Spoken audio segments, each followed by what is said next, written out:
The thick morning fog echoes with the clear sound of silver bells. Two travelers cloaked in black robes adorned with auspicious clouds approach slowly from the distance.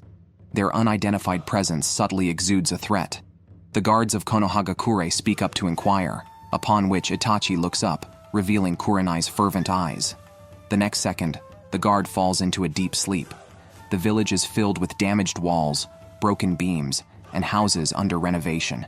Konohamaru emerges from the sorrow of his grandfather's death, greeting his two teammates, and embarks on his own path of growth.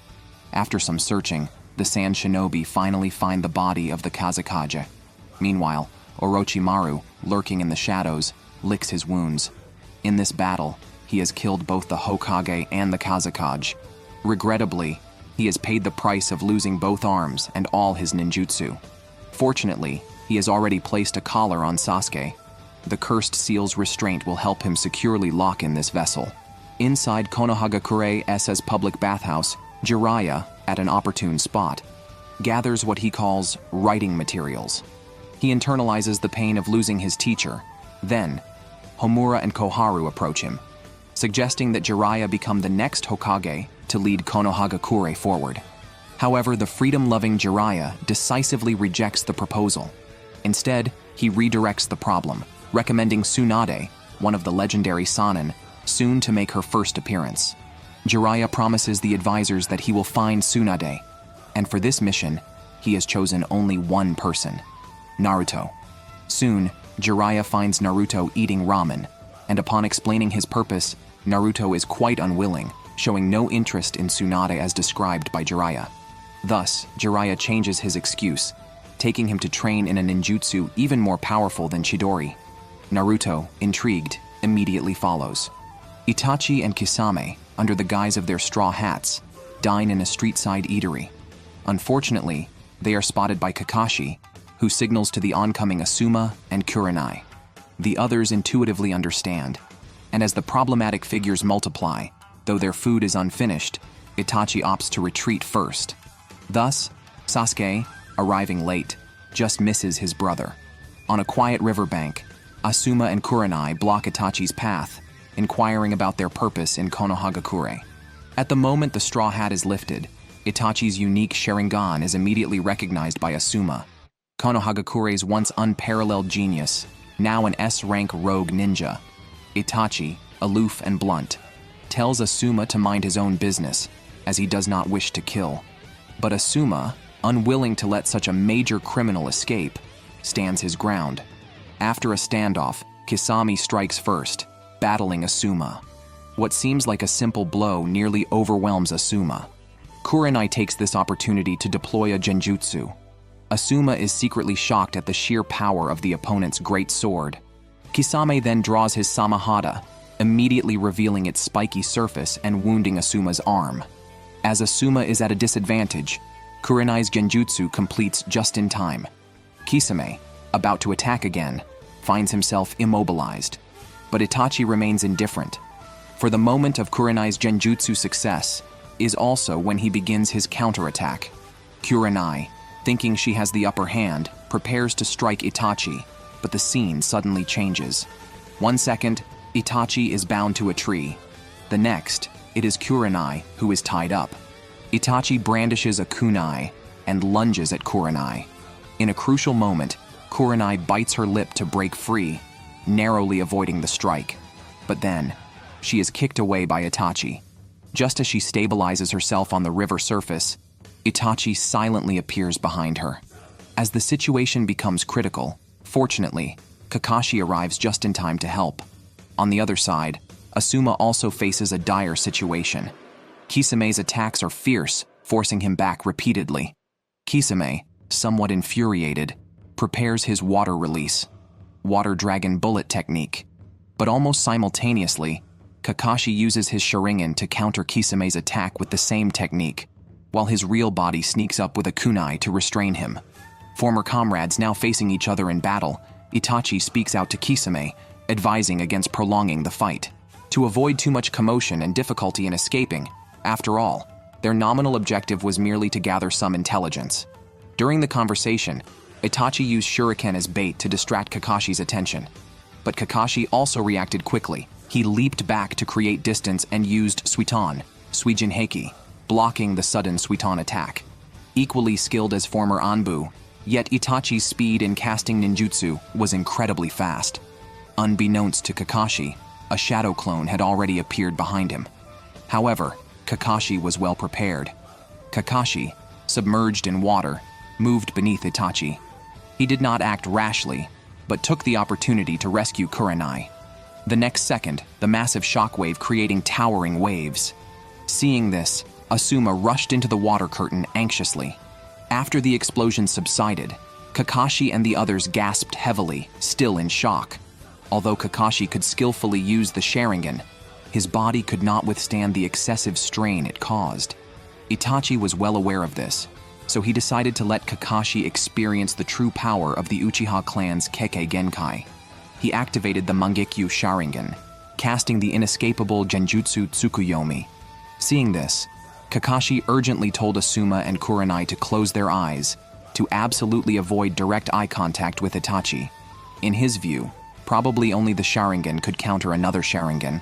However, as Itachi's technique began, Kakashi's world turned to black and white, his body suddenly bound to a cross, with Itachi, wielding a blade, silently standing before him. He had invaded Kakashi's consciousness. Kakashi found himself in a dire predicament for the first time. In the world of Tsukuyomi, time, space, and matter were all under Itachi's control. Although it was a genjutsu, all sensations and pain felt incredibly real, capable of completely breaking the victim's mental defenses. Alongside intense pain, Kakashi finally returned to the real world. Unable to hold on any longer, he knelt on the water's surface. Meanwhile, Asuma and Kurenai still had their eyes tightly shut. Kakashi then realized that 3 days had passed in Tsukuyomi, but in reality, it was just a moment. A breeze moved Itachi's bangs, and the overstrained Itachi revealed their purpose, which was Naruto. Upon hearing this, Kakashi recalled what Jiraiya had said. According to Jiraiya's investigation, Orochimaru had joined an organization called Akatsuki, which, so far, had only engaged in gathering intelligence. However, all its members were S-ranked rogue ninja, wanted by various villages, including Itachi. Recently, Orochimaru had left Akatsuki, and since then, Akatsuki members started operating in pairs across regions, likely targeting Kurama. Therefore, Jiraiya decided to teach Kakashi how to use the Sharingan quickly to Sasuke, while Naruto would be under his care. When Kakashi revealed they were Akatsuki members, Itachi and Kisame's expressions changed. For caution, they must take Kakashi for interrogation, while the two J-nin would be dealt with by Kisame. Fortunately, Guy arrived in time, kicking Kisame back to Itachi's side. Seeing Itachi, Guy showed no panic, instead instructing Asuma and Kurenai to open their eyes, and told them that facing Sharingan, one simply needed to avoid direct eye contact. By observing their opponent's feet, they could anticipate and counter their moves, something Guy, often sparring with Kakashi, was very experienced in. But he had no time to teach now, so he asked Kurenai to take Kakashi for treatment, while Asuma was to cover him until Anbu members arrived to reinforce. Kisame was ready to counterattack but was stopped by Itachi, who knew Guy was troublesome and understood that it was not suitable to linger. Thus, he and Kisame withdrew. Meanwhile, Naruto followed Jiraiya, planning a long-term training in the mountains, but Jiraiya intended to take him to meet Tsunade, telling Naruto to pack light. During this, Jiraiya's boasting was completely ignored by Naruto. Jiraiya led Naruto along a rural road, passing mountains, rivers, and temples, a rare, enjoyable time. The relationship between master and disciple, compared to the Bell test they had once undergone, was strikingly similar. The same mischievous, reckless attitude, the same unwillingness to admit defeat, the same having a genius-like cool teammate and an unrivaled goddess. Just like what type of master, such type of disciple, in Jiraiya's memory. Tsunade was still a young girl. Orochimaru was a quiet, good child. And the third Hokage, Hiruzen, was a genuine man. Everything was so wonderful. In Konohagakure, Sasuke saw Kakashi inexplicably lying on a hospital bed. Guy did not want to tell Sasuke the reality. Aoba, who burst in, did not notice Sasuke's presence. He blurted out that Itachi had returned to Konohagakure and was looking for Naruto. Upon hearing this, Sasuke lost control of his emotions on the spot. Concerned for Naruto's safety, he set out again to find his brother.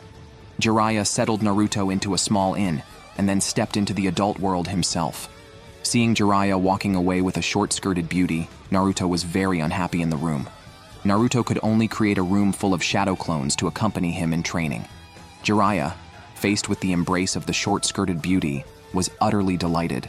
Sasuke ran about everywhere, but this busy district had too many inns, and his cloning technique was not as powerful as Naruto's, so he had to inquire from door to door. However, Sasuke still found the wrong person. When the two opened the door at the same time, Sasuke saw a passerby, while Naruto saw the indifferent face of Itachi. Itachi's condescending demeanor put immense pressure on Naruto. The crisis of death had arrived. Naruto looked up to see a pair of Sharingan eyes staring straight at him, and he was extremely surprised. This person had eyes just like Sasuke's. Meanwhile, Sasuke was hurrying to this place. He already knew his brother was nearby. Although the family crest was shattered, hearing news of his brother again inevitably reminded Sasuke of those happy times. Back then, Sasuke liked to find various reasons to stay by Itachi's side. Although Itachi was busy, a small gesture, a next time Sasuke, always made him feel refreshed. Young Sasuke also asked his father why his brother always ignored him. The father could only tell him, "Your brother doesn't like to be close to people. Even I cannot see through him." The elders in the clan always praised his brother, a genius who activated Sharingan at the age of 8, truly the pride of the Uchiha clan. Whenever Sasuke thought of his brother graduating from school at his age, he always felt a slight sense of loss. But as a member of Konohagakure's noble family, he did not undervalue himself and always studied and trained seriously, until that night, Sasuke, returning home late, felt an inexplicable chill. The usually bustling streets were deadly silent that day. Turning the street corner, he was faced with the corpses of his clansmen. When Sasuke rushed back home, he saw the tragic scene of his parents' deaths. His brother, who had always loved him, changed his usual demeanor, and with a shuriken, revealed the doubts in his brother's heart. The brilliance of the Sharingan enveloped Sasuke's memories. In the illusion, the gruesome scene of his clansmen being killed appeared in his mind like a movie. Endless pain completely engulfed him. Seeing Itachi raising a blade against their parents, Sasuke finally collapsed. At that moment, the seed of hatred took root in his heart. Sasuke questioned Itachi why he had to harm his clansmen and parents. Itachi's answer was to test his own strength. Sasuke was completely enraged by this joke-like answer. He roared and charged at his brother. However, the gap in strength between them was too great. Powerless, Sasuke fell. His brother's coldness and strength finally broke through his last defenses. Under the cover of fear, Sasuke fled through the door, as if to escape from this hell shrouded in blood and fire. But Itachi, like a clinging shadow, once again blocked his path. Sasuke weakly begged his brother not to kill him. With disdain in his eyes, Itachi said, "You are not worth killing, my foolish little brother. If you want to kill me, hate me, resent me, and then live on, however ugly it may be." From then on, Sasuke harbored hatred for Itachi in his heart, until today, when he heard news of his brother again. On the other side, Naruto guessed that these two people were not ordinary. Kisame, to prevent Naruto from escaping, planned to chop off one of Naruto's legs. In a critical moment, Sasuke finally arrived. He hatefully called out his brother's name. With the same surname and the same eyes, hearing Itachi acknowledge that Sasuke was his brother, not only Naruto, even Kisame was somewhat surprised. He still thought Itachi had killed all the Uchiha clan members. In an instant, the two brothers activated their Sharingan. Sasuke, while recounting his hatred, activated Chidori, and then crazily charged towards Itachi. Itachi had already seen through the weakness of Chidori. As Sasuke approached, Itachi directly grabbed his wrist, thus diverting Sasuke's attack. Naruto, watching from the sidelines, was terrified. He began to hurriedly form seals, and Tailed Beast's chakra also rose continuously. Seeing Sasuke still struggling, Itachi exerted a little force and broke his arm. But Kisame's large sword swung, and the Tailed Beast's chakra instantly dissipated. Raising the large sword again, this time Kisame planned to first chop off his hand. Even though Naruto exerted all his strength, He could not muster any more power. At the critical moment, a puff of smoke arose and a toad appeared in front of Naruto. Jiraiya, who had been lured away, finally arrived. Jiraiya stated, "A man like me, how could I fall for a beauty trick? It's usually the women who come to me." The area fell silent at once. Naruto angrily accused his master, while Kisame knew in his heart that his opponent was one of the legendary Sannin, not someone to be fooled by such tricks. The use of genjutsu on the woman was just to temporarily distract Jiraiya from Naruto, as their real target was the tailed beasts inside Naruto, which Jiraiya was well aware of. Seeing this, Itachi finally understood that Kakashi knew about the Akatsuki organization because of Jiraiya. He patiently explained that taking Naruto was a mission given by the Akatsuki organization. Upon hearing this, Jiraiya immediately declared that he would not allow anyone to take away his beloved disciple. Moreover, he stated that this was the place where Itachi and Kisame would meet their end. However, Sasuke, who had gotten up from the ground, stopped Jiraiya, who was about to make a move. In his view, the only person qualified to kill Itachi was himself. Itachi didn't want to get entangled with Sasuke too much and kicked the angry Sasuke several meters away. Naruto was about to make a move, but was stopped again by Sasuke, who stated that he lived for the day when he could rightfully kill Itachi. However, with his current strength in front of Itachi, he could only take a beating. Itachi, using only the most basic taijutsu, beat Sasuke severely. Sasuke then realized that he was no different from himself that night. Itachi whispered in Sasuke's ear, "Why are you so weak? It's because your hatred for me is not enough." After saying this, a flash of light in his eyes threw Sasuke back into a genjutsu. For the next 24 hours, the scene of his parents being killed looped endlessly in his mind. Hearing Sasuke's screams, Jiraiya hurriedly formed a seal.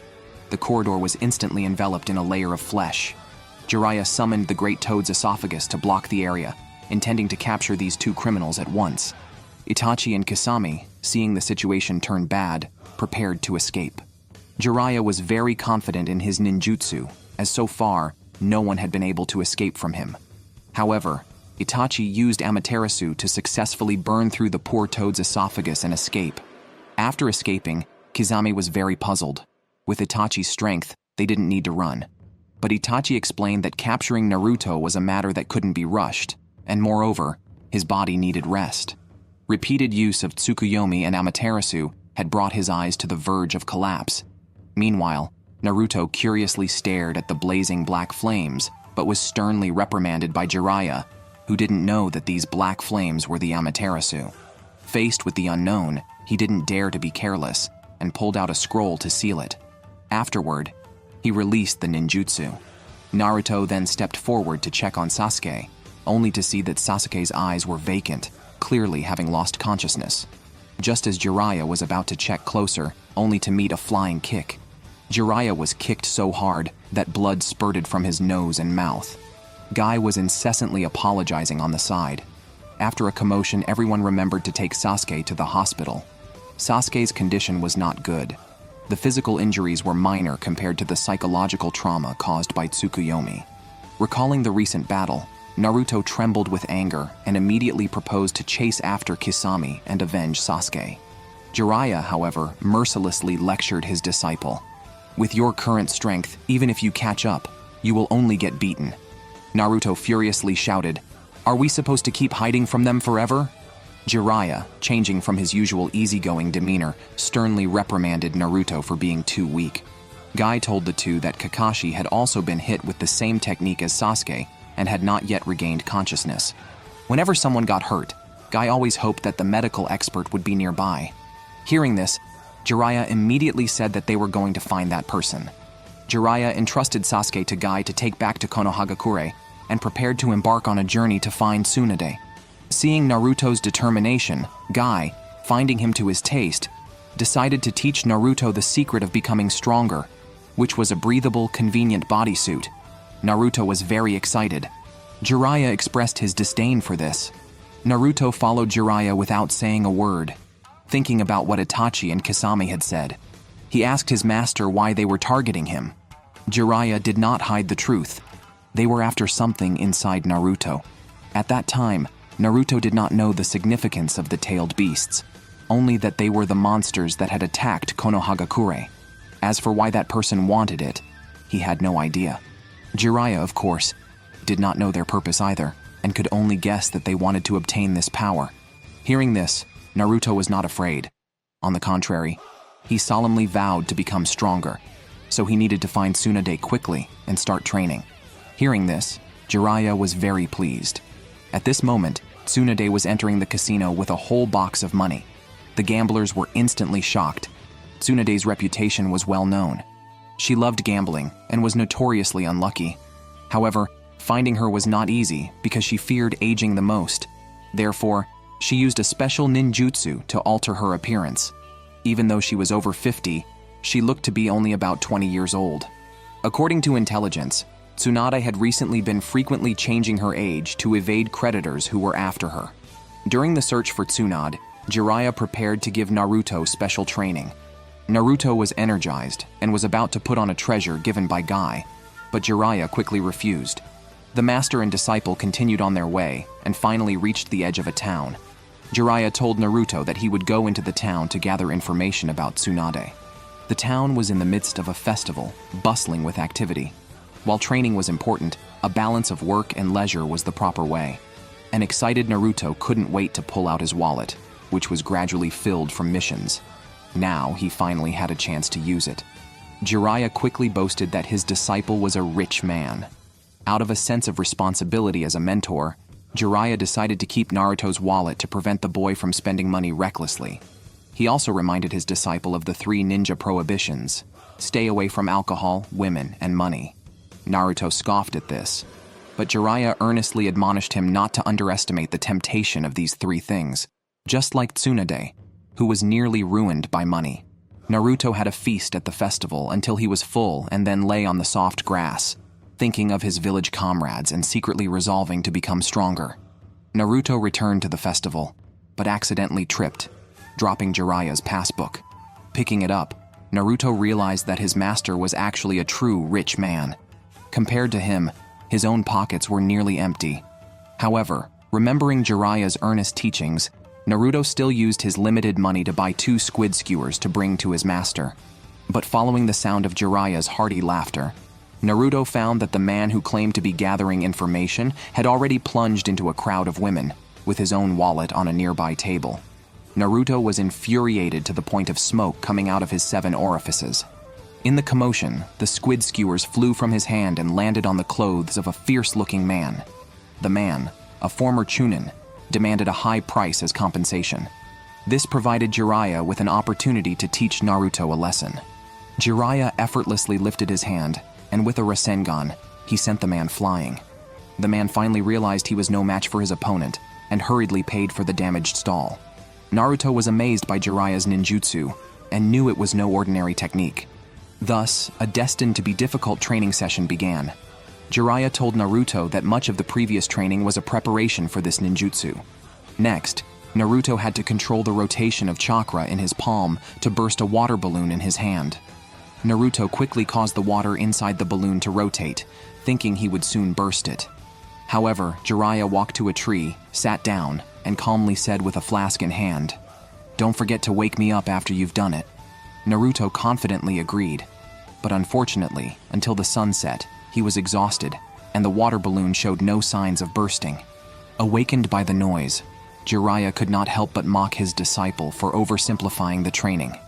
After Naruto's earnest plea, Jiraiya decided to give detailed guidance. It turned out that during the training, Naruto had been controlling the water to rotate to the left, while his chakra nature was more suited to the right. Whenever a ninja needs to gather chakra, the body unconsciously lets the energy rotate inside. But the direction of chakra flow varies from person to person. If the chosen method during training does not match one's own rotation direction, the flow of chakra will be hindered. The simplest way to determine whether a ninja's chakra rotates left or right is by observing the whorl on their head. After explaining, Jiraiya mocked his disciple as being very suitable for this ninjutsu since it did not require remembering complex hand seals and only needed chakra. Thus, even a fool could do it. Naruto, angered and embarrassed, loudly proclaimed that he was the man who would become the Hokage. However, Jiraiya nonchalantly told Naruto that this ninjutsu was an A-grade technique left by the fourth Hokage, who spent 3 years mastering it. Completing this ninjutsu required 3 stages of training, and bursting the water balloon was just the first step. Hearing this, Naruto finally realized he had been too presumptuous, but still refused to give up. After settling the matters, Jiraiya returned to the town to continue gathering information, while Naruto decided to continue his training. Early the next morning, Naruto arrived in the forest and marked a correct on the tree trunk to record the time. He did not have 3 years to waste, so all he could do was keep trying. 3 days later, the water balloon in Naruto's hand had deformed but still had not burst. Until the next day, when Jiraiya returned to the inn full of the smell of alcohol, Naruto finally gained crucial insights from the flow of water in the toilet and a cat playing with a water balloon. Thus, he logically completed the first stage of the training, although he needed both hands to assist in bursting the water balloon. By repeatedly touching the water balloon with his right hand, the water inside began to spin and then burst. Although Jiraiya found it strange, he was still pleased. Thus, Jiraiya took all the credit for himself. However, Naruto mentioned that the little cat also had a part in this success. When his master first demonstrated it, Naruto noticed that the surface of the water balloon became uneven, but during his training, he kept making the water flow in the same direction. As a result, although the balloon deformed, it never burst. The reason the water balloon became uneven was that the water inside was moving in different directions. Therefore, Naruto adopted a method of using both hands, showing that he was still unable to make chakra move irregularly with one hand. Nevertheless, he had moved on to the second stage. In this stage, Jiraiya asked Naruto to burst a solid rubber ball. Naruto immediately tried the same method but failed. This ball had no water flow to assist, meaning Naruto needed to produce greater power with his chakra. The strenuous training put a huge strain on his body's meridians, causing pain that Naruto found unbearable. Yet he continued to adhere to his beliefs. The scene of a father and son sharing a popsicle on the street made Naruto feel a bit lonely. So, he asked Jiraiya to accompany him during his training. However, Jiraiya honestly told Naruto not to rely on him and to grow on his own like a ninja. Naruto could only force a smile. Jiraiya understood what Naruto was thinking, so although he was busy with his intelligence business during the day, he always returned to the inn at night to check on his pupil. Due to continuous training, Naruto's hands were severely injured, but he understood that to burst the rubber ball, he could not reduce the amount of chakra released. Suddenly, Naruto realized that by the level of pain, he could gauge the flow of chakra. So, he simply let the pain reach the limits of his body. Persistence paid off, and with severe pain, Naruto finally made a small hole in the rubber ball. Jiraiya generously praised his disciple and handed him a freshly bought popsicle. Just a simple popsicle and a word of praise made Naruto burst into joy. Then, Jiraiya took out a brush and drew a symbol on Naruto's palm, seemingly wanting him to try some kind of training. Meanwhile, in the hospital of Konohagakure, Sasuke was still in a coma with Sakura sitting helplessly by his bedside. Deep in the forest, Orochimaru was on the verge of collapse, and only Tsunade, also one of the legendary Sannin, could save him. After much inquiry, Kabuto discovered Tsunade's location. In the forest, Naruto looked puzzled at the symbol. Jiraiya explained while pulling out a paper with the same symbol drawn on it. When humans look at a blank piece of paper, their gaze wanders aimlessly. But once a mark is made on it, consciousness focuses there. After concentration, the mind stabilizes, unlocking unexpected strength. Just like Naruto had only made one hole in the rubber ball to concentrate more chakra in his palm, he desperately focused his energy there. This shows that without a target, focusing the mind is very difficult. Therefore, he needed to use the symbol on his palm. Next time he concentrated chakra, he would imagine concentrating it on this symbol. After hearing this, Naruto immediately began to practice. However, after several attempts, the hole in the rubber ball always ended up at the same point. Jiraiya returned to town to continue searching for Tsunade's news. Meanwhile, Orochimaru had already set out. After 2 days of continuous training, Naruto's hand wounds became more evident. One morning, Jiraiya threw a bag of brand new rubber balls in front of Naruto and then quickly left. He knew that the flowers under the shade could never grow into towering trees. Only by gaining strength through his own efforts could Naruto truly be cared for. That evening, Jiraiya finally found a gambler in a tavern who knew Tsunade. The gambler told him that he had made a good profit from Tsunade. Exhausted to the point of collapse, Naruto got up from the ground, constantly pondering what Jiraiya meant by concentration. Naruto's body was at a point where he could no longer gather chakra and had to lie down in the forest to rest. Accidentally dropped forehead protector and the green leaves falling from the trees, Iruka-sensei would stick fallen leaves on their foreheads to help them concentrate. He asked them to focus all their chakra on the fallen leaves. This practice is the origin of the Konohagakure forehead protector emblem. After a brief rest, Naruto reinvigorated his spirit and continued his training. Perhaps it was a blessing in disguise, as the rubber ball in Naruto's hand finally burst. The immense recoil even caused him to tumble several times. This display of talent left Jiraiya quite astounded. The second phase of training had ended, and Naruto was eager to start the third phase, but Jiraiya had just learned of Tsunade's whereabouts. He decided to find Tsunade first. However, Orochimaru had already appeared before Tsunade. Naruto was very dissatisfied, especially since he was at a critical stage of his training. Jiraiya then tossed a light balloon to him. The first phase focused on rotation, the second on power, and the third phase required the use of the balloon. Jiraiya demonstrated, forming a perfect sphere in his hand without a trace of chakra escaping its bounds. The balloon was filled with rapidly spinning chakra, yet it remained motionless. This is what needed to be achieved in the third stage, keeping the powerful, rapidly spinning chakra in one form without movement. After completing the second stage, the force of the chakra on the target was very dispersed, but after completing the third stage, the power would become more concentrated and effective. After watching Jiraiya's demonstration, Naruto began to try, but he could not keep the chakra stable, and the balloon exploded immediately. Jiraiya told Naruto that Tsunade might move at any moment, so he could only train while traveling. On the street, Tsunade was blocked by Orochimaru. Orochimaru stated that he had been looking for Tsunade for a long time. Tsunade quickly observed that Orochimaru was in poor condition, likely seeking her out for treatment. Even though she no longer treated others, she couldn't help but ask Orochimaru who had injured him so badly. Orochimaru openly admitted that he was injured when he killed the third Hokage. Tsunade and Shizune were shocked, having known about Orochimaru's defection, but not expecting him to have killed his own master. Perhaps to remind Tsunade that they were similar, Orochimaru specifically mentioned that Tsunade had once killed her two most beloved people. Tsunade trembled with anger. Kabuto, seeing Orochimaru's intent, silently criticized his cruelty. Tsunade did not respond, but Shizune could not stand it anymore and shot toxic steel needles at Orochimaru. Kabuto quickly blocked them with a chakra blade. As Shizune closed in on Kabuto, she grabbed his throat. Tsunade stopped Shizune's action, saying, "Orochimaru, you know my personality well." Tsunade then punched a stone wall behind her, causing it to collapse, surprising Kabuto with her strength.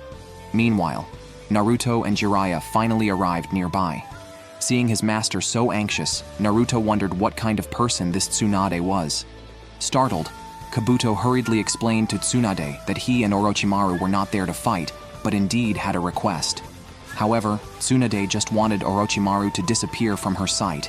Orochimaru then played his trump card. He could bring back her lover and brother from the dead. This not only startled Shizune, but Tsunade also halted in her tracks. Orochimaru revealed that he had developed a forbidden technique. Meanwhile, Jiraiya and Naruto had found a casino. The casino owner proposed a bet to Jiraiya. If Jiraiya won, he would tell him about Tsunade's whereabouts. But if he lost, Jiraiya would have to pay 1,000 rai. Jiraiya was bound to lose. But the air wave from the exploding balloon Naruto held inadvertently changed the dice's outcome, leading Jiraiya to win. However, the information the owner provided did not clarify Tsunade's movements. But Naruto's luck was astonishing, winning enough from a lottery ticket to refill his wallet. Judging from the information, Jiraiya concluded that Tsunade had not gone far, so he decided to get a higher view to see for himself. On the street, Tsunade was somewhat moved by Orochimaru's offer. As she greatly missed her lover and brother, she asked Orochimaru what he planned to do if he was cured. Orochimaru did not hide his intentions. After getting what he wanted, he would completely destroy Konohagakure. Jiraiya and Naruto paused on the rooftop, gazing thoughtfully at the ruins across the street. They overheard refugees talking about how a giant snake had demolished the castle in an instant. Jiraiya immediately suspected Orochimaru's handiwork. Nearby, on another street, Orochimaru revealed his intention to destroy Konohagakure, igniting Shizune's fury. However, he tempted Tsunade with a deal to heal his arms, in exchange for resurrecting her beloved one and her brother, an offer Tsunade found irresistible. Shizune quickly reminded Tsunade, lost in her memories, not to fall for their trick, arguing that even if they were alive, they would not approve of her collaboration with Orochimaru. Kabuto told Tsunade to take her time, as the resurrection would require 2 living sacrifices. Hearing this, Shizune was ready to confront them, but saw Tsunade's hesitant expression. Orochimaru, struggling, lifted his right hand and bit his finger, causing blood to flow out instantly. Tsunade's pupils dilated, and she began to tremble, revealing her fear of blood, despite being a renowned medical ninja. After this, Orochimaru and Kabuto retreated. By the time Jiraiya and Naruto arrived, the place was empty. That night, Tsunade was found drowning her sorrows in a local pub, which Jiraiya and Naruto, searching for her, also entered. Naruto was shocked to learn that the beautiful woman was the 50-year-old Tsunade. Reunited old friends needed no words, as everything was expressed through the drinking. But Tsunade withheld Orochimaru's purpose from Jiraiya, only to be asked by him about returning to Konoha to become the 5th Hokage. Not just Shizune, but also a feasting Naruto was taken aback, confirming the news of Orochimaru killing Hiruzen. Naruto, just learning of the invasion by Orochimaru, angrily questioned why a member of Konoha's legendary Sannin would attack Hiruzen. The doubts overwhelmed Naruto, leading him to slam the table and demand answers about Orochimaru's invasion and Tsunade's potential Hokage appointment. Jiraiya calmed him, continuing the conversation with Tsunade. However, Orochimaru's words kept haunting Tsunade, leading her to firmly decline Jiraiya's request, reminding him of her decisiveness similar to when he had confessed to her in the past. Naruto, puzzled by the change from healing Kakashi and Sasuke to appointing her as Hokage, and her refusal, listened as Jiraiya explained that only Tsunade was qualified to be the 5th Hokage, given her past contributions and her lineage as the first Hokage's granddaughter. If she became Hokage, healing Kakashi and Sasuke would naturally follow, as it was a decision by the village's higher-ups, beyond a Genin's influence. Tsunade sarcastically remarked that Naruto was far inferior to Jiraiya's other students, to which Jiraiya smiled, acknowledging that anyone would pale in comparison to Minato. Tsunade, however, noted that even the exemplary Minato had died young, arguing that risking life for the village was foolish, a sentiment she believed Hiruzen also foolishly harbored at his old age. This infuriated Naruto, who could not tolerate the disrespect towards the Hokage, and challenged Tsunade to a duel, which she accepted, claiming she could defeat him with just one finger. During the duel, Naruto, enraged and using shuriken and a kunai, was swiftly outmaneuvered by Tsunade, who easily disarmed him and sent him flying several meters with a powerful blow.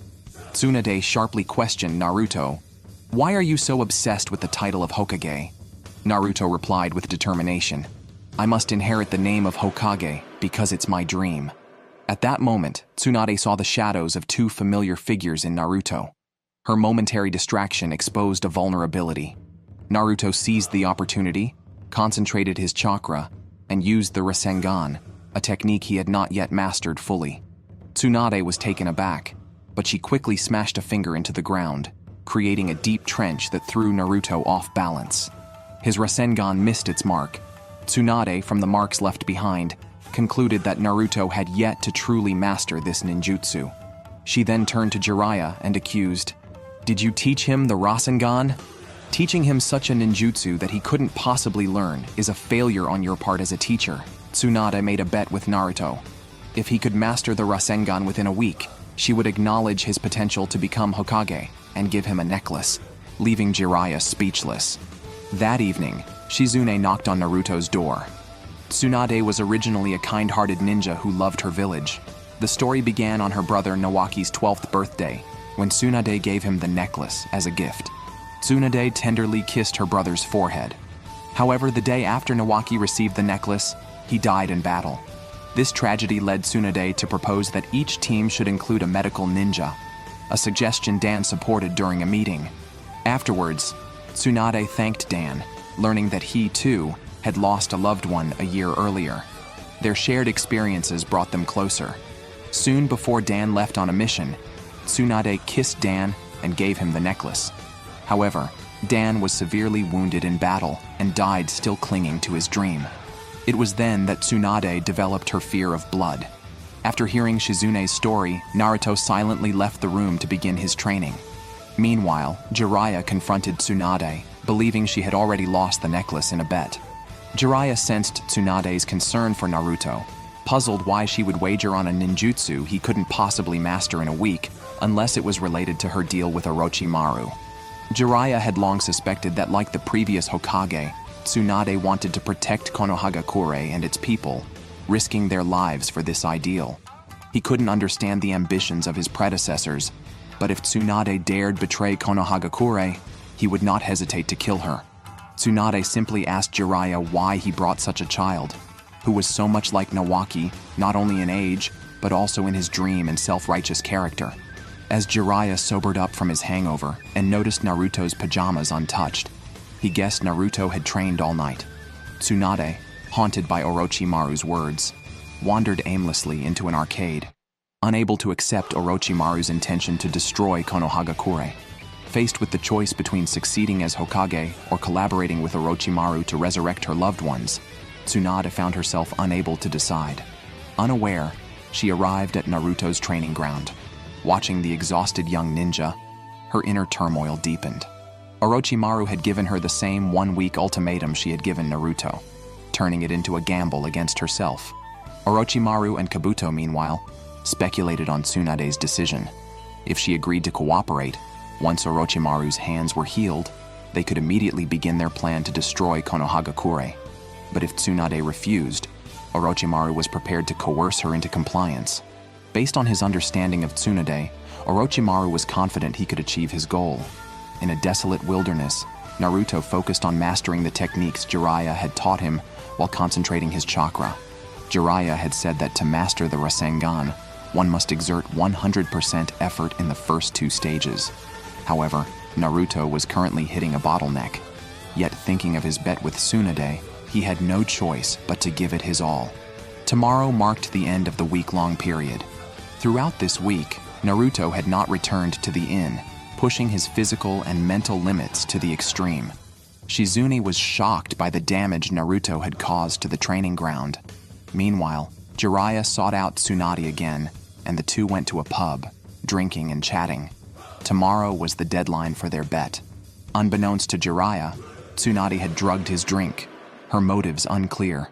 Back at the inn, Tsunade found Naruto fast asleep, his week of training leaving him in a state of extreme fatigue and weakness, his hands covered in scars. Tsunade surmised that he would need at least until the day after tomorrow to wake up. She muttered to herself, echoing Jiraiya's words, "Why did I make such an impossible bet?" Shizune had already guessed that Tsunade was planning to meet Orochimaru tomorrow. She declared that even if it cost her life, she would prevent Tsunade from cooperating with Orochimaru. However, as Tsunade passed by, she struck Shizune with a light hit, causing her to immediately fall unconscious. The next morning, the pub owner discovered that Jiraiya had passed out. At this moment, Orochimaru and Kabuto were already on their way. Orochimaru instructed Kabuto to kill Shizune if she interfered. Kabuto knew that Orochimaru did not fully trust him, so he had no choice but to follow the orders and began to act separately in the forest. In the inn, Naruto, who had just woken up, revived the unconscious Shizune. Shizune was surprised. Tsunade had said he should sleep for 2 whole days. Naruto casually unwrapped his bandages. He had always only needed 1 night's sleep to recover from almost any injury. Seeing the energetic Naruto, Shizune remembered that this boy is the Nine-Tails Jinchuriki. Naruto knew today was the day the bet was due. Although he hadn't completely mastered Rasengan, He was ready to take a chance. Hearing this, Shizune suddenly remembered that Tsunade was probably about to meet Orochimaru. She hurriedly opened the window to rush out, but found Jiraiya gasping for breath outside. The drug Tsunade had administered was potent, leaving Jiraiya's body still numb. Gathering chakra was difficult for him, let alone throwing a kunai. Naruto teased Jiraiya for being easily seduced, but Jiraiya weakly explained that Tsunade, being a top medical ninja, could concoct an odorless and tasteless drug that affects ninjas. Meanwhile, Tsunade had arrived at the designated meeting place with Orochimaru. Kabuto also arrived outside the inn where Jiraiya and the others were staying. Despite his weakened state, Jiraiya sensed someone watching them and asked Shizune what kind of deal Tsunade and Orochimaru had made. With no more reason to hide the truth, Shizune led them while explaining what had happened that day. After hearing the story, Jiraiya feared the worst. He knew the importance of Nawaki and Dan in Tsunade's heart. If Tsunade agreed to Orochimaru's terms, Jiraiya was prepared to take drastic action. At the meeting, Tsunade agreed to heal Orochimaru's arms, but on the condition that he would not attack Konoha. Orochimaru readily agreed. As a breeze blew by, Tsunade thought she saw Dan and Nawaki's figures. Just as Tsunade was about to begin treating Orochimaru, Kabuto suddenly arrived and stopped their contact. Initially thinking Kabuto had betrayed him at a critical moment, Orochimaru then noticed something off in Tsunade's expression and realized she had intended to kill him. Orochimaru was puzzled. He genuinely wanted to revive Nawaki and Dan and had just agreed not to attack Konoha. Tsunade, with a sad expression, acknowledged she knew Orochimaru was lying. Although she knew he was lying, she still longed to see them, to touch and embrace them. However, she could not convince herself because Naruto had reminded her of their dreams. She had once tried to forget those noble aspirations, but Naruto made her realize that the dreams for which Nawaki and Dan had sacrificed their lives were also her own desires.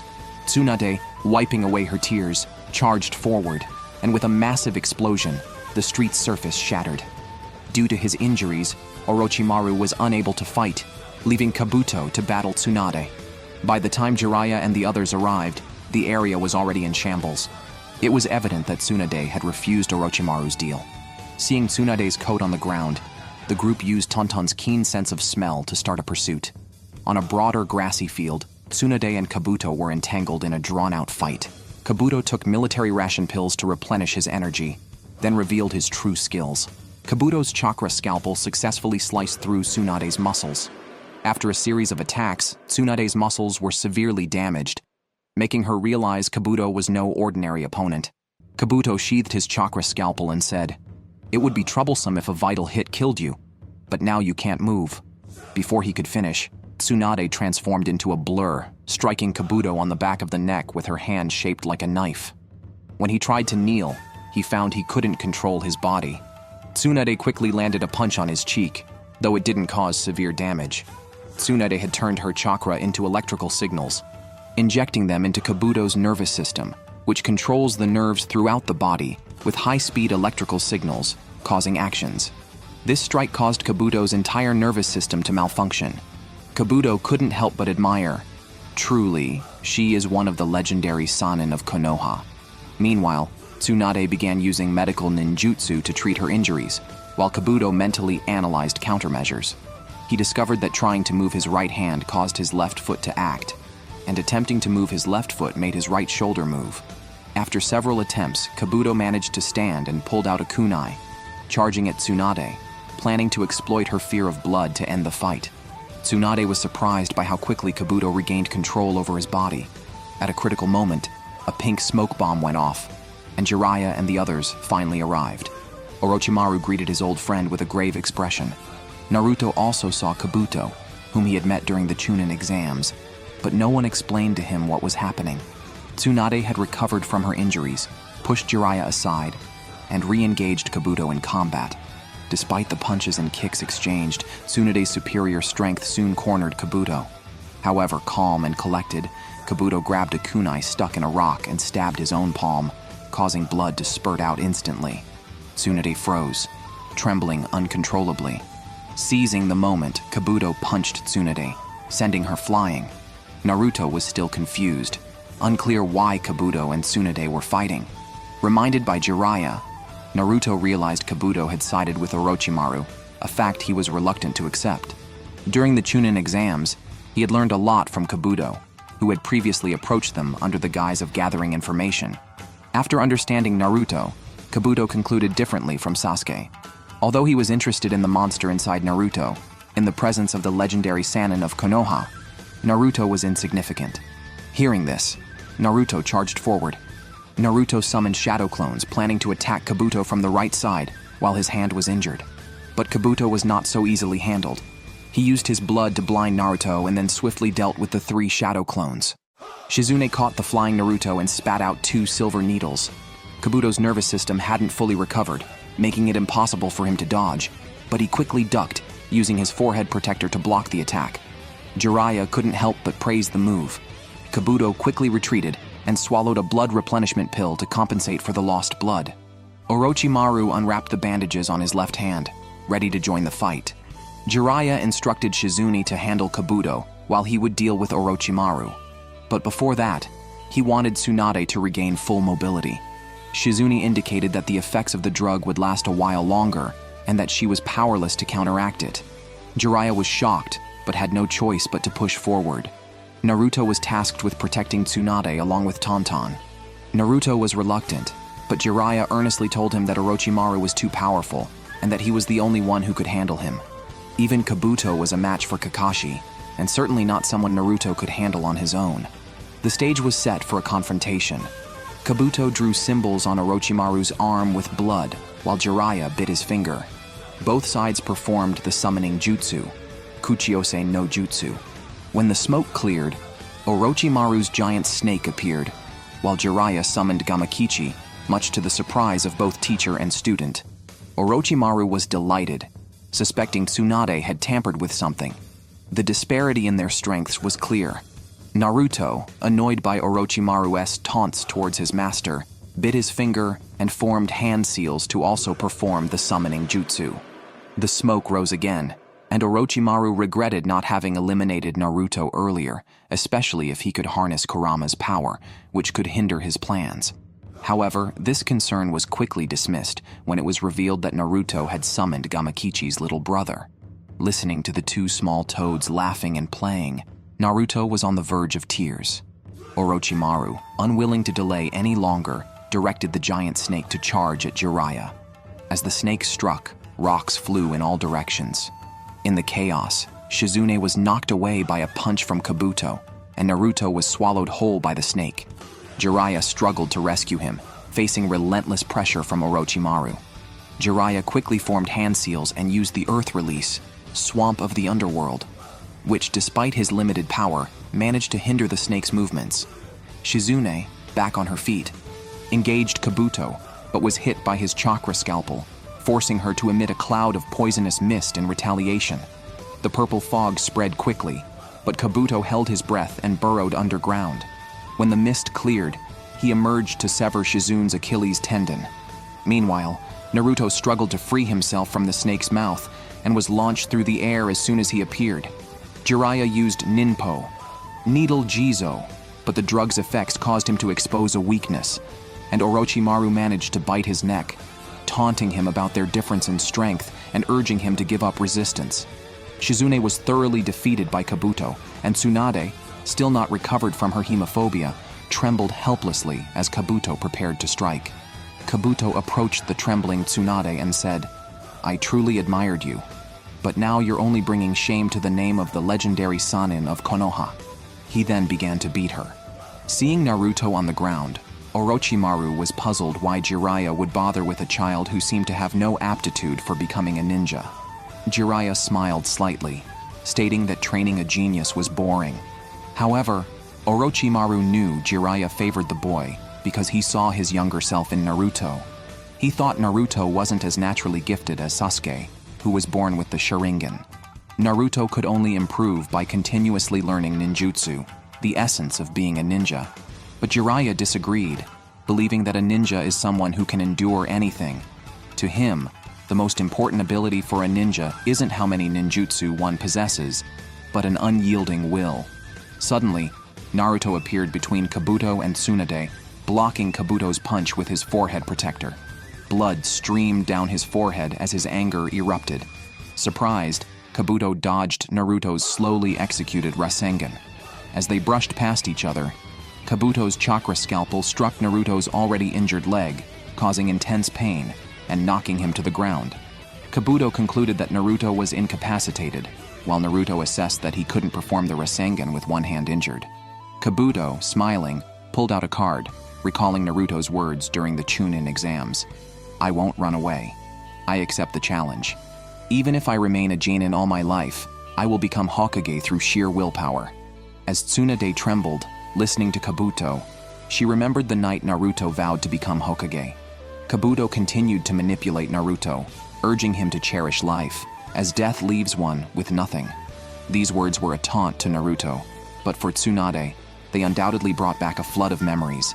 In Kabuto's view, dreams were merely child's play, something any mature person should discard. As Kabuto lectured, he continued to punch and kick Naruto, but Naruto's eyes had already become fierce. He blocked Kabuto's kick, struggled to his feet, and declared firmly, "My word is my bond. That is my ninja way." Tsunade was struck by these words. She had heard them from Naruto on the night they made their bet. Kabuto, gathering chakra again, knocked Naruto to the ground. Watching Naruto continue to struggle to get up, refusing to give up, Tsunade couldn't help but wonder why he was so persistent. Naruto, positioning himself protectively in front of Tsunade, said, "As per our agreement, I will take that cursed necklace." He then formed hand seals and used the shadow clone technique, Kage Bunshin no Jutsu. Kabuto, infuriated, approached rapidly with a kunai in hand. Tsunade urged Naruto to move aside and not to sacrifice himself needlessly, but he caught Kabuto's kunai-wielding hand with his left and said coolly, "I won't die before I become Hokage." At that moment, Naruto's grip prevented Kabuto from escaping. With the help of his shadow clones, the Rasengan finally formed in Naruto's right hand. This time, Kabuto couldn't dodge it. Accompanied by Kabuto's scream, the Rasengan hit him squarely in the abdomen. The formidable Rasengan exploded with a thunderous roar. The surging chakra seemed ready to tear Kabuto apart. His body was hurled backwards, and when the dust settled, a deep crater was smashed into the rock behind Kabuto, and a vast ravine was left on the ground. Naruto's sudden burst of power caught the attention of the legendary Sannin of Konoha present. The seemingly stunned kid was actually using such a high-level ninjutsu. Tsunade was in disbelief. Naruto had really learned Rasengan within a week. Kabuto struggled to his feet, gasping heavily in weakness. The wound on his abdomen was ghastly, and Naruto's condition wasn't much better. With days and nights of training coupled with intense battle, his body was already overburdened, his vision blurred, and he collapsed straight down. Tsunade hurried to check on him, but noticed Kabuto was still scheming. Before being hit by Rasengan, he had used chakra to heal himself. Though unable to fully recover in such a short time, he still had the strength to fight. Thus, Naruto's all-out Rasengan did not fundamentally change the course of the battle. However, as Kabuto confidently advanced a few steps, he felt his body lose control again. He had underestimated the power of Naruto's move. Upon examination, Tsunade discovered Naruto was on the brink of death, as Kabuto had used a chakra blade to sever the muscles around his heart, causing arrhythmia. Tsunade hurriedly opened Naruto's clothing to start emergency treatment, but Kabuto was unconcerned. Because he had disrupted the meridian system that restored Kurama's power, even Tsunade could not bring Naruto back from the brink. After some treatment, Naruto's condition did not improve. Instead, his heartbeat stopped. Tsunade was plunged into endless despair. Was Naruto going to pass away from her like Dan and Nawaki? At that moment, in a space within Naruto, a light was slowly fading away. But with the falling of clear droplets, the darkness receded. Naruto reached out his hand towards Tsunade's necklace. Even now, Naruto had not forgotten his bet with Tsunade. The tenacity of the Uzumaki clan was beyond ordinary. Naruto's vital signs gradually stabilized. Clearly, his life was saved. Tsunade wept. Naruto had not only fulfilled his nindo, but also redeemed Tsunade. This time, she decided to bet on Naruto, while Jiraiya and the opposing Orochimaru kept a close watch on Naruto's condition. Upon realizing Naruto's potential, Orochimaru suddenly wanted to kill him, determined not to let this child fall into Akatsuki's hands. As Orochimaru made a move towards Naruto, Jiraiya immediately followed, but Orochimaru turned and threw out his tongue, slamming Jiraiya to the ground. Then he dashed at breakneck speed towards Naruto. In a critical moment, Tsunade unhesitatingly blocked in front of Naruto, taking the blade of the great snake through her chest. This scene was beyond everyone's expectation. Orochimaru's face grew stern. Though cold-blooded and ruthless, the one person he did not wish to kill was Tsunade. And if Naruto continued to live, everything that followed would be very troublesome. But for Tsunade, she must protect this child at all costs. Orochimaru was puzzled. Why would Tsunade risk her life for a genin? Tsunade paused silently. She understood that to protect Konohagakure, she had to do this. If there had to be a reason, it was because this child would someday become Hokage. Orochimaru scoffed at this, because to him, Hokage was trash. Just days ago, Tsunade had said the same to Jiraiya. Memories of the past shrouded Tsunade's mind. To quell turmoil, to seek peace. For this ideal, even risking life was worth it. It was only now that Tsunade truly understood how heavy these words were. She trembled as she stood up, her eyes clear and resolute. Seeing this, Orochimaru no longer held back. His blade swung, directly across Tsunade's chest. Blood spilled everywhere. Tsunade immediately fell. Orochimaru continued, sword in hand, approaching Naruto. Blood sprayed in the air. The severely injured Tsunade blocked Naruto once again. Orochimaru was also shocked. Tsunade was fearless, because she had said she would gamble with her life from now on. Although she could barely protect herself, she still had to endure. Furious, Orochimaru kicked Tsunade to the ground. If she could not overcome her fear of blood, no matter how strong her vitality, Tsunade could only be beaten. Orochimaru, from a high position, continuously provoked her with words. When asked why she would fight for Konohagakure, Tsunade's trembling body regained calm. Without waiting for Orochimaru to be ready, she kicked him flying. Tsunade said, "Because I am the 5th Hokage of Konohagakure." At the same time, she released the strength of 100 seal. At the moment she decided to accept the position of Hokage, Tsunade overcame her inner fears.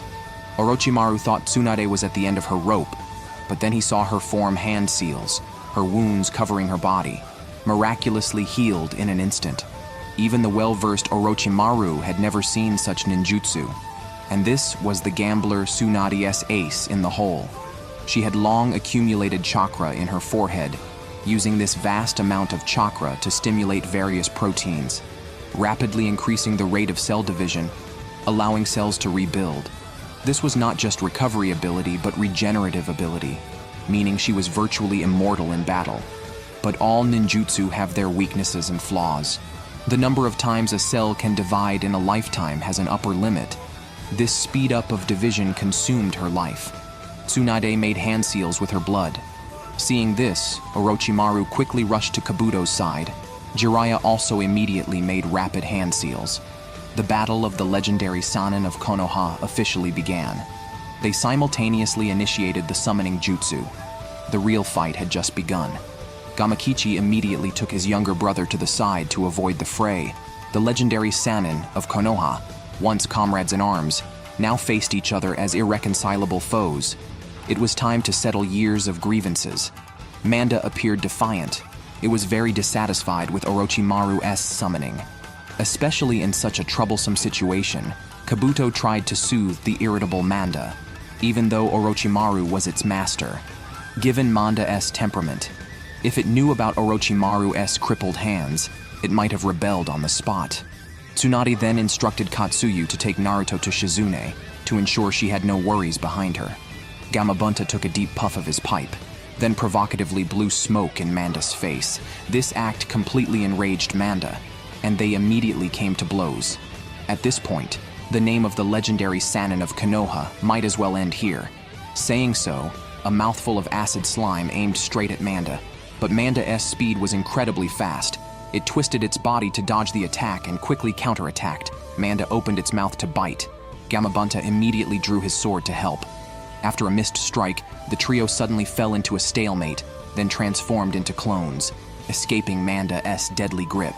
Jiraiya formed hand seals with both hands, coordinating with Gamabunta to cast Toad Oil Flame Bullet, but after the scorching, only Manda's shattered husk remained. Unbeknownst to them, the shedding Manda had already burrowed underground and was waiting for the right moment to strike. Gamabunta reacted quickly, grabbing Manda's tail in one go, but this was only a feint. Just as Jiraiya and Gamabunta were about to be doomed, Tsunade swung a large sword from the sky, pinning Manda in place. Just as Manda was trapped and unable to move, Orochimaru used his tongue to strangle Tsunade's neck. Even if Tsunade could regenerate, if her head was strangled off, she presumably couldn't come back. But he never expected Tsunade could forcefully break free. His tongue instead became a weak point in the battle.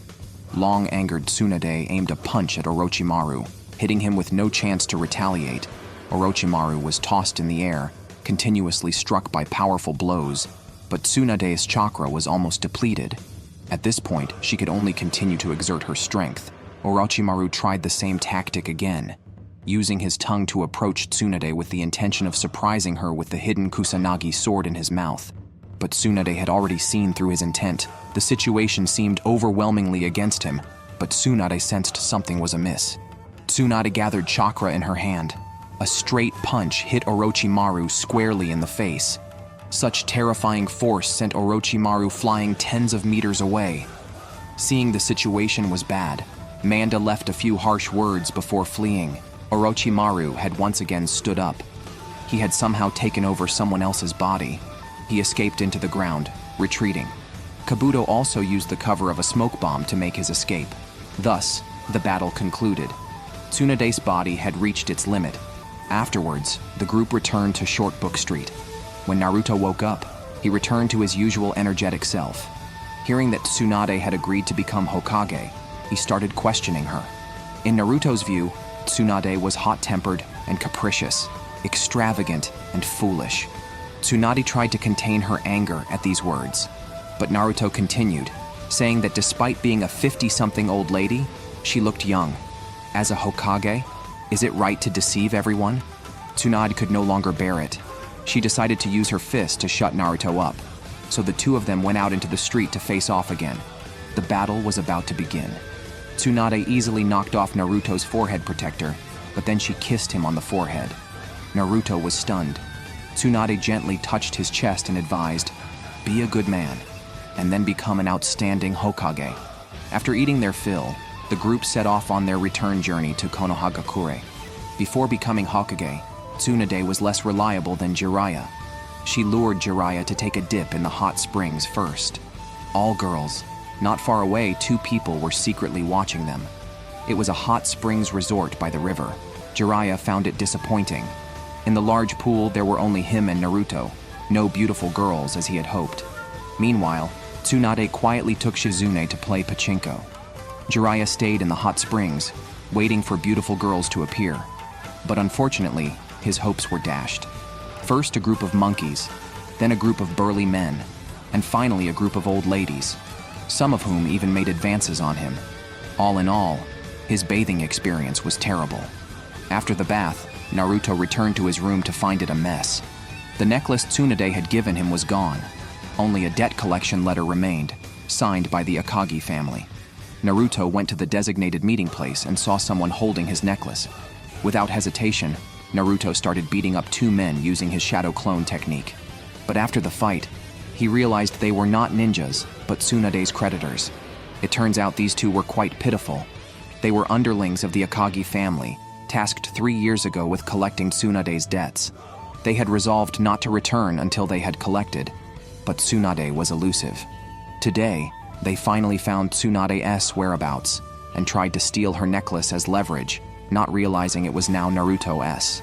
They took a beating for nothing. Seeing that Naruto was reasonable, they pleaded with him to help them get Tsunade to pay her debts. Looking at their pitiful faces, Naruto found it hard to refuse. Meanwhile, Tsunade had lost all her money at the pachinko parlor. She sent Shizune to the Hot Springs Inn to get money, but Shizune also received a letter signed by the Akagi family. Naruto was in their hands, and if they wanted him back, They had to pay up. Shizune, flustered, went to find Tsunade, but she had already left. Shizune decided to handle the tricky situation herself. She disguised herself as Tsunade and went to the appointed place, seeing Naruto tied up. Shizune pretended to take out a wallet, saying, "Although there's not much money in here, it can at least cover the interest." Of course, the money was fake, but it was immediately discovered by the other party. Shizune had no choice but to resort to force, spitting silver needles to quickly deal with the two debt collectors. But Naruto had no intention of leaving with her, instead questioning why she wouldn't pay the debts. Those two people who couldn't return home were too pitiful. Shizune was stunned, but the next second, all three of them disappeared. Shizune then realized these were all Naruto's shadow clones, and that Naruto had conspired with them. Hiding in the shadows, Naruto, wanting to help the two collect their debts, concocted a plan. Tsunade carried a large suitcase, which he thought must contain money. Watching Tsunade drinking alone in the room, Naruto thought of a plan. He disguised himself as Shizune and entered Tsunade's room, then took the suitcase before Tsunade could speak. But before he could boast to the two men, a fishing line descended from the sky and hooked the suitcase away. Naruto then accused Tsunade of being a Hokage who completely disregarded the lives of debt collectors. He did not recognize her as a Hokage. While Tsunade was stunned, Naruto cut the fishing line with a shuriken, and the three of them ran off. Tsunade chased after them, almost catching up. Out of necessity, Naruto threw a punch. But unexpectedly, when the smoke cleared, it revealed that Tsunade was actually a transformed little pig. Before Naruto could ponder this, another Tsunade attacked, and he hurriedly fled, using the multiple shadow clone technique. The next second, the street was full of Narutos. Tsunade, imitated by many, then stormed in, making the scene very chaotic. The two debt collectors were trampled by a Tsunade, who was still actually Shizune in disguise. The real Tsunade had met an old friend in the pachinko parlor and had been drinking and chatting with them up to this point. The small hot spring town became exceptionally lively. Shizune caught countless Narutos, but they were all shadow clones. With so many people in the hot spring town, she couldn't find the real Naruto for a while. Finally, she had to climb high, and from the rooftop, she spotted the real Naruto, and a group of Tsunades chased after him. By then, Naruto was cornered. Shizune kicked Naruto down, and finally, Naruto was caught. However, the suitcase ended up in the hands of the two debt collectors. When they opened the wallet, they discovered it was just a pile of IOUs. They were completely dumbfounded, but just then, Tsunade and her friend arrived. Tsunade's friend happened to know the head of the Akagi family, leading to a dramatic turn in the debt situation. It turned out that the debt owed to the Akagi family had been paid off by Tsunade a year ago, but Shizune had forgotten. Knowing the truth, Naruto could only sigh, and he sent the two debt collectors away. Naruto asked Shizune why she had tried to stop him when there was nothing in the suitcase. Shizune was embarrassed. She was afraid that if people in the village found out about the IOU in the suitcase, they would oppose Tsunade becoming Hokage. Tsunade didn't mind. She had many IOUs, but had only paid off the Akagi family. Even if Konohagakure temporarily had no Hokage, it still radiated a peaceful and warm atmosphere. In the ninja school, Iruka received the news and ended his classes early. Although teacher Iruka said nothing, Konohamaru still sensed something was off. He hurried to the Hokage's office building and ran into Kotetsu and Izumo. Seeing his grandfather's belongings being moved out of the Hokage office, Konohamaru felt very upset. His grandfather was already being forgotten by the villagers. The new Hokage would become everyone's support. But for Konohamaru, this happy outcome felt especially cruel. He felt it was too soon. Being young, he didn't know how to express his emotions, so he decided to seek an explanation. Fuming, he bumped into Tsunade. Looking at the child, Tsunade couldn't help but scold him, and Konohamaru didn't back down. Shizune arrived just in time to urge Tsunade to go to a meeting, ending the incident. Neji focused on improving his Byakugan and ninjutsu. He could see behind him, spotting 7 birds on a branch 50 meters away. At that moment, Tenten invited him to see the 5th Hokage Tsunade, but Neji was not interested. Looking up, he saw 8 birds flying past. His Byakugan abilities still needed development. The elders were advising the 5th Hokage. After dealing with the two elders, Tsunade felt the need to relax. As she walked out, she ran into Naruto, who was urgently requesting Tsunade to go to the hospital to treat a patient. He encountered Shikamaru and his father. Naruto secretly told Shikamaru that this woman was the 5th Hokage. Although she looked young, she was actually over 50. Shikamaru, who disliked trouble and women, felt his world suddenly turn gray. But Shikaku taught his son that she was the strongest and most beautiful ninja in the world. However, in Shikamaru's heart, women were synonymous with trouble. Shikaku immediately said, "Without women, men cannot be born." Watching his father speak so authoritatively, Shikamaru didn't bother to debunk him. At Konohagakure Hospital, Sakura looked troubled. Knowing that Tsunade was there to treat Sasuke, she bowed deeply. The treatment was brief. Green light emanated from her hands as she gently pressed on Sasuke's forehead. Soon, he woke up. Sasuke was pulled into Sakura's arms, and she was tearful. The long days of waiting and suffering turned into endless tears at that moment. Naruto wanted to step forward, but seeing Sakura holding Sasuke tightly, he suddenly felt like an outsider. Naruto signaled Tsunade to hurry and save Kakashi. Kakashi, having awakened, could no longer maintain his composure. Even after being healed, he looked like he was about to faint. Guy was already impatient at his side. Naruto wanted Tsunade to quickly check on his student Lee, but among the three, Lee's condition was the most dire. After glancing at Lee, Tsunade deliberately sent Naruto away. She didn't want Naruto to see the truth and become heartbroken. After a thorough examination of Lee's body, Tsunade gravely announced, "You can no longer be a ninja." Many fragments of bone in Lee's body had embedded themselves into his nerves. Guy couldn't accept this reality and began to speak erratically, even suspecting that this Tsunade was an imposter. However, under Tsunade's stern expression, his protests were ineffective, and Guy fell completely silent. Nevertheless, Tsunade could still perform surgery on Lee, but the success rate of such surgery was only 50%, and failure meant death. Lee wasn't a natural talent. His gift was his hard work and perseverance. Guy recalled how, even after being injured, Lee continued to train rigorously and even swallowed 100 of Guy's special herbal pills for recovery pills that would turn one's face green with just one. Lee desperately took 100, never giving up even as he cried. Yet this relentless and hard-working Lee ended up with such a fate. Listening to Tsunade's advice to find another path, Lee remained silent, then walked out of the hospital room, leaning on a crutch, alone in the dark corridor. Was Lee's path as a ninja really over? Had his darkest moment arrived? Or was it the beginning of a different kind of hope? In the morning, Naruto, neatly dressed, with a gemstone necklace sparkling in the sunlight on his chest, Naruto turned a corner and encountered the despondent Lee, who had now lost direction in life. Naruto was unaware that Lee's ninja career had been declared over. He enthusiastically asked Lee how he was, believing that Tsunade's miraculous skills would surely heal Lee's injuries. Lee looked somber and didn't know how to respond to Naruto. Then Konohamaru arrived and had taken over the Hokage's office, believing it still belonged to his grandfather and that no one could replace him. The office was filled with exploding tags and various traps. Outside the office were the Hokage's guard ninjas. Konohamaru's childish actions undoubtedly disrupted the normal operations of the 5th Hokage.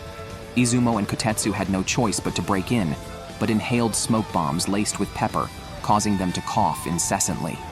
Just then, Tsunade arrived and scolded them for being slow. Could the Hokage's office really allow a child to cause such chaos?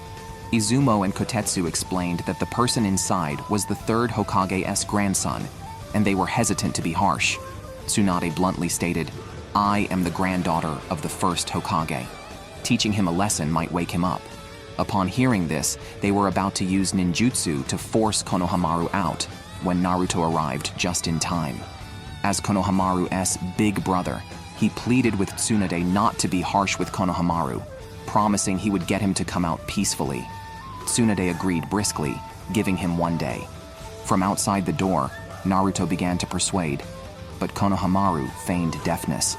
Naruto gradually lost patience until Konohamaru called him a fool, which angered Naruto. and he charged at the door. Physical means were often the most direct and effective. However, the door was rigged with mechanisms, and a pile of iron pots fell, dazing Naruto.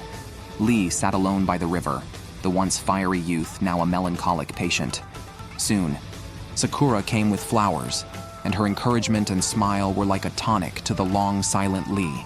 Tsunade, having a rather leisurely time, couldn't find a suitable office space and simply roamed the streets with Shizune, looking for a place to drink and play cards. Fortunately, she had the gentle and reliable Shizune by her side, constantly reminding Tsunade. In the snack shop, the dining table served as her desk, where she could enjoy hot drinks. Shizune managed Tsunade well, since escaping work was not an option. Tsunade reviewed the latest ninja manual, especially the files of Naruto and his peers, surprised and pleased by the different class divisions from the previous generation. However, when she reached Lee's page, her emotions became complicated. While out for a walk, she happened to see the wandering Lee and felt compelled to do something. Meanwhile, just as Naruto was preparing to use his newly learned Rasengan to blast the door open, Tsunade returned. She silently pushed the door open, easily handling the iron pots with her chakra. The exploding tags she held in her hand and stepped on lost their effectiveness. The obstacles in the way and the boulders above were shattered with one punch. In the face of Tsunade's absolute power, Konohamaru's carefully designed traps were trivial. Her actions were simple and casual. Just when Konohamaru thought he was going to be hit, Tsunade ignored him, took a book from the shelf behind him, and left without ever looking at him. Naruto and Konohamaru went to the cemetery to pay respects to Hiruzen. Konohamaru told Naruto about his restless reasons. The new Hokage would change Konohagakure, and soon Konohagakure would forget his grandfather. Naruto planned to take Konohamaru to find Tsunade. Naruto wants Tsunade to promise not to change Konohagakure and to ensure that everyone in the village remembers Hiruzen. Meanwhile, Tsunade is reading a book. She is very interested in Kabuto's ability to create new cells, thinking it could be helpful for Lee's surgery if applied to patients. Shizune is a bit worried about this, as it completely depends on individual aptitude. Even Tsunade might not be able to learn it. However, Tsunade is composed and says, "There's no way around it after all. I am the 5th Hokage." This statement awakens Konohamaru, who is outside the door. He recalls his grandfather often saying, "There's no way around it, Konohamaru. Your grandfather is the 3rd Hokage." At this moment, he realizes that Konohagakure will not change, and his grandfather will not be forgotten. Inside the ninja school, Lee sits on a bench. Although he had no sense for chakra, he still tried hard until he first met Guy. Guy's passionate yet inexplicable speech inspired Lee and gave him a direction in life. Guy asked everyone to express their dreams. Only Lee boldly stated his dreams. Although he faced ridicule from Neji, he earned praise from Guy. The fiery Guy and the laid-back Kakashi always ended up causing some trouble and laughter. The trouble-averse Kakashi suggested playing rock, paper, scissors. Guy agreed and stated the wager. The loser had to walk around Konohagakure on their hands for 500 laps. Suddenly, a hand landed on Lee's shoulder, interrupting his memories. Looking up, it was his eternally sunny teacher, Guy. In the ninja school, when all other students were learning ninjutsu, and Lee, who could only do taijutsu, saw the disappointed looks from his teacher and the isolation from his peers, Lee had his moments of doubt until he met teacher Guy. He believed every word Guy said. "You are a genius of hard work. Just keep at it." But now, Lee was breaking down. His body wouldn't change no matter how hard he tried. He asked his teacher what he should do now. Only as the sun set did Guy finally speak. He suggested Lee make up his mind about the surgery. Lee hesitated.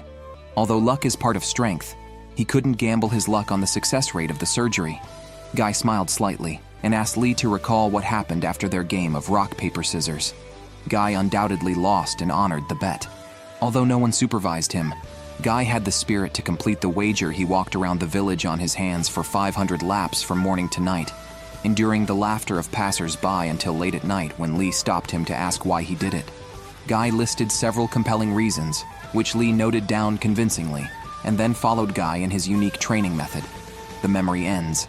2 passionate men will not submit to fate. Guy tells Lee, "A heavenly future awaits you." Heaven will surely favor you. A child who has always tried hard. The surgery will succeed. If not, I will die with you. This was Gaia's heaviest promise as a teacher. Since meeting his disciple Lee, his Nindo has been to devote his remaining life to training Lee. Lee was deeply moved and threw himself into Gaia's arms. At that moment, Lee finally decided to undergo the surgery. Meanwhile, Tsunade had been up all night and finally developed a cell activation technique that increased Lee's surgery success rate to 58%. Tsunade, wearing the Hokage's hat, stood with Jiraiya and 2 advisors behind her on a high platform. Removing her hat to reveal her beautiful face, she loudly announced that she was the 5th Hokage, ruling over Konohagakure. The whole village cheered together. Past pains had faded, and a new legend was about to begin. To their target. Along the way, they encountered no traps, which suggested that the enemy believed only Jirobo could catch up to them. Shikamaru decided to take advantage of the enemy's underestimation. Meanwhile, Kitamaru and others were not far away. Sakura complained about Jirobo being too slow, but just as he finished speaking, Jirobo appeared. Tayuya, always temperamental, scolded him. "You fat pig, don't think about slacking off. Hurry up and carry the coffin, that's your task." Jirobo responded indifferently, but the other 3 immediately stopped and immediately punched at Kitamaru, who easily caught the attack. Jirobo, always cautioned Tayuya about her language, was seen through. Kitamaru then spat out a web to bind Shikamaru. Before he could continue, Naruto surrounded him from behind. However, Kitamaru spat out a white substance, molded it into a huge spiderweb. Kitamaru was in freefall. Kiba attacked with Gatsuga, but Kitamaru grabbed a spider thread and dodged. Kiba, instead, spider thread preset by the opponent. Kitamaru then hung upside down on a tree trunk. Neji suddenly launched a surprise attack from behind, but was once again dodged by Kitamaru. Soon, Neji also fell into the opponent's trap and couldn't move. At this point, all 4 had completely fallen. Kitamaru wrapped Neji into a cocoon. Naruto realized that this spider web was unusual, as ordinary swords could not cut through it. According to Neji's Byakugan observation, there was chakra flowing through Kitamaru's spider silk, indicating some kind of ninjutsu. Seeing Naruto unable to move, Kitamaru whimsically used ninpo, spider sticky gold. The originally soft spider silk instantly became extremely hard. Kitamaru then threw out a dart, and one of Naruto's clones immediately dissipated. The threat of death slowly approached Naruto as Kitamaru continuously threw darts, and Naruto's clones kept decreasing. Just as only one remained, Kitamaru, who was complaining about the boredom of the game, threw out the last dart. But then he realized that all the trapped Narutos were just clones, and the real Naruto had already attacked from behind. However, Kitamaru quickly neutralized Naruto's assault and took control of him. Just as Neji, who was supposed to be clan's Jukin, which can destroy any chakra product, proved that only Neji could deal with Kitamaru. Neji didn't hesitate and said, "Let's go. I'll handle this guy." However, from Akamaru's continuous retreat, it was evident that this person was even more formidable than Jirobo. But Neji understood Sasuke, but also the bonds of Konohagakure. Just as Iruka had said at the 3rd Hokage's funeral, many people die from missions or wars, but everyone holds something dear in their hearts, and emotions deepen over time. For this reason, risking one's life needs no justification. Those who cherish bonds would do so. Neji stared intently at Naruto and said, "Your eyes are even more perceptive than mine. Go." Sasuke is still in the darkness, immediately set off. Kitamaru tried to pursue with spider silk, but Neji activated his Byakugan and used Jukin to cut off all his spider webs. Faced with such a powerful opponent, Kitamaru also became interested. He spat out countless spider webs to block Neji's movements. While Neji dodged continuously and defended with Jukin, a lapse allowed Kitamaru to seize an opportunity. Kitamaru noticed Neji's special eyes and the sharp chakra released from his fingers, which was his power. Thus, Kitamaru thought that by trapping Neji's hands, he would. Kitamaru spat out a spider sticky gold, preparing to harvest Neji's life. Kitamaru's attack missed, and Neji quickly closed in on Kitamaru. It turned out Jukin was not limited to just the hands. He could release chakra from all the acupoints on his body. Now that Kitamaru had entered Neji's attack range, Kitamaru tried to dodge hastily. But Neji didn't give him a chance to escape. Faced with Hakarokuju Yonshio, Kitamaru could hardly parry and was fiercely blasted away. But to Neji's surprise, before the dust settled, Kitamaru had already gotten up. It turned out that Kitamaru had wrapped his entire body in hardened spider silk, and his abilities seemed to complement each other perfectly. His spider silk was not limited to just his mouth. It could also be secreted from the sweat glands all over his body. The spider silk covering his entire body could block the invasion of chakra, rendering Neji's continued use of Juken futile. Meanwhile, Kitamaru was also analyzing Neji's attack, so he prepared to attack Neji's defensive blind spots from a distance. The next second, Kitamaru disappeared from his spot. Neji constantly scanned the surroundings with his Byakugan, while Kitamaru hid in the trees and launched a surprise attack with a kunai. Neji, who was on guard, quickly dodged, but he didn't realize that the kunai thrown by Kitamaru was just a decoy, followed by a barrage of spider-sticky gold arrows. In a moment of urgency, Neji could only use Daytime Tiger for all-around defense. Seeing the arrows being deflected, Kitamaru was shocked. Neji, who had deflected the attack, threw a kunai back in retaliation. At this moment, Kitamaru finally realized that the Byakugan not only could see the flow of chakra, but also had almost a 360-degree field of view. Long-distance combat was disadvantageous for Neji. This move was to force Kitamaru to reveal himself. But Kitamaru activated the first stage of the Cursed Seal. Neji noticed that the opponent's chakra had been greatly enhanced, and his appearance reminded him of Sasuke. Kitamaru used Kuchiyose no Jutsu to summon a spider. Since the opponent defended by rotating chakra, he decided to hinder the rotation. The giant spider's abdomen was slashed open, and countless small spiders swarmed towards Neji. Neji immediately defended with Daytime Tiger, but his chakra got entangled by the small spider's webs, forcing him to stop the rotation. Kitamaru took the opportunity by Neji. Daytime Tiger was becoming difficult to maintain. In the ensuing, while Kitamaru maintained a safe distance, launching a combined attack with spider silk and arrows. Having lost the defense of Daytime Tiger, Neji could fix and used Hyakuni Juhatishu to eliminate all the incoming spider fight the spider assault. Finally, an arrow pierced Neji's body, allowing Kitamaru to further understand Neji's abilities. Neji seemed to accurately sense attacks within 50 meters, yet he had not dodged just now. Kitamaru's attack. Kitamaru had finally deciphered the secret of Neji's eyes, intensifying his attack. Neji was repeatedly injured. It turned out that Byakugan was not perfect, and Daytime Tiger existed to compensate for this flaw. Neji, lying on the ground, struggled to stand up. The opponent's words, "You are destined not to win against me," reminded him of the times he had always defeated Lee in training. Back then, Neji was hailed as a genius by his peers, but in Lee's view, he could surpass a genius with effort. Back then, Neji concluded that no matter how hard you try, you cannot win against me. It's predetermined. He had said the same to Hinata, until his fight with Naruto changed his mind. Naruto's steadfast beliefs changed him. Amidst these memories, Kitamaru's attack came again. A huge spider smashed down towards Neji, who used Juken to completely shatter the spider.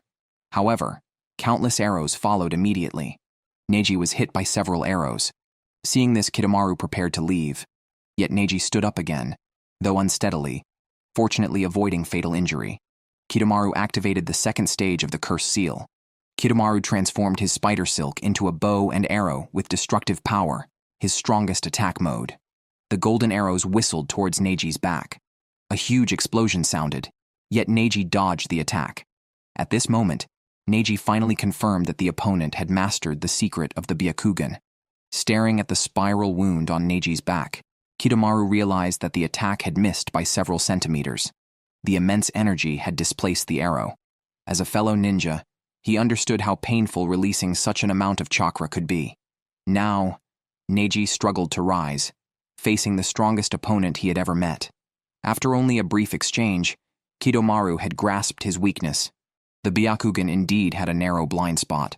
For attacks aimed at the first thoracic vertebra, the Byakugan could not see. Suddenly, Neji moved. As he ran, he pulled out the arrow stuck in his back.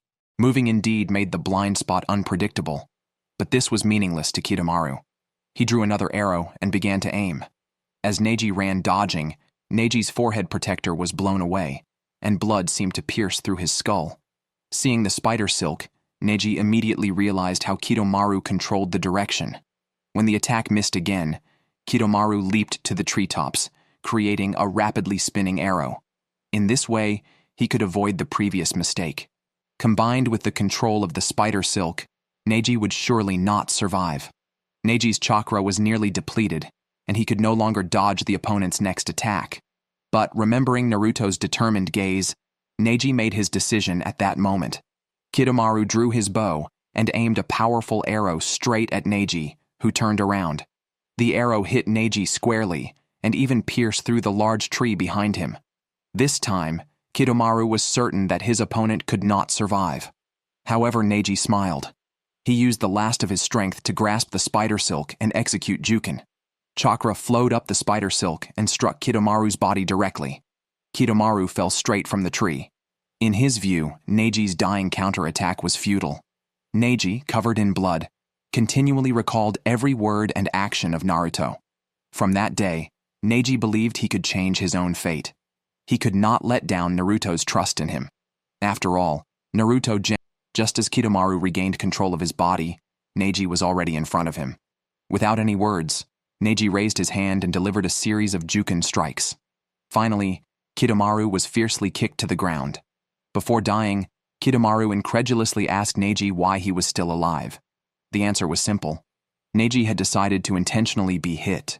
He knew his own weaknesses better than anyone else. So, by releasing chakra within that range, he could sense the opponents as seriously injured. He would not die instantly. Kimimaro couldn't understand. Even so, why go to such lengths? Neji calmly said.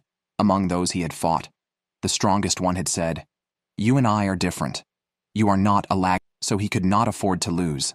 Soon, both Kimimaro and Neji entered a near-death state. The forehead, he was not willing to just die like this. Kimimaro still believed that the course of events would not change because of Neji's sacrifice.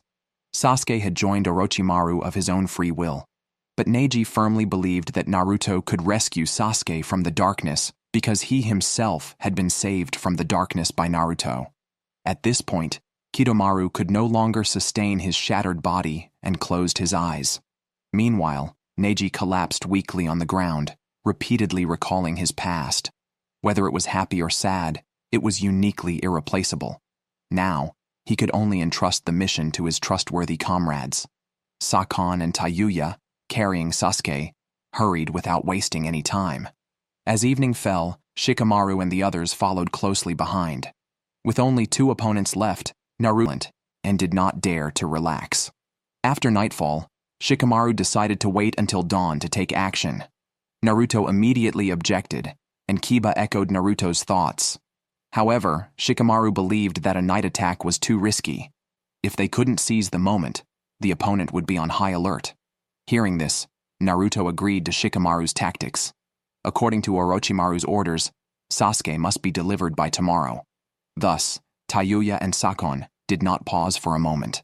In the forest shrouded by night, screams could be heard, constantly in excruciating pain due to the Hokage's seal, wishing only for Sasuke to come to him quickly. But Kabuto believed that Orochimaru's body had reached its limits. If the transference was not performed now, all would be lost. Holding a grudge against the 3rd Hokage, Orochimaru agreed to an early transference. Soon, Kabuto went deep into the stronghold, opened the sealed door, and said to the group of ninjas walking in the darkness, "I will let you out, but only one can go." The implication, translation, can Akimichi really defeat his enemies relying on secret pills? Akimichi's Nikudan Sensha did not seriously injure his opponent. As patience began to wane, Jirobo activated the first stage of the cursed seal. Akimichi was immediately knocked away with a punch. Jirobo, full of pride, taunted, "Waste always becomes expendable in critical." Struggling to his feet, Akimichi kept recalling the words his teacher and comrades had once said. "Akimichi, don't just focus on eating, train a bit too." Seeing Akimichi spacing out, Jirobo guessed he had hit a nerve and thus gathered his strength for another fierce attack. With no strength to retaliate, as Jirobo kept mocking, Akimichi, hearing the taunts about Shikamaru joining the pursuit team, grew angry. In his view, he was indeed weak, but Shikamaru always believed in him. Indeed, in Shikamaru's heart, Akimichi's strength was no less than that of Neji and Naruto. What he lacked was not power, but confidence. Finally, Akimichi was knocked down again. A butterfly flew by, reminding him of Shikamaru's encouragement and trust. This time, he swallowed a yellow pill, and instantly, chakra surged within him, replenishing his lost energy. As a teammate and a friend, he could not let down Shikamaru's trust. However, to Jirobo, such strength still seemed insufficient. With the power of the yellow pill, Akimichi used the Choza clan's secret technique, his right hand swelling in an instant, striking Jirobo squarely. Then, Akimichi continued to barrage Jirobo with hits.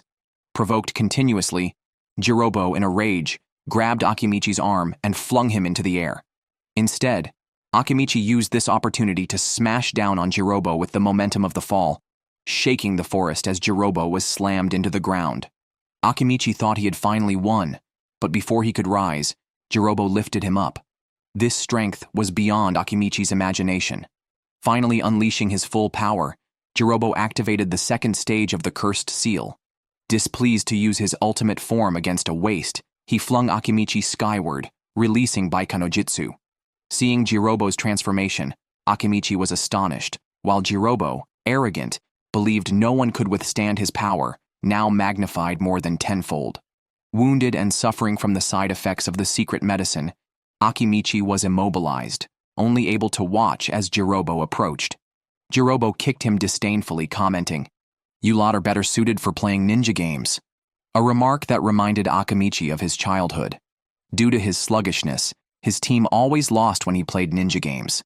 As Jirobo tightly gripped his neck, maintaining the second stage of the cursed seal consumed a great deal of chakra, so he attempted to absorb Akimichi's power, but was dissatisfied with the depleted chakra. Flung harshly, Akimichi tried to pick up a fallen bag of chips, only for Jirobo to snatch it first, leaving just one chip. Time returned to the past.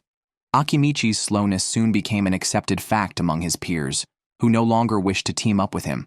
Rejected, Akimichi left alone, but his kindness caught the eye of a peer, Shikamaru. Gloomy, Akimichi confided in his father about being shunned by his peers. His father gently told him, "You are kinder and gentler than anyone. When you find friends who see these qualities in you, cherish them and become dependable companions." Akimichi nodded with a smile. Returning to the present, Jirobo viciously told Akimichi that after dealing with him, he would send Shikamaru and the others to hell. Elsewhere, Shikamaru was marking a tree, firmly believing that Akimichi could defeat Jirobo and catch up. Naruto and the others also left marks on the tree before moving on. At this moment, Akimichi was in a dire situation, holding only the most potent red pill, which would end his life once taken. Unaware of his friend's critical condition, Shikamaru always remembered the afternoon they became friends. That day, he met Akimichi and his father chatting on the rooftop and greeted them warmly, then told Akimichi it was his favorite spot to watch the clouds when the sky was clear. He invited Akimichi to join him, and they quickly became friends, sharing chips, and from that day forward, Shikamaru and Akimichi supported each other. Trapped Ukon was bleeding profusely. He could only place his desire for revenge on his brother Sakon, who was washing his eyes because it was time for him to go to sleep. Sakon never expected that his brother could be driven to such an extent. The brothers rejoined before falling asleep. Ukon reminded his brother that Kimimaro was fighting desperately for him, complained that Kabuto's provocation was somewhat cruel. However, Kabuto clarified that he had not given any orders. Kimimaro was acting purely out of his own will. For Orochimaru, Kimimaro was a perfect being. The young man revered him as a deity, willing to give his life unhesitatingly. Moreover, he came from a ninja clan with the strongest bodies and possessed an almost perfect Kekigenkai. If not for his Samaro had left the dense forest and come to a grassland. Naruto had caught up with him, his face fierce, barely able to suppress his inner anger. Kimimaro, however, remained terrifyingly calm. Naruto questioned Kimimaro why Orochimaru wanted Sasuke. Kimimaro did not hide the truth. Orochimaru had mastered the ninjutsu of immortality, but his body could not remain in its current state indefinitely. Therefore, before his body decayed, he needed a new body as a vessel for his soul. This revelation nearly drove Naruto berserk. The red chakra began to boil like burning flame. Sasuke really that important? To sacrifice so much for one person? Shikamaru his teammates, and he absolutely did not believe that his teammates had already been sacrificed. As their conversation went nowhere, Tayuya used Kuchiyose no Jutsu to summon 3 large puppets behind her. In the abyss, Kiba was continuously at a disadvantage. Although he touched the opponent, he could not inflict any damage, and instead, he was always hit by inexplicable attacks. Out of desperation, he and Akamaru resorted to using Gatsuga together. Kiba and Akamaru had no chance to counter. Sakon and Ukon were tired of this uninteresting game and opened the second stage of the cursed. Akamaru and Kiba immediately sensed their chakra surge tens of times higher. Meanwhile, under Kimimaro's fierce offensive, most of Naruto's shadow clones had dissipated, and Kimimaro was ready to fight seriously. Shikamaru was various situations. Akamaru suggested that Kiba use a recently developed ninjutsu, but Kiba hesitated, knowing it would deplete their chakra completely, likely resulting in their deaths. However, Sakon and Ukon's strength was too overwhelming, a white two-headed wolf. However, Sakon and Ukon did not consider Kiba a threat. The two-headed wolf started spinning rapidly, attacking them like a fierce tornado. Due to the earlier markings, Sakon and Ukon could not evade, and the high-speed rotational force tore their bodies in half. But just as Kiba breathed a sigh of relief, Sakon and Ukon's shattered bodies regrew limbs. It turned out the brothers could act independently, and Kiba's move was exactly what they expected. The real battle was just beginning, but Kiba and Akamaru were already near their limit. With only enough chakra left for one more use, Garuga attacked again. Sakon and Ukon immediately dodged behind 2 stone pillars. Kiba changed direction to continue the chase.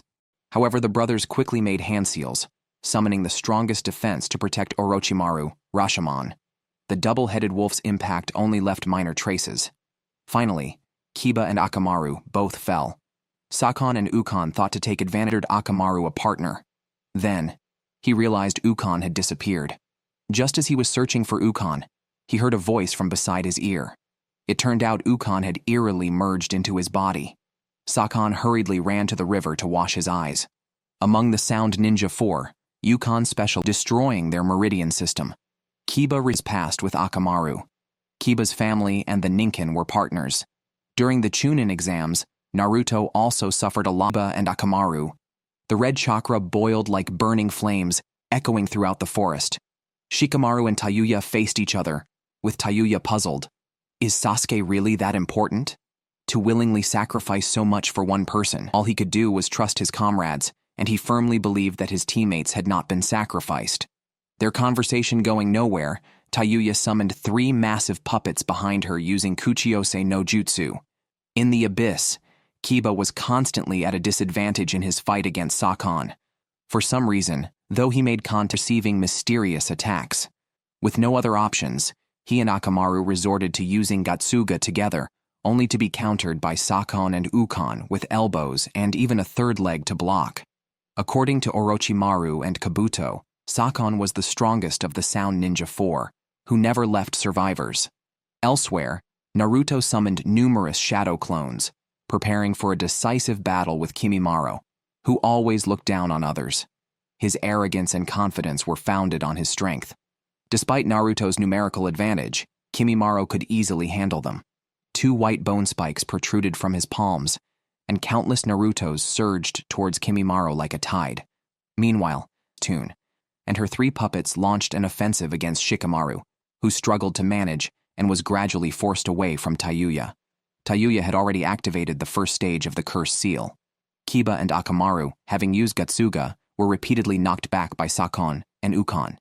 It turned out Sakon and Ukon were brothers. Typically, the older brother Ukon would sleep inside and Akamaru no chance to counter. Sakon and Ukon grew tired of this unexciting game and initiated the second stage of the Cursed Seal, intending to quickly end the fight as Ukon's hobby was dismembering corpses. Akamaru and Kiba instantly sensed their chakra surge tenfold. Under Kimimaro's fierce offensive, most of Naruto's shadow clones had dissipated, and Kimimaro was ready to get serious. Shikamaru was very passive, forced to continuously dodge Tayuya's techniques. On all three battlefields, the Konohagakure ninjas were in dire straits. Akamaru suggested, but Kiba hesitated, overwhelming, exceeding Kiba's capabilities. Now they had to take a risk and use Garuga to end it. Kiba first engaged Sakon and Ukon in close combat, then tightly restrained them, preventing them from moving. Akamaru took the opportunity to mark them. The duo quickly distanced themselves and merged into a white two-headed wolf. However, Sakon and Ukon did not consider Kiba a threat. The two-headed wolf began to spin rapidly, attacking them like a fierce tornado. Due to the earlier markings, Sakon and Ukon could not evade, and the high-speed rotational force tore their bodies in half. But just as Kiba breathed a sigh of relief, Sakon and Ukon's shattered bodies regrew limbs. It turned out the brothers could act independently, and Kiba's move was exactly what they expected. The real battle was just beginning, but Kiba and Akamaru were already at their limits, with only enough chakra left for one more use of Garuga. With no other choice, as Garuga attacked again, Sakon and Ukon immediately dodged behind two stone pillars. Kiba changed direction to continue the chase. However, the brothers quickly made hand seals, summoning the strongest defense to protect Orochimaru, Rashomon. The double-headed wolf's impact only left minor traces. Finally, Kiba and Akamaru both fell. Sakon and Ukon thought to take advantage of this, but Akamaru, to protect his master, expelled his last strength to spray strong acid, hitting Sakon's eyes. But he himself was severely injured by a punch from the opponent. Kiba was heartbroken as he considered Akamaru a partner. Then, he realized Ukon had disappeared. Just as he was searching for Ukon, he heard a voice from beside his ear. It turned out Ukon had eerily merged into his body. Sakon hurriedly ran. Elsewhere, Naruto was also feeling desolate, but on his way back, he encountered Sakura, who had come looking for him. Sakura had something she wanted to tell him. The cover of Night gave the Sound Ninja 4 the perfect opportunity. They surrounded Sasuke. They were resentful that Orochimaru thought so highly of Sasuke, so they came together to test Sasuke's strength and, incidentally, to complete Orochimaru's task. Sasuke, surrounded by the four, attacked, sending them tumbling in disarray. But after a cloud of smoke cleared, Sasuke realized he had been battling 4 wooden logs, while the Sound Ninja 4 stood at a distance, watching the spectacle. Their ease and composure of true masters thoroughly annoyed Sasuke. He glanced back with a grim expression. Sakon was annoyed by Sasuke's arrogant attitude. He was the first to rush out to battle Sasuke. As the two rapidly approached each other, Sasuke took out a chakra thread and wrapped it around Sakon's right foot. When they landed, Sasuke tightened the chakra thread, leaving Sakon immobilized and only able to react passively to Sasuke's offensive. Just as Sasuke's fist was about to strike, Sakon's lips curled into a sinister smile. With just a simple musical note, Sasuke was sent flying back as if struck by lightning. It was the first time witnessing such a bizarre technique. Sakon mockingly said, "Your bones make such a deep sound." Sasuke was momentarily unable to respond. Kimimaro spit out spider silk trying to bind Sasuke, but during Sasuke's attempt to dodge, he was sent flying by Jirobo, landing right in front of Sakon. However, Sasuke adjusted his posture to dodge the attack and immediately dove forward, kicking Sakon fiercely into the air, using a move he had utilized during the Chunin exams called Sisirendan.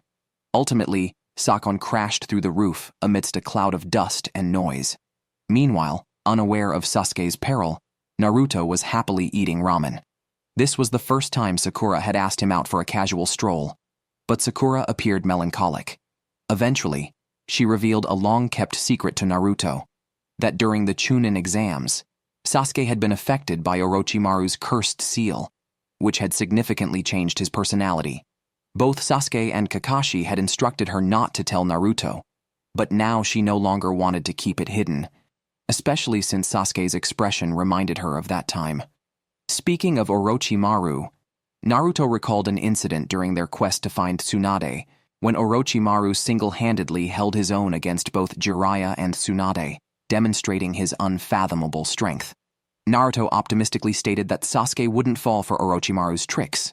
However, Naruto underestimated Sasuke's desire to become stronger. On the other side, Sasuke was no match for the Sound Ninja 4, with Sakon remaining unscathed and dominating Sasuke effortlessly. He continuously belittled Sasuke's strength, saying it wasn't even half of Kimimaro's. Although Sasuke was internally furious, he was helpless. The Sound Ninja 4 offered Sasuke the chance to join them and gain power from Orochimaru. As the curse seal reacted painfully, Sakon and Tayuya continued to mock him verbally. Sasuke forcibly activated the curse seal, roaring as he charged forward, but Sakon easily kicked him back to his original position. The Sound Ninja 4 also possessed Orochimaru's curse seal, but the power they gained came at the cost of their freedom, bound forever to Orochimaru. Tayuya told Sasuke that playing with his friends in the Warm Village would never allow him to avenge his brother Itachi, whose name profoundly stirred Sasuke's heart. During his moments of self-doubt and stagnation in strength, Orochimaru's offer was tempting. Their goal wasn't to forcibly take Sasuke, but to persuade him to willingly seek out Orochimaru. After finishing their piece, they simply turned and walked away, leaving autumn leaves drifting in the air. As Sasuke reached out to catch a falling leaf, a ferocious expression crawled across his face. Perhaps there truly was a telepathy of hearts under the same moonlit sky. Unbeknownst to Sakura, as she casually watched the breeze lift the leaves, she felt an inexplicable palpitation, while Naruto remained oblivious. After saying goodbye to Sakura, he even felt like having another bowl of noodles. Meanwhile, Sasuke stood quietly at home, closing the team photo on his desk, symbolizing his final severance from Konohagakure. On a silent night, Sasuke, with a backpack, walked the path leading out of the village. Unexpectedly, Sakura appeared. At that moment, Sasuke stopped, simply told her to go back to sleep, and passed by her without any attachment or explanation. But behind him, Sakura was already in tears, unable to stop Sasuke from walking away. She questioned why he wouldn't share anything with her. Sakura tried to retain Sasuke with the friendship of Team 7, from the initial formation of the team when she misspoke and annoyed Sasuke, to the Dazna mission. The bonds of friendship had slowly solidified through these trivial matters. She didn't want Sasuke to be lonely again, but Sasuke didn't look back. He acknowledged that Sakura made some sense, but such tender friendship couldn't help him grow. He had once thought Team 7 was where he belonged, but Naruto's growth and the enemy's mockery told him he was on the wrong path. He needed to embark on a new journey. Sasuke was expressionless, but his heart was not necessarily without turmoil. Humans are not plants, who can be heartless. Yet a life lived for revenge left no room for a girl's tears. In despair, Sakura shouted her confession, but it still did not sway Sasuke's decision. Coldly he said, "You really are annoying." Seeing no hope of reconciliation, Sakura quickly stepped forward, threatening to call out. Sasuke instantly appeared behind her and softly said, "Thank you, Sakura." A simple phrase that meant more than 1,000 words of expression. Sakura's tears were still falling down her face when she was unknowingly knocked unconscious by Sasuke. The evening breeze felt bleak. Sakura lay quietly on a chair, while Sasuke disappeared into her dreams. The Sound Ninja 4 knelt on the ground. Orochimaru had already instructed them that the moment Sasuke left the village, he would be the leader of the Sound Ninja 4. Sasuke was indifferent to the change in everyone's attitude towards him. He stood there as if he was born to be a leader. The morning bird call started as the gatekeepers, carrying thick files, went to see Tsunade for business, but stumbled upon the unconscious Sakura. Once Tsunade was informed of Sasuke's defection, she immediately sought out Shikamaru. This was his first mission as a Chunin, to retrieve Sasuke. Hearing the mission was urgent and could get complicated, Shikamaru's face involuntarily frowned. He thought such a task should be handled by a team of Jonin and Chunin, but Tsunade directly told him that was impossible as most Jonin were out on missions. Anyway, Shikamaru had to select excellent genin within half an hour to form his team and leave the village quickly. Ultimately, Tsunade recommended Naruto to Shikamaru, because, even if not recommended, he would have gone to find Sasuke alone. Naruto, still in his pajamas, was shocked by the news. He quickly changed and followed Shikamaru. They arrived at the Akimichi family's door, but no one answered their knocks. Naruto was a bit helpless, but Shikamaru nonchalantly pulled out a bag of chips, barbecue-flavored. Just as he ate the last chip, the door instantly opened and Akimichi grabbed the last piece. Naruto was speechless. The reason for choosing Akimichi was simple. They had always been teammates and worked well together. The rest of the team included Kiba and Neji. The gate slowly opened. Naruto was clearly unsure of his role in the mission. He commanded everyone to follow him, but Shikamaru reminded him that he was the team leader and they must listen to him. Shikamaru quickly demonstrated his tactical genius, arranging the team in a single-file line. The keenly perceptive Kiba and his dog Akamaru first, followed by the brains Shikamaru, the explosive Naruto, the powerful Akimichi, and finally, Neji, with his Byakugan.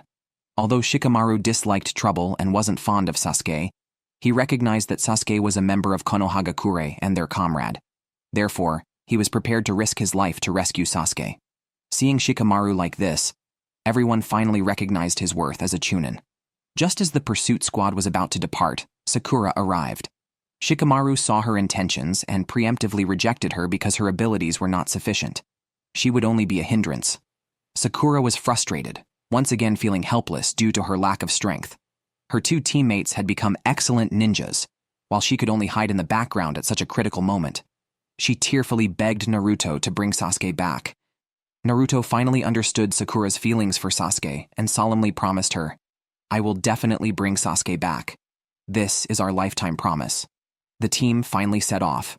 After leaving Konohagakure, the Sound Ninja 4 changed their demeanor. They surrounded Sasuke and told him that before meeting Lord Orochimaru, he must die once. Sasuke was startled by this revelation. Sakon pulled out a bottle containing a soldier pill, which could forcibly elevate Sasuke's curse seal from level 1 to level 2, significantly boosting his power, but also accelerating the erosion caused by the curse seal. Within minutes, a person could die. Sasuke remained calm, unfazed by the threat of death. A breeze rustled through the trees, and a falling leaf blocked the view of the cursed seal, reflecting Sasuke's internal conflict. Sakon handed the soldier pill to Sasuke. They would set up a barrier to mitigate the side effects of the cursed seal, turning real death into a state of feigned death. Sasuke no longer hesitated, and the reluctant leaf drifted away, just as Sasuke's attachment to Konohagakure seemed to dissipate. The drug quickly took effect, and Sasuke sat in agony on the ground. Sakon quickly placed him in a summoned wooden barrel, then called the other three to cast the 4 black mist formation. The black mist gathered in the air swiftly flew into the barrel, burying Sasuke completely. Now, it was up to Sasuke's willpower. Genma's team had just completed their mission. With their strong sensory abilities, they detected the Sound Ninja 4's movements. However, their tracking was discovered by the Sound Ninja 4, and a battle was imminent. The Konohagakure ninja quickly recognized the identity of the Sound Ninja 4, who immediately activated their cursed seal states. Sakon, holding a kunai, swiftly closed in. Genma countered by spitting out a toothpick to block the kunai flying through the air. Far away, Shizune had been waiting for her companions for a long time and decided to go to provide support. By the time they arrived at the scene, it was too late. The area was in disarray, with trees snapped and broken everywhere. Genma and Raidu were found on the ground, riddled with kunai and shuriken, barely conscious. Shizune quickly went forward to administer medical treatment. Fortunately, her medical skills were exceptional, and the two gradually regained consciousness. Another person recklessly considered pursuing the enemy alone, but Shizune immediately stopped this impulsive action. Genma also woke up in time. The enemy's techniques were no longer just simple ninjutsu. Recklessly pursuing them would only lead to certain death. Shikamaru's team was still on their way. Akamaru, with his sensitive sense of smell, detected the scent of blood. The team halted on the branches of a tree. At Shikamaru's prompt, they looked up and noticed an exploding tag attached to the tree, with 5 more in other locations. Neji, experienced and knowledgeable, recognized this as a barrier formation. If the enemy approached, an explosion would occur. They had no choice but to bypass it, because it involved high-level ninjutsu. Bypassing the formation meant navigating through numerous small traps scattered everywhere. Although troublesome, they were still manageable. Kiba reminded everyone to carefully avoid the invisible steel wires on the ground. But Naruto was about to step on one. Just in time, Shikamaru used his shadow possession jutsu, Kagemane no Jutsu, to control Naruto's actions. Though it was a challenging move, it fortunately did not trigger the traps. Shikamaru noticed a special aspect of the traps. Next to every visible metal wire, there was always a non-reflective green metal wire, a double trap setup that was difficult to anticipate. Given the meticulous nature of the traps, the enemy might not be far away. Neji immediately activated his Byakugan and, looking through the dense forest, pinpointed the enemy's resting place. The recent battle had drained the enemy physically due to the activation of their cursed seals, forcing them to rest. Shikamaru quickly formulated a strategy and commanded the team to split into two groups to approach the enemy stealthily. However, due to their lack of experience, Shikamaru's attempt at stealth was soon discovered by Kidomaru's strategically placed spiderwebs. Shikamaru hid under a bush to observe secretly, while Neji used his Byakugan to find Sasuke hidden inside a barrel. Suddenly, Sakon turned and shot a kunai with an exploding tag attached. The two tried to dodge, but it was too late. They were caught in the blast and unwittingly propelled toward the enemy. The four thought it was the Konohagakure Jonin again, but were surprised to find it was just a group of kids. Shikamaru stated they came to negotiate, but Kidomaru pulled on the spider silk, and Naruto and the other two were instantly yanked out of hiding. Kiba took the opportunity to throw a smoke bomb, but their first venture was not successful.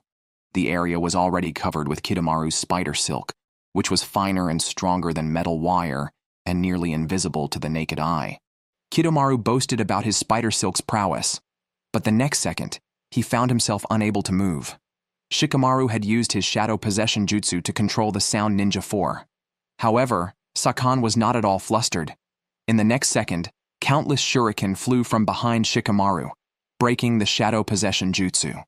Jirobo took advantage of the moment to launch his Earth Release, Earth Prison Dome, Doton Kekai Dorodomu, trapping Shikamaru's team securely. Jirobo stayed behind to deal with the aftermath while the other three continued forward with Sasuke. Trapped, Shikamaru's team grew anxious. Kiba transformed into a human drill and created a large hole, but the walls self-repaired, indicating that this was no ordinary earth wall. Neji, using his Byakugan, saw something even more alarming. Jirobo was outside using a secret technique to continuously extract chakra from the 5 captives. Soon, everyone began to lose strength. Kiba ate military ration pills, and he and his dog launched their fang over fang, Gatsuga, turning into 2 large drills inside the cell, but to no avail. They only managed to create uneven holes. Naruto couldn't use his Rasengan, and at this critical moment, their situation became dire. As the team leader, Shikamaru was expected to stand out. However, after a long silence, Shikamaru surprisingly begged the enemy for mercy when he spoke. He was willing to give up on Sasuke, hoping the enemy would spare them, even if only one of them could be released. The impulsive Kiba loudly reprimanded Shikamaru. Jirobo thought there was discord within Shikamaru's team and mocked Shikamaru for being cowardly and fearful of confrontations, questioning if this is what a Konohagakure Chunin who gives up on Sasuke and betrays his comrades is like. However, inside the cell, Shikamaru was calm like a machine, constantly using his words to paralyze the enemy while observing the cell to think of a solution. Akimichi still remembered Shikamaru's words before they set off. Sasuke is a Konohagakure ninja, our comrade. Such a Shikamaru wouldn't possibly beg the enemy for mercy. Sure enough, Shikamaru began to take action. He had Kiba launch Gatsuga again, creating numerous holes in the wall. As the holes slowly repaired themselves at varying speeds, Neji used his Byakugan to find weak spots and mark them with kunai. Akimichi then used Baika no Jutsu to expand his body several times, before slamming into the weakest spot as Nikudan Sensha. Outside, Jirobo noticed something was wrong and desperately channeled chakra to strengthen the barrier, but it was too late. Soon, the wall was completely smashed by Akimichi, and Shikamaru's team escaped. Akimichi's perfect performance earned him Shikamaru's praise. Now, only Jirobo remained of the Sound Ninja 4. Although the barrier ninjutsu was broken, Jirobo continued to mock them, calling Shikamaru a useless brooding man and the rest of the team worthless. Naruto was about to step forward to teach him a lesson, but heard Akimichi firmly say, "Let me handle this guy." Akimichi then pulled out a bag of military ration pills and instructed Shikamaru to distribute them to everyone. He didn't need them because he had a secret weapon. Jirobo, underestimating the group of genin, quickly moved towards them. Akimichi stood in front of his comrades, pulling out 3 different colored pills from his pocket, and then swallowing the green pill. Soon, everyone was astonished to see Akimichi alone, blocking Jirobo's charge. At his urging, Shikamaru and the others continued chasing in the direction Sasuke had disappeared. Jirobo vowed to deal with Akimichi quickly, but was surprised by the extent of Akimichi's power boost. Akimichi gathered all his strength and hurled Jirobo away. On the other side, Naruto and the others had taken the military ration pills given by Akimichi. Shikamaru then revealed to his comrades that Akimichi had brought a secret medicine from the Choza clan for the mission, which could grant explosive power. However, Shikamaru left unsaid that the more powerful the medicine, the greater the side effects. The green pill, being the least effective, already caused Akimichi intense pain. Shikamaru silently prayed that Akimichi could handle Jirobo with just the green pill. Akimichi wrapped 2 strings of kunai around himself and launched Nikudensensya again. With the enhancement from the kunai, both his rotational force and destructive power greatly increased. Jirobo no longer underestimated his opponent and used his best earth techniques to block Akimichi's Nikudensensya. However, to his surprise, Akimichi easily broke through his defense. Jirobo was covered in wounds from the kunai. Meanwhile, racing through the forest, Kiba felt uneasy. Akamaru could judge an opponent's strength by scent, and Jirobo's strength was clearly off the charts. Could Akimichi really defeat the enemy with the secret medicine? Akimichi's Nikudensensya did not seriously injure his opponent. As patience began to wane, Jirobo activated the first stage of the cursed seal. Akimichi was immediately knocked away with a punch. Jirobo, full of pride, taunted, "Waste always becomes expendable in critical moments, and that's exactly what you are." Struggling to his feet, Akimichi kept recalling the words his teacher and comrades had once said. "Akimichi, don't just focus on eating, train a bit too." Seeing Akimichi spacing out, Jirobo guessed he had hit a nerve and thus gathered his strength for another fierce attack. With no strength to retaliate, as Jirobo kept mocking, Akimichi, hearing the taunts about Shikamaru joining the pursuit team, grew angry. In his view, he was indeed weak, but Shikamaru always believed in him. Indeed, in Shikamaru's heart, Akimichi's strength was no less than that of Neji and Naruto. What he lacked was not power, but confidence. Finally, Akimichi was knocked down again. A butterfly flew by, reminding him of Shikamaru's encouragement and trust. This time, he swallowed a yellow pill, and instantly, chakra surged within him, replenishing his lost energy. As a teammate and a friend, he could not let down Shikamaru's trust. However, to Jirobo, such strength still seemed insufficient. With the power of the yellow pill, Akimichi used the Choza clan's secret technique, his right hand swelling in an instant, striking Jirobo squarely. Then, Akimichi continued to barrage Jirobo with hits. Provoked continuously, Jirobo, in a rage, grabbed Akimichi's arm and flung him into the air. Instead, Akimichi used this opportunity to smash down on Jirobo with the momentum of the fall, shaking the forest as Jirobo was slammed into the ground. Akimichi thought he had finally won, but before he could rise, Jirobo lifted him up. This strength was beyond Akimichi's imagination. Finally unleashing his full power, Jirobo activated the second stage of the cursed seal. Displeased to use his ultimate form against a waste, he flung Akimichi skyward, releasing Baikanojutsu. Seeing Jirobo's transformation, Akimichi was astonished, while Jirobo, arrogant, believed no one could withstand his power, now magnified more than tenfold. Wounded and suffering from the side effects of the secret medicine, Akimichi was immobilized, only able to watch as Jirobo approached. Jirobo kicked him disdainfully, commenting, "You lot are better suited for playing ninja games," a remark that reminded Akimichi of his childhood.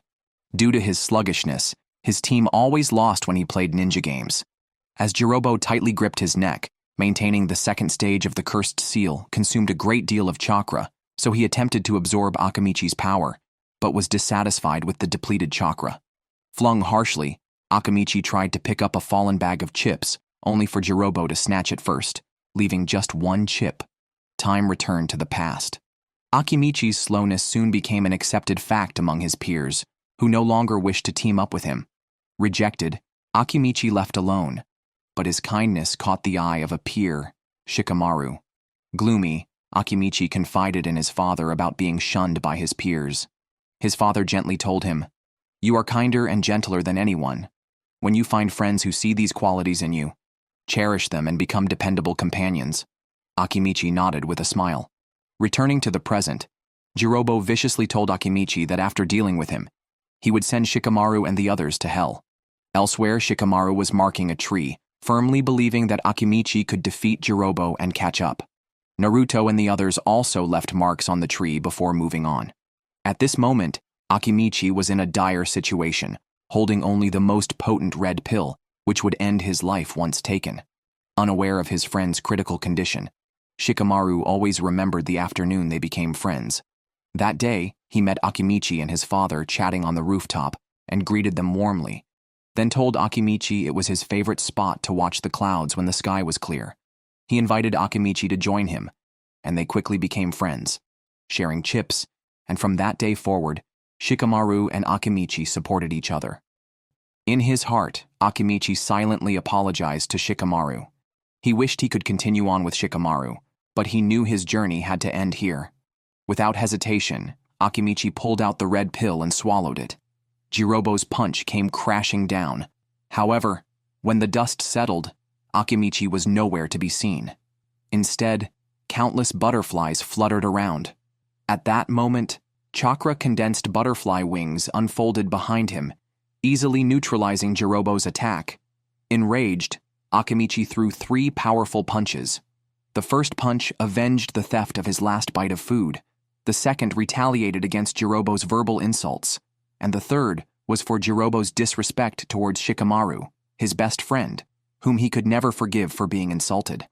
Channeling all his chakra into his fist, Akimichi delivered a punch with the force of 1,000 jun, a massive blow that instantly killed Jirobo. Though he had defeated his opponent, Akimichi's life was now in grave danger. Picking up the forehead protector that had fallen to the ground, Akimichi gasped for air as the world around him began to blur. Yet, he still followed the guidance of the butterflies, staggering into the forest.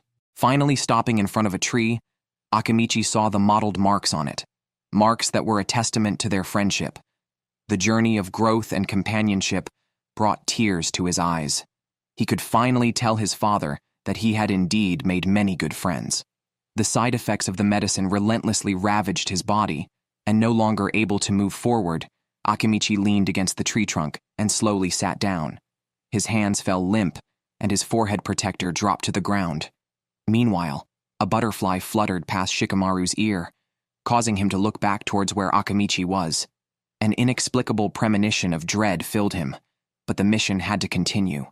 He could only move forward. Akimichi, leaning against the tree trunk, fell unconscious under the sunlight. Naruto and his team quickly flashed through the forest. After scouting, Kiba and Neji discovered that they were getting closer to their target. Along the way, they encountered no traps, which suggested that the enemy believed only Jirobo could catch up to them. Shikamaru decided to take advantage of the enemy's underestimation. Meanwhile, Kimimaro and others were not far away. Sakura complained about Jirobo being too slow, but just as he finished speaking, Jirobo appeared. Tayuya, always temperamental, scolded him. "You fat pig, don't think about slacking off. Hurry up and carry the coffin, that's your task." Jirobo responded indifferently, but the other 3 immediately stopped in their tracks as they realized that this person was not Jirobo. During the conversation, Kimimaro tossed the coffin to Tayuya, instructing her and Sakura to keep moving. Once their identities were exposed, Shikamaru immediately punched at Kimimaro, who easily caught the attack. Jirobo always cautioned Tayuya about her language, which is why Shikamaru's disguise was seen through. Kimimaro then spat out a web to bind Shikamaru. Before he could continue, Naruto surrounded him from behind. However, Kimimaro spat out a white substance, molded it into a huge spiderweb, and firmly stuck Naruto's shadow clone. While Kimimaro was in freefall, Kiba attacked with Gatsuga, but Kimimaro grabbed a spider thread and dodged. Kiba, instead, got his feet tangled in a spider thread preset by the opponent. Kimimaro then hung upside down on a tree trunk. Neji suddenly launched a surprise attack from behind, but was once again dodged by Kimimaro. Soon, Neji also fell into the opponent's trap and couldn't move. At this point, all four had completely fallen. Kimimaro wrapped Neji into a cocoon. Naruto realized that this spider web was unusual, as ordinary swords could not cut through it. According to Neji's Byakugan observation, there was chakra flowing through Kimimaro spider silk, indicating some kind of ninjutsu. Seeing Naruto unable to move, Kimimaro whimsically used ninpo, spider sticky gold. The originally soft spider silk instantly became extremely hard. Kimimaro then threw out a dart, and one of Naruto's clones immediately dissipated. The threat of death slowly approached Naruto as Kimimaro continuously threw darts, and Naruto's clones kept decreasing. Just as only one remained, Kimimaro, who was complaining about the boredom of the game, threw out the last dart. But then he realized that all the trapped Narutos were just clones, and the real Naruto had already attacked from behind. However, Kimimaro quickly neutralized Naruto's assault and took control of him. Just as Kimimaro was about to strike Naruto, Neji, who was supposed to be wrapped in a cocoon, suddenly appeared. The Hyuga clan's Juken, which can destroy any chakra product, proved that only Neji could deal with Kimimaro. Neji didn't hesitate and said, "Let's go. I'll handle this guy." However, from Akamaru's continuous retreat, it was evident that this person was even more formidable than Jirobo. But Neji understood that without a one-for-one mindset, completing the mission would be impossible. They had to protect not only Sasuke but also the bonds of Konohagakure. Just as Iruka had said at the third Hokage's funeral, many people die from missions or wars, but everyone holds something dear in their hearts, and emotions deepen over time. For this reason, risking one's life needs no justification. Those who cherish bonds would do so. Neji stared intently at Naruto and said, "Your eyes are even more perceptive than mine. Go. Sasuke is still in the darkness." With that, Naruto, Shikamaru, and Kiba did not hesitate any longer and immediately set off. Kimimaro tried to pursue with spider silk, but Neji activated his Byakugan and used Juken to cut off all his spider webs. Faced with such a powerful opponent, Kimimaro also became interested. He spat out countless spider webs to block Neji's movements. While Neji dodged continuously and defended with Juken, a lapse allowed Kimimaro to seize an opportunity. Kimimaro noticed Neji's special eyes and the sharp chakra released from his fingers, which was his power. Thus, Kimimaro thought that by trapping Neji's hands, he would no longer be able to cut the spider silk. Kimimaro spat out a spider sticky gold, preparing to harvest Neji's life. Neji slowly closed his eyes and gathered strength, instantly breaking through the spider silk's restraint. Kimimaro's attack missed, and Neji quickly closed in on Kimimaro. It turned out Juken was not limited to just the hands. He could release chakra from all the acupoints on his body. Now that Kimimaro had entered Neji's attack range, Kimimaro tried to dodge hastily, but Neji didn't give him a chance to escape. Faced with Hakarokuju Yonshio, Kimimaro could hardly parry and was fiercely blasted away. But to Neji's surprise, before the dust settled, Kimimaro had already gotten up. It turned out that Kimimaro had wrapped his entire body in hardened spider silk, and his abilities seemed to complement each other perfectly. His spider silk was not limited to just his mouth. It could also be secreted from the sweat glands all over his body. The spider silk covering his entire body could block the invasion of chakra, rendering Neji's continued use of Juken futile. Meanwhile, Kimimaro was also analyzing Neji's abilities. The troublesome Juken was clearly a close-range attack, so he prepared to attack Neji's defensive blind spots from a distance. The next second, Kimimaro disappeared from his spot. Neji constantly scanned the surroundings with his Byakugan, while Kimimaro hid in the trees and launched a surprise attack with a kunai. Neji, who was on guard, quickly dodged, but he didn't realize that the kunai thrown by Kimimaro was just a decoy, followed by a barrage of spider-sticky gold arrows. In a moment of urgency, Neji could only use Daytime Tiger for all-around defense. Seeing the arrows being deflected, Kimimaro was shocked. Neji, who had deflected the attack, threw a kunai back in retaliation. At this moment, Kimimaro finally realized that the Byakugan not only could see the flow of chakra, but also had almost a 360-degree field of view. Long-distance combat was disadvantageous for Neji. This move was to force Kitamaru to reveal himself. But Kitamaru activated the first stage of the cursed seal. Neji noticed that the opponent's chakra had been greatly enhanced, and his appearance reminded him of Sasuke. Kitamaru used Kuchiyose no Jutsu to summon a spider. Since the opponent defended by rotating chakra, he decided to hinder the rotation. The giant spider's abdomen was slashed open, and countless small spiders swarmed towards Neji. Neji immediately defended with Daytime Tiger, but his chakra got entangled by the small spider's webs, forcing him to stop the rotation. Kitamaru took the opportunity to shoot arrows, but they were still deflected by Neji. Daytime Tiger was becoming difficult to maintain.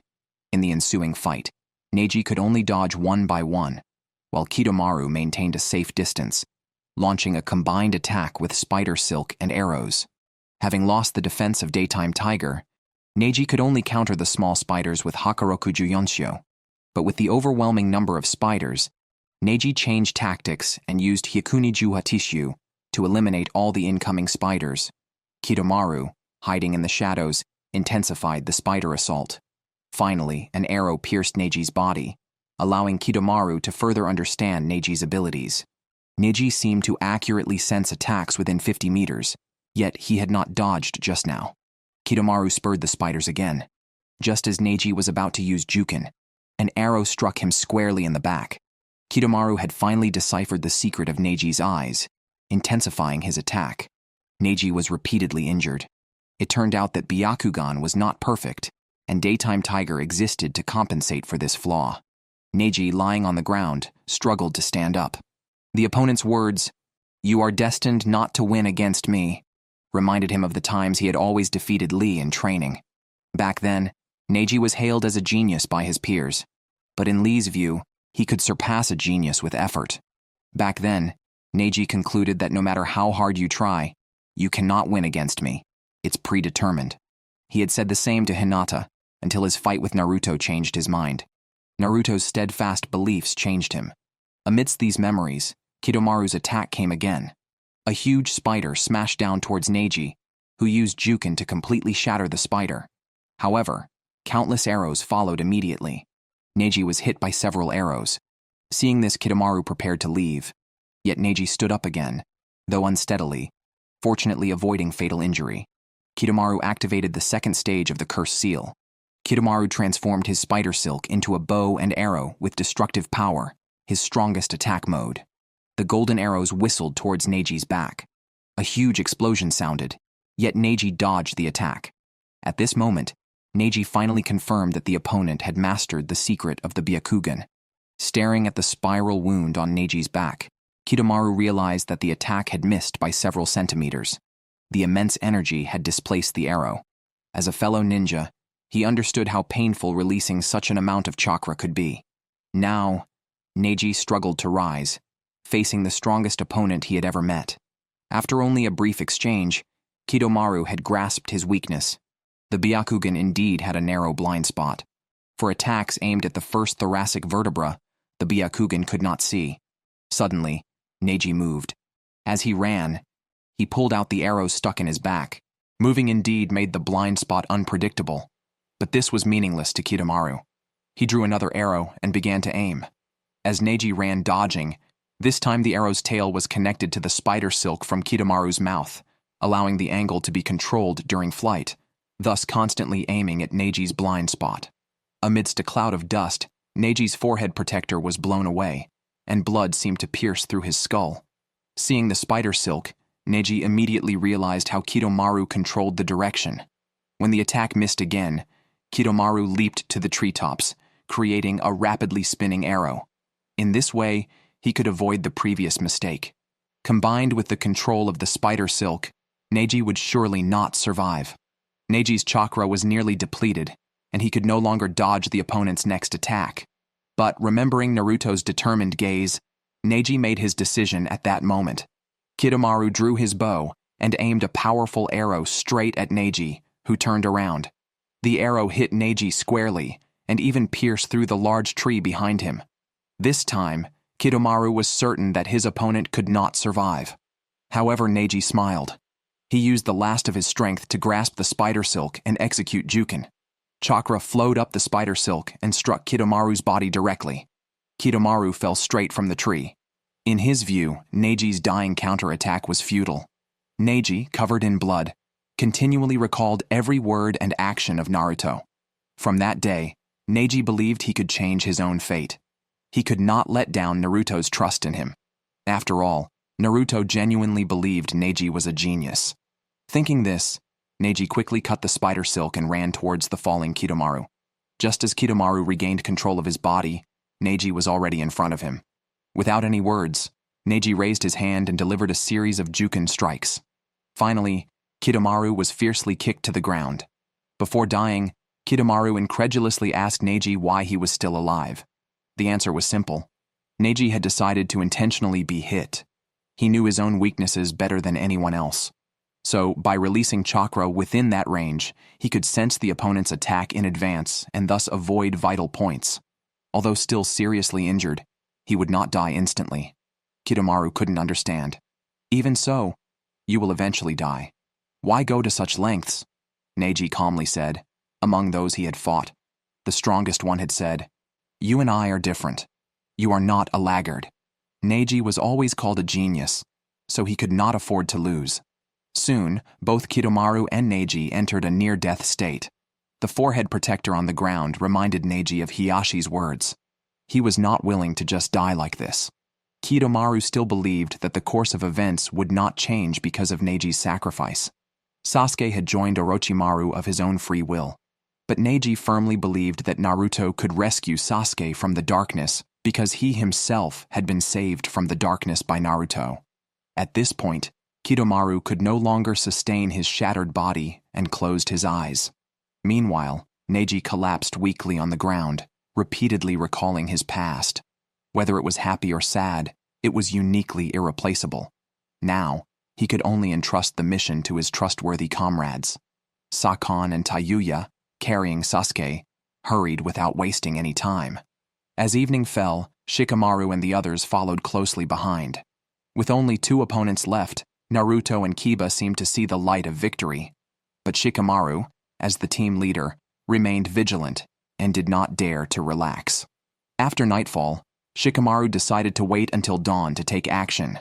Naruto immediately objected. However, Shikamaru believed that a night attack was too risky. If they couldn't seize the moment, the opponent would be on high alert. Hearing this, Naruto agreed to Shikamaru's tactics. According to Orochimaru's orders, Sasuke must be delivered by tomorrow. Thus, Tayuya and Sakon did not pause for a moment. In the forest shrouded by night, screams could be heard.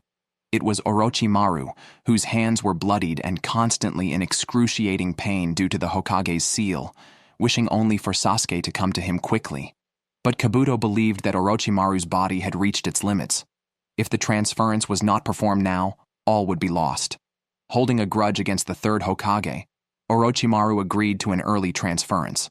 Soon, Kabuto went deep into the stronghold, opened the sealed door, and said to the group of ninjas walking in the darkness, "I will let you out, but only one can go." The implication was clear. After saying this, Kabuto turned and left, heading to Kimimaro's room. The seriously ill Kimimaro was filled with various tubes, regretting not being able to carry out the mission. Kabuto feigned comfort, telling him not to think too much, and to take good care of his health. Orochimaru had already found a replacement, someone with the power of the Earth-Cursed Seal, and also granted him the Heaven-Cursed Seal. He also possessed a Kekkei Genkai. Who is stronger compared to you? Already brainwashed, Kimimaro immediately became agitated. Kimimaro had always been searching for his purpose in this world, believing he had found it as Orochimaru's vessel. But Kabuto indicated that he had lost this qualification. The new vessel was already on its way. Meanwhile, the only survivor slowly walked to the exit, but Orochimaru appeared beside him, seemingly surrounded by a giant snake, understanding his fate. He hoped Orochimaru would release his clan members. Orochimaru agreed. With a scream, his body was forcibly taken over by Orochimaru. As a result, Orochimaru would not be able to transfer bodies for the next few years, and Sasuke was being prepared as the next vessel. Kimimaro forcefully got up. He was determined to bring Sasuke back, even if it cost him his life. This was to repay Orochimaru's kindness. On the other side, Sasuke was about to awaken, but Naruto and his team had already reached Tayuya and Sakon. After a night of pursuit, they had finally caught up with them. Sakon immediately lunged at the trio. Naruto quickly summoned clones and started forming a Rasengan. Kiba and Shikamaru rushed forward to intercept, but were hit by Sakon's barrage of punches. Just as Sakon reached them, Naruto's Rasengan struck. However, his hands were caught in an unusual manner by the opponent, causing the Rasengan to dissipate. Sakon thought he had the upper hand, but the next second, a Gatsuga went right through Naruto's body. It turned out that this Naruto was also a clone. Sakon quickly ducked to evade, but Kiba charged directly at Tayuya behind him. Tayuya tried to dodge, but was frozen in place by Shikamaru's Kagamane no Jutsu. Kiba took the opportunity to grab the coffin and escape. Meanwhile, Tayuya collided with Sakon under Shikamaru's control. The trio immediately fled. An annoyed Sakon activated the first stage of the cursed seal and chased after them. Elsewhere, Kimimaro had left the base and was slowly approaching Naruto and his group. With the close coordination of Naruto and Kiba, the group finally retrieved the coffin containing Sasuke. Akamaru had laid exploding tags along the retreat path. As soon as Sakon stepped into the trap, he was engulfed in roaring explosions. Dust and smoke rose everywhere, but Sakon was not seriously injured. Instead, Akamaru slipped and fell, giving Sakon an opportunity. He threw out a steel wire and firmly bound Akamaru. Seeing the exploding tags about to blow, Kiba rushed forward recklessly to rescue him, but he and Sakon fell into a deep abyss in the forest together. Naruto was frantic, but Tayuya had already caught up. Shikamaru decided he would handle Tayuya, allowing Naruto to proceed with the coffin. However, Tayuya suddenly stopped in shock. At the same time, a figure dropped from the sky behind Naruto and Shikamaru. Kimimaro gently kicked and took back the coffin. He reprimanded Tayuya for being too slow. This container was carrying Kimimaro's important dream. Although Kimimaro appeared calm and composed, the aura he emitted made Shikamaru very uneasy. Just as he was contemplating a strategy, Naruto charged towards the opponent, but was sent flying by a punch from Tayuya. Kimimaro didn't intend to fight. He leaned over and threatened Tayuya. "I will not kill you now because you must stay alive. Naruto and Shikamaru are yours to deal with," he said, then carried the coffin and left directly. Naruto gritted his teeth, wishing he could immediately chase after him. Soon, Shikamaru stood up, seriously saying it was 2 against 1, which was advantageous for them. Then, he and Naruto attacked together. Tayuya quickly prepared for battle, blocking Shikamaru's kunai head-on, but then Naruto unexpectedly jumped over her head. This was their real strategy. Shikamaru would hold Tayuya back while Naruto chased after Kimimaro. Although Tayuya was furious, she still alertly dodged Shikamaru's Kagamane no Jutsu. Naruto rapidly advanced forward, inwardly cheering for Shikamaru. In the base, the newly revived Orochimaru, knowing that Kimimaro was fighting desperately for him, complained that Kabuto's provocation was somewhat cruel. However, Kabuto clarified that he had not given any orders. Kimimaro was acting purely out of his own will. For Orochimaru, Kimimaro was a perfect being. The young man revered him as a deity, willing to give his life unhesitatingly. Meanwhile, Kimimaro had left the dense forest and come to a grassland. Naruto had caught up with him, his face fierce, barely able to suppress his inner anger. Kimimaro, however, remained terrifyingly calm. Naruto questioned Kimimaro why Orochimaru wanted Sasuke. Kimimaro did not hide the truth. Orochimaru had mastered the ninjutsu of immortality, but his body could not remain in its current state indefinitely. Therefore, before his body decayed, he needed a new body as a vessel for his soul. This revelation nearly drove Naruto berserk. The red chakra began to boil like burning flames deep in the forest. Shikamaru faced off against Tayuya, who was puzzled. Is Sasuke really that important? To sacrifice so much for one person? Shikamaru, with a calm expression, admitted he was not suited to be a team leader, and was unsure if his decisions were correct. However, the only thing he could do was trust his teammates, and he absolutely did not believe that his teammates had already been sacrificed. As their conversation went nowhere, Tayuya used Kuchiyose no Jutsu to summon 3 large puppets behind her. In the abyss, Kiba was continuously at a disadvantage in his fight against Sakon. For some reason, although he touched the opponent, he could not inflict any damage, and instead, he was always hit by inexplicable attacks. Out of desperation, he and Akamaru resorted to using Gatsuga together, but they were elbowed by Sakon and Ukon. Even a third foot appeared to block them. According to Orochimaru and Kabuto, Sakon was the strongest of the Sound Ninja Four, never leaving survivors in battle. Elsewhere, Naruto summoned many shadow clones, preparing for a decisive battle with Kimimaro, who always looked down on others. This arrogance and confidence came from his strength. Although Naruto had a numerical advantage, he could easily clear them away. 2 white bone spikes extended from his palms, and countless Narutos surged toward Kimimaro like a tide. Meanwhile, Tayuya played a melodious tune, and the 3 puppets launched an offensive against Shikamaru, who struggled to cope and was gradually forced away from Tayuya. Tayuya had already activated the first stage of the Cursed Seal. Kiba and Akamaru, who had used Gatsuga, were successively knocked away by Sakon and Ukon. It turned out Sakon and Ukon were brothers. Usually, as the older brother, Ukon would sleep inside Sakon's body, only appearing during battle. Moreover, Ukon could extend limbs from any part of the body for attack and defense. Kiba and Akamaru had no chance to counter. Sakon and Ukon were tired of this uninteresting game and opened the second stage of the Cursed Seal, planning to quickly end the fight as Ukon's hobby was dismembering corpses. Akamaru and Kiba immediately sensed their chakra surge tens of times higher. Meanwhile, under Kimimaro's fierce offensive, most of Naruto's shadow clones had dissipated, and Kimimaro was ready to fight seriously. Shikamaru was very passive on his side, Tayuya's techniques forcing him to constantly dodge. On all 3 battlefields, the Konohagakure people were in perilous situations. Akamaru suggested that Kiba use a recently developed ninjutsu, but Kiba hesitated, knowing it would deplete their chakra completely. However, Sakon and Ukon's strength was too overwhelming. Now they had to take a risk and use Garuga to end it. Kiba first engaged Sakon and Ukon in close combat, then tightly restrained them, preventing them from moving. Akamaru took the opportunity to mark them. The duo quickly distanced themselves and merged into a white 2-headed wolf. However, Sakon and Ukon did not consider Kiba a threat. The 2-headed wolf started spinning rapidly, attacking them like a fierce tornado. Due to the earlier markings, Sakon and Ukon could not evade, and the high-speed rotational force tore their bodies in half. But just as Kiba breathed a sigh of relief, Sakon and Ukon's shattered bodies regrew limbs. It turned out the brothers could act independently, and Kiba's move was exactly what they expected. The real battle was just beginning, but Kiba and Akamaru were already near their limit, with only enough chakra left for one more use of Garuga. With no other choice, as Garuga attacked again, Sakon and Ukon immediately dodged behind 2 stone pillars. Kiba changed direction to continue the chase.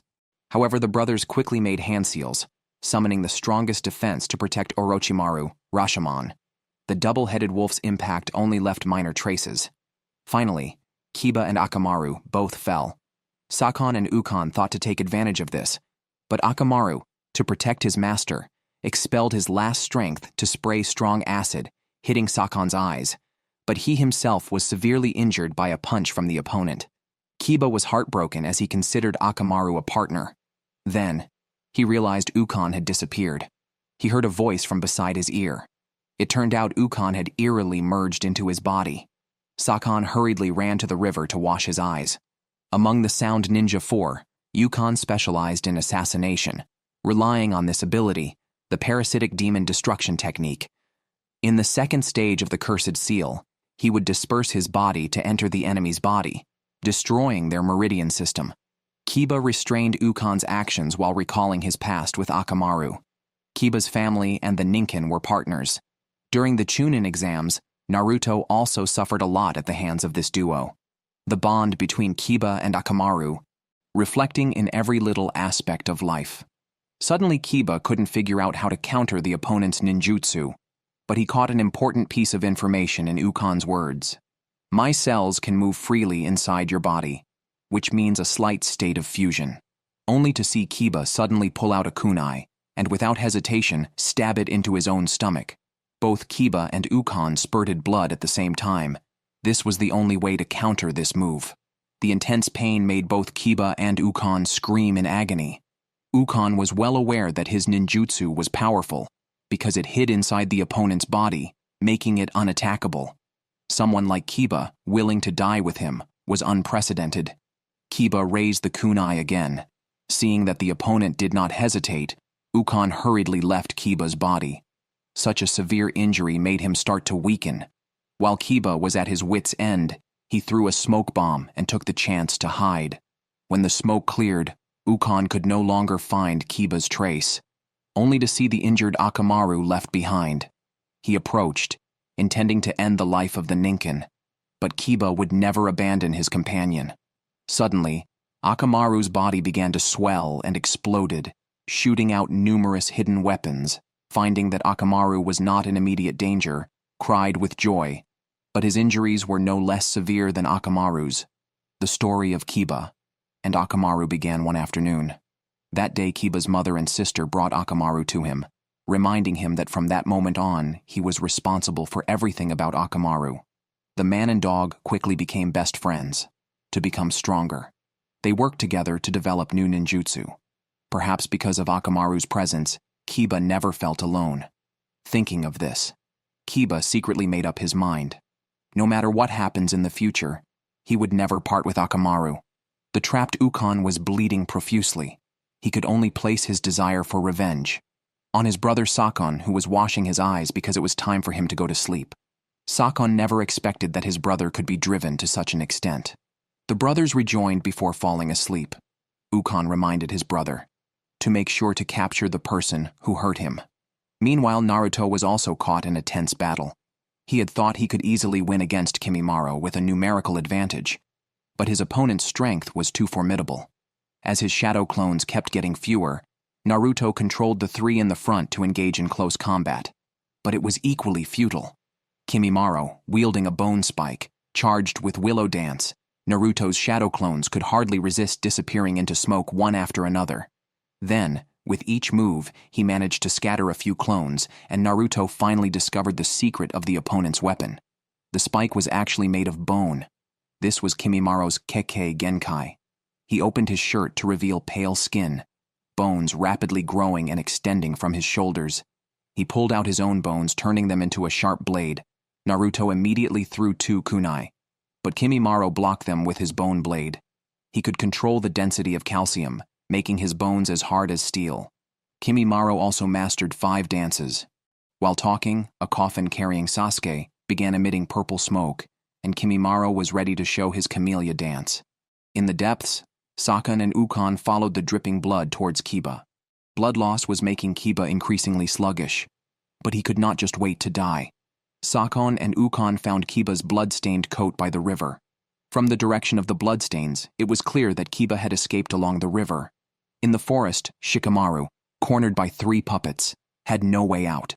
This was the cleverness of Tayuya. After long training, she could cleverly use the opportunity to have the 3 puppets spread out and besiege Shikamaru. But Shikamaru realized that Tayuya was controlling the puppets' movements through her flute music, and each tune of her flute controlled different actions of the puppets. But Shikamaru could not understand the notes. He thought the notes looked like tadpoles, and the irritable Tayuya also had murderous intentions. She began to play her final piece, Demonic Realm Turmoil. The melody became increasingly high-pitched and shrill. The 3 puppets simultaneously pounced on Shikamaru perched on the trunk. Shikamaru quickly retreated. The tree trunk was smashed to pieces. The next second, the puppet's sealed mouth suddenly opened. 3 semi-transparent substances like spirits flew out, directly pouncing at Shikamaru. Shikamaru couldn't avoid it and was bitten. Shikamaru could only resort to using his last exploding tag and a smoke bomb. Taking cover in the smoke, he hid in the bushes to observe the enemy's movements.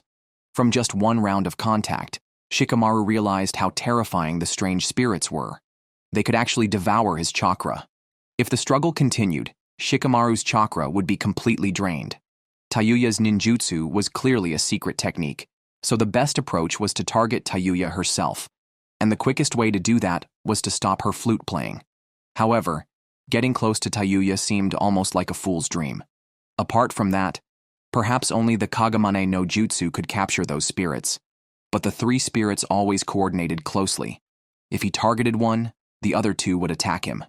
Shikamaru was left with only 12 kunai, 9 shuriken, some wire, a flash bomb, and 1 exploding tag.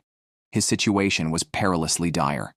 Kiba, having removed his jacket, followed the river downstream. Akamaru's condition was grim. He was at the point where he could no longer eat.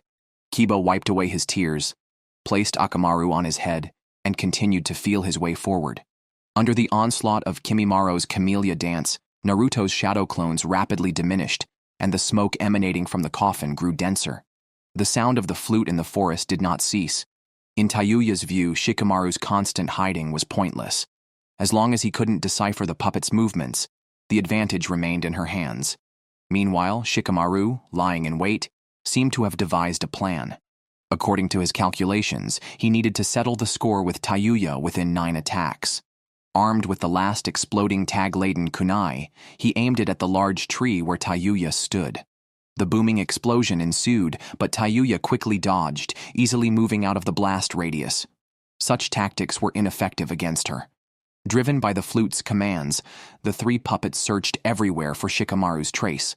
Using the sound of the explosion as cover, Shikamaru secretly threw a kunai rigged with a flash bomb towards the tree trunk above Tayuya. The 3rd kunai was launched, anticipated by Tayuya, who controlled the puppets to block it. Another puppet swiftly attacked the source of the kunai, but found no trace of Shikamaru. Shikamaru, using the elasticity of the branches, launched another kunai attack at Tayuya, but several consecutive attacks missed. Finally, Shikamaru appeared in front of Tayuya, just as the 3 puppets charged at him. He shot a kunai that snagged the flash bomb's cord, triggering the flash. In the bright light, the reach of Shikamaru's Kagamane no Jutsu was maximized, and he ultimately controlled all 3 puppets. Tayuya was incredulous, unable to understand how Shikamaru could anticipate the puppets' movements. It turned out that from the beginning, Shikamaru wasn't listening to the music. He was only watching Tayuya's fingers. The sounds produced by her right index finger, ring finger, and left middle and pinky fingers controlled the central puppet. Shikamaru carefully observed Tayuya's fingers and the puppet's movements and memorized them. Now, no matter how Tayuya played the flute, the 3 puppets remained motionless. The greatest advantage of Shikamaru's Kagamane no Jutsu was turning the opponent's pieces against them. After saying this, Shikamaru pulled a kunai from a puppet and prepared to counterattack. Tayuya admitted that her only weapon was the flute. Without hesitation, Shikamaru controlled the puppets and charged at Tayuya together with them. Tayuya calmly made hand seals with one hand, and the puppets disappeared. Tayuya thought the advantage had swung back to her side, but she was shocked to find she couldn't control her body. It turned out the previous puppets had served their purpose.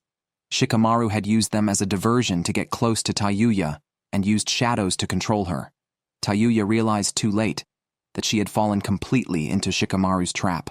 Now she had to overpower him completely in terms of strength, so she activated the 2nd stage of the cursed seal, intending to forcefully break the shadow's hold. Given Tayuya's immense chakra, this was not impossible. Seeing this, Shikamaru prepared to use the shadow strangle jutsu. Shadows began to creep slowly towards Tayuya's neck, but the distance between them was great, making it difficult for Shikamaru to win in terms of strength. Tayuya raised her flute again and began to play, using the demonic flute, illusory soundbind. Instantly, Shikamaru's surroundings changed. He knew Tayuya had placed him under a genjutsu, causing the shadow binding Tayuya to retreat. The advantage Shikamaru had just gained was easily reversed. Now he felt as if he was bound by ropes, unable to move. Under the relentless torture of the flute's sound, Shikamaru's body began to dissolve. A look of terror crossed Shikamaru's face. Tayuya picked up a kunai dropped by Shikamaru, intending to deliver the final deadly blow. However, when she approached Shikamaru, she was unexpectedly punched by him. It turned out that Shikamaru had already entangled his fingers with shadows, using the pain to break the genjutsu's hold. The reason he pretended to be in agony was to lure Tayuya closer to him. In doing so, the binding force of the shadow strangle jutsu was maximized. Even the misfired kunai was a ploy to coax Tayuya into stepping forward. Everything was within Shikamaru's calculations. Deep in the forest, Shikamaru and Tayuya were at a stalemate. At this point, Tayuya dared not underestimate her opponent anymore. However, the Shadow Strangle Jutsu could not fully restrain Tayuya. Shikamaru exerted all his effort to control his shadow to strangle the opponent's throat, but suddenly Tayuya bent down, and the horns on her head began to grow. The shadow also gradually retreated. Shikamaru remained vigilant, using all his chakra in a contest with the opponent. On the riverbank below the canyon, Kiba was grinding herbs for healing. Despite being covered in wounds, the situation was urgent, and he could not afford to delay any longer. On the other side, the last few of Naruto's shadow clones dissipated under Kimimaro's blade. He also realized the gap in strength between himself and Kimimaro. Suddenly, the seal on the coffin was undone. After a loud boom, the coffin exploded open.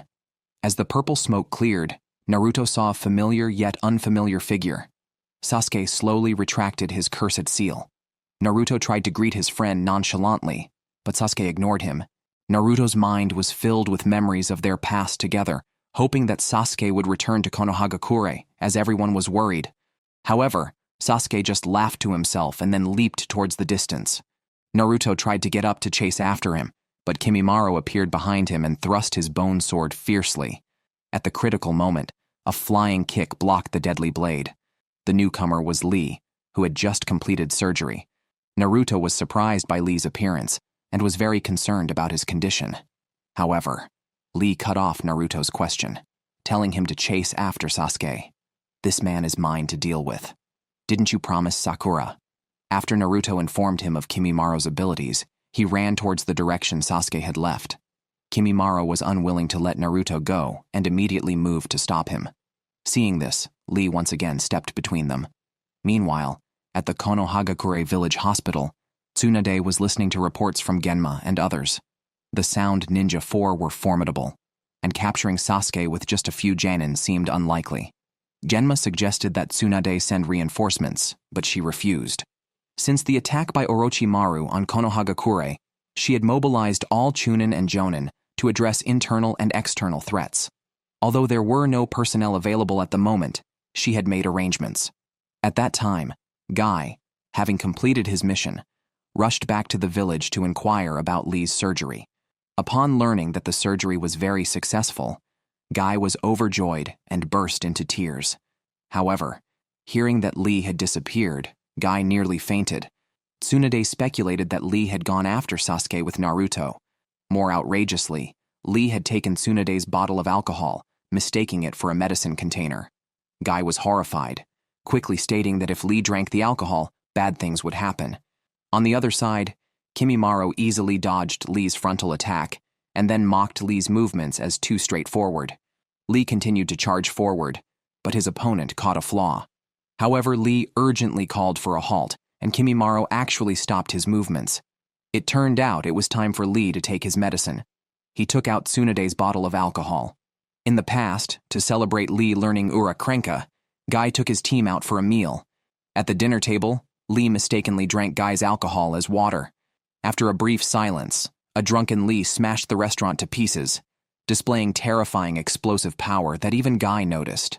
Lee had drunk the entire bottle of Tsunade's alcohol, entering a strange state, and posed in a drunken fist stance.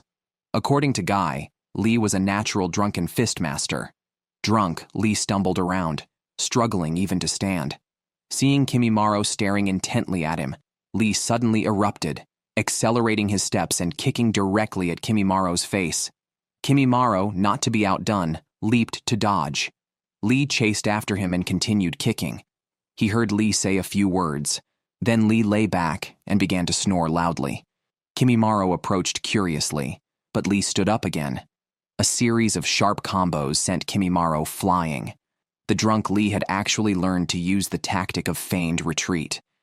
Such great progress made Lee somewhat self-satisfied, and he fell down again to sleep.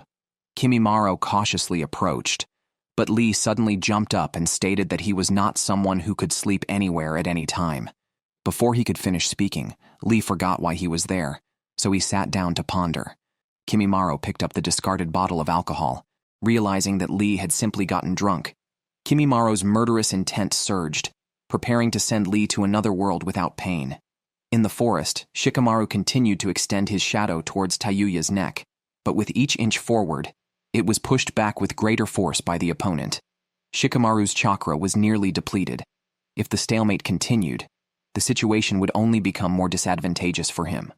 The river water aggravated Kiba's wounds, causing unstoppable bleeding, so he had to leave the water and walk on land. The bone sword was already aimed at Lee's face, yet he continued to sleep deeply, undisturbed. Kimimaro no longer held back, but surprisingly, although Lee did not open his eyes, he accurately dodged every attack. He then adjusted his posture and stood up to fight Kimimaro. Kimimaro's moves became faster, but Lee's reactions were always a bit quicker, leaving Kimimaro puzzled as to why his attacks never hit. According to Guy, the more intoxicated one is, the stronger the drunken fist becomes. In the restaurant, Lee had only drunk a small cup, yet destroyed the entire place. Without harming Lee, Guy had to team up with Neji to subdue the drunken Lee. Thus, if he had drunk an entire bottle, it was unknown what terrifying state he could reach. Lee charged at Kimimaro, but he slipped and fell halfway, which rendered Kimimaro speechless. However, Lee blamed Kimimaro for his fall, and the two began fighting without further discussion. Being drunk, Lee's strength and speed had increased significantly, and his unpredictable manner of attack baffled Kimimaro.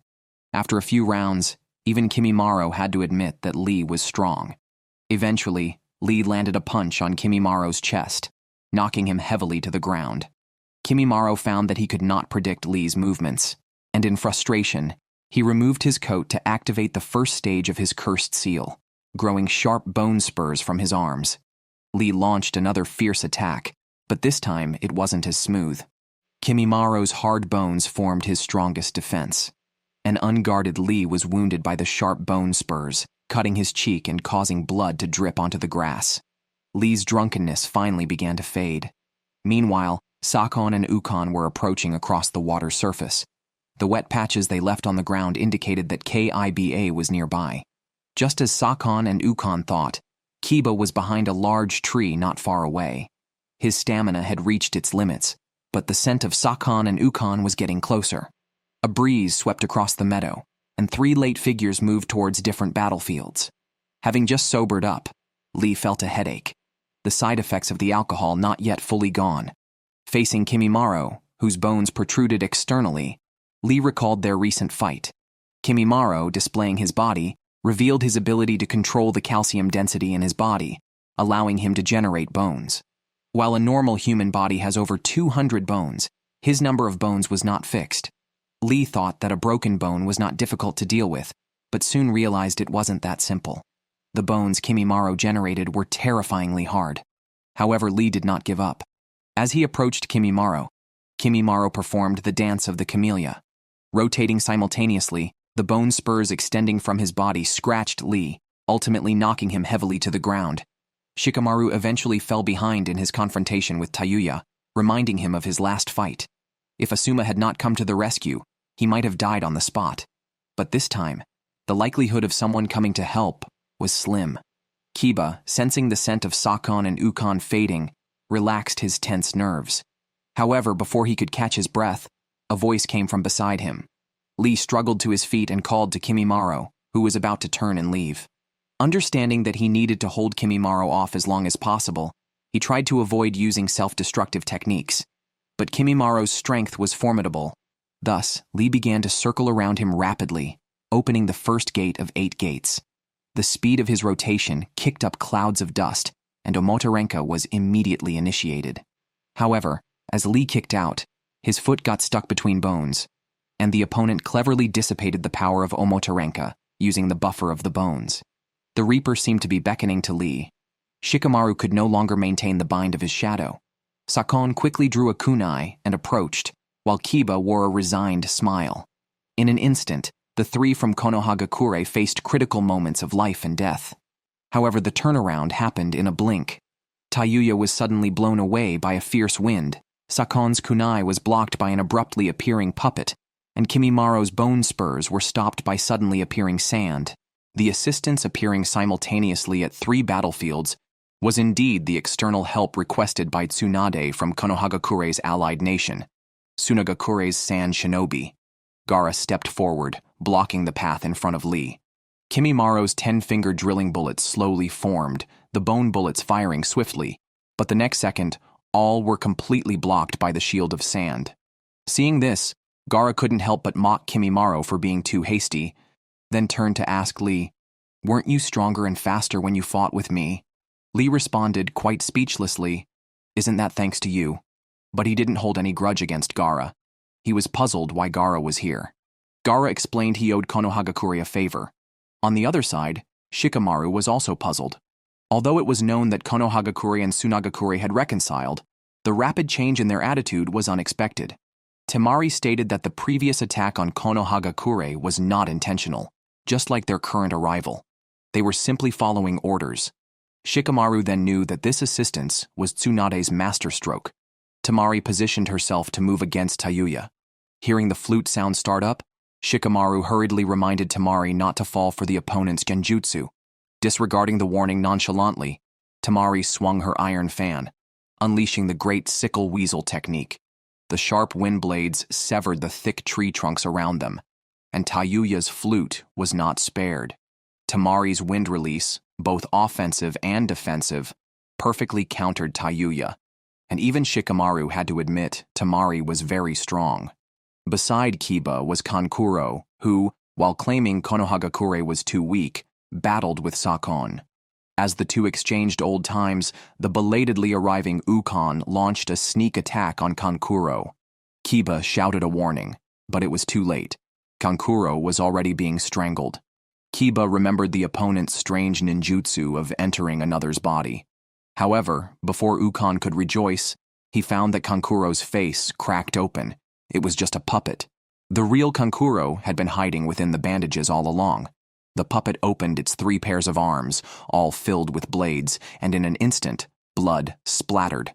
Kiba inwardly exclaimed that Kankuro, as an enemy, was indeed fearsome, but as an ally, he was extremely reliable. Ukon lay on the ground, lifeless, and thus Kankuro commanded the puppet to pounce on Sakon. Seeing this, Sakon immediately activated his cursed seal, then went to his brother's side. The brothers recombined into one. Sakon believed, judging by Kankuro's moves, that his speed and strength were ordinary, hardly a match for him. Ukon's recent mishap was merely due to carelessness, and moreover, their formidable recovery ability had already healed most of his wounds. Even now, as Kankuro and Kiba teamed up, Sakon was confident he could defeat them. Kiba was thinking of retreating, but Kankuro was resolute and quickly manipulated the puppet to launch an offensive. Ninja tools swarmed at Sakon, but hitting him was not easy. However, their every dodge was part of Kankuro's plan.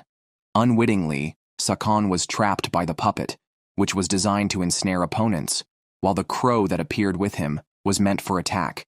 The crow, under Kankuro's control, instantaneously dismembered, each limb unfolding a blade. This move, skillful achievement with a human body, saw the blades deeply stab into the slots on the puppet.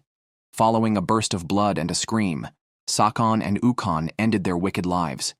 In the forest, Tayuya, completely suppressed by Temari, could only hide and lurk. Shikamaru detailed the opponent's abilities to Temari. Genjutsu usually works by utilizing the body's 5 senses, with those using hearing being the most tricky. Now that Tayuya had distanced herself from them, it was uncertain when she would cast her genjutsu. By the time they heard her flute, it might be too late. In this way, they would still be at a disadvantage. Before Shikamaru could finish, Temari interrupted him. In her view, Tayuya's hiding was meaningless. Temari bit her finger, smeared the blood on her fan, and then performed summoning, quick beheading dance. A Kamaitachi dragging a huge scythe suddenly appeared in the forest. Just as Tayuya pulled out her flute to play, she found a burst of wind rushing towards her at high speed. After the windstorm, the entire forest was nearly flattened, and the large trees were all severed at the waist. Tayuya's death was certain. Shikamaru was startled by Temari's forceful methods, but this time he truly thanked her. The continuously dripping blood proved that Lee's body was no longer suitable for high-intensity combat. Remembering the severe injuries he once inflicted on Lee, Gaara immediately proposed to take on Kimimaro himself. Lee, unwilling to admit defeat, planned to continue fighting Kimimaro. Gaara used sand to block Lee, and Lee no longer insisted, instead explaining Kimimaro's abilities to Gaara. Watching the floating sand, Kimimaro retracted the bone spurs from his body. For now, Gaara used sand as his defense, not as a type for close combat, so getting close to him would be difficult. Gaara maneuvered the sand to approach Kimimaro. Kimimaro quickly dodged and released 10-finger drilling bullets, but Gaara's sand always formed protection in time. Kimimaro realized Gaara's sand was both offensive and defensive and guessed that Gaara could only control the sand in his gourd, as he always carried the heavy gourd wherever he went. Kimimaro believed that without sand, Gaara would be helpless. Seeing that his attacks were ineffective, Gaara used Sand Shower, forming a cloud of sand gradually converging above Kimimaro's head, binding his movements. The sandstorm pelted down relentlessly. It turned out that Gaara could also create sand from the soil. The continuous flow of sand had completely enveloped Kimimaro. With a single clench of his hand, Gaara executed the sand burial, the sand flowing with blood. Then Gaara said to Lee, "This person reminds me of Sasuke. They both have the same kind of eyes, the kind that seeks to affirm their own existence." Meanwhile, Naruto had chased Sasuke to the edge of the forest, where Sasuke disappeared into a narrow stone cave. Naruto followed him into the darkness, where faint lights flickered, and he was soon faced with memories he least wanted to recall. Buried by sand, Kimimaro also remembered his past. As a member of the Kaguya Otsutsuki clan, he had been kept in darkness from childhood until he was needed for battle. Thus, fighting was the only thing he could do. Kimimaro reopened his eyes, and with the activation of the cursed seal, he forcibly broke through the sand's embrace. His skin was shredded by the sand's pressure, but at the critical moment, he created a protective layer of bone under his skin, which saved him from disaster. Gaara quickly formed hand seals and unleashed the Ascent Tsunami. A massive wave of sand spread from beneath his feet, forming a vast sandstorm that once again submerged Kimimaro. The enormous amount of sand even altered the landscape. Yet Gaara did not stop. His hands touched the ground to perform the forest sand waterfall funeral. The ground shook and the landscape changed again, leaving the onlooking Lee in awe of Gaara's improved strength. Surprisingly, Kimimaro was still alive. He remembered a foggy night in his childhood when the Kaguya clan prepared to launch a night raid on Kirigakure. The clan members all showed bloodthirsty smiles, and young Kimimaro was among them. The clan leader's only instruction to him was to annihilate everyone he encountered on his path. Just entering Kirigakure, Kimimaro encountered Zabuza and Haku. Learning they were not from Kirigakure, Kimimaro apologized and moved on. Haku recognized a familiar look in Kimimaro's eyes. It reminded him of his past self. Elsewhere, Kimimaro met Orochimaru. The Kaguya clan took pleasure in killing, but such times where one could dominate by killing alone were over. Orochimaru deduced that such a clan, if it made an enemy of a major power like Kirigakure, would soon vanish from history. Just as he predicted, only Kimimaro survived from the Kaguya clan. From then on, Kimimaro led a life of solitude. At his most confused, Orochimaru appeared before him and told him that living might not have meaning, but interesting things might be found. From then on, Kimimaro believed his mission was to protect Orochimaru and his ambitions. With this thought, the second stage of the cursed seal activated, and Kimimaro once again escaped the thick yellow sand. Naruto was still struggling with himself. As if he saw Neji appear before him, Neji told Naruto that Sasuke was still in the darkness, and if he stopped now, he would never catch up. With Neji's support, Naruto headed towards the only light in the darkness. On the other side, with the enhancement of the cursed seal, Kimimaro's appearance had completely changed. Seeing the enemy still alive, Gaara launched an attack. The sand formed a vortex that wrapped around Kimimaro layer by layer, but Kimimaro violently broke free, charging at Gaara with bone spurs, now looking like a bloodthirsty beast. Gaara manipulated the remaining sand on the ground, trying to stop Kimimaro. As the enemy approached, Gaara quickly formed a wall of sand, but it was still breached by Kimimaro's attack. Gaara was sent flying. Kimimaro taunted, "Is this the legendary absolute defense? It seems rather underwhelming." However, Gaara was not injured. The sand wrapped around him formed a protective layer. Lee tried to sneak attack from behind but was thrown by a tail whip from Kimimaro. If not for Gaara's timely support, Lee would have been seriously injured again. Lee's body was no longer fit for combat.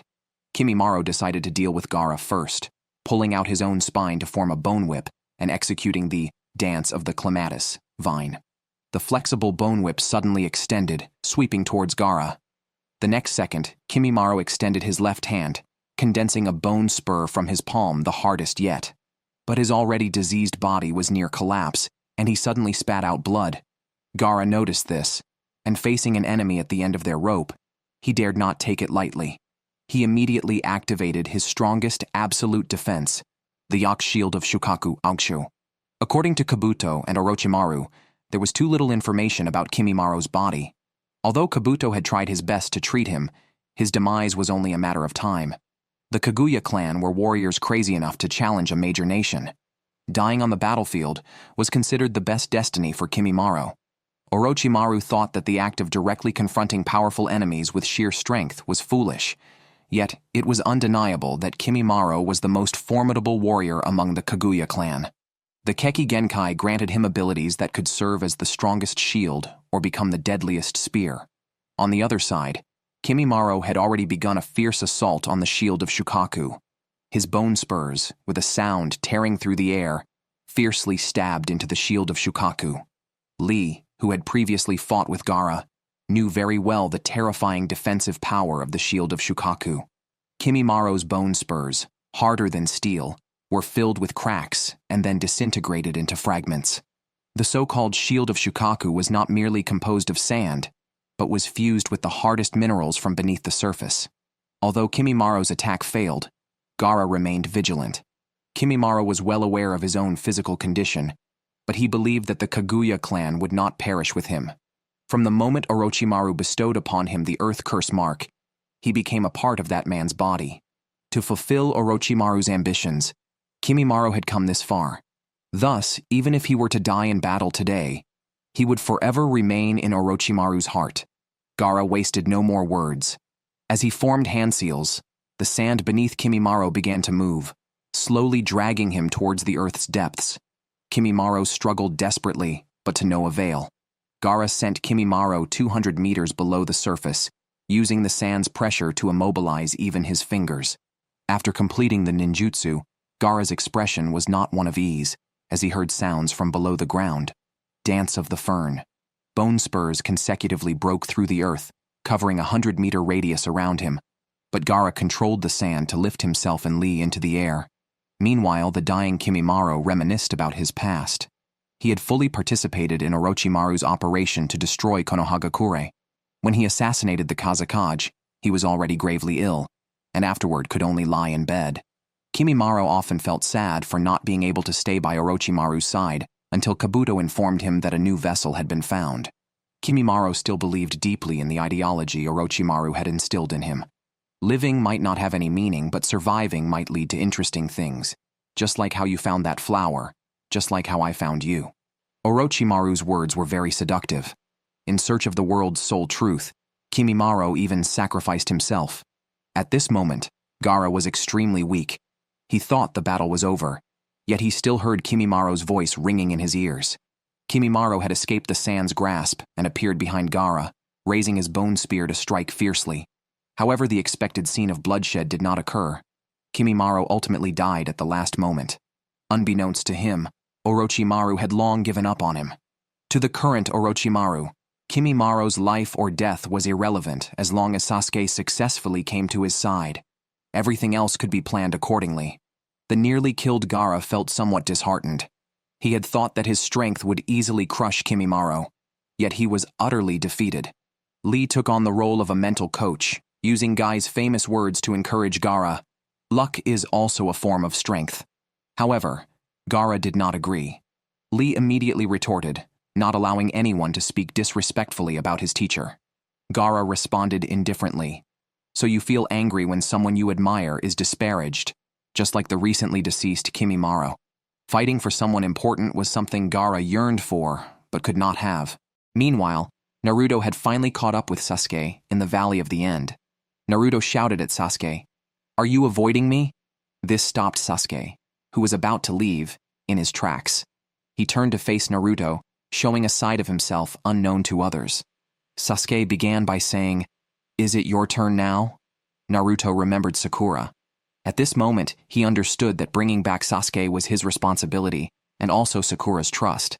Now, Sasuke's demeanor was starkly different from when he was in Team 7.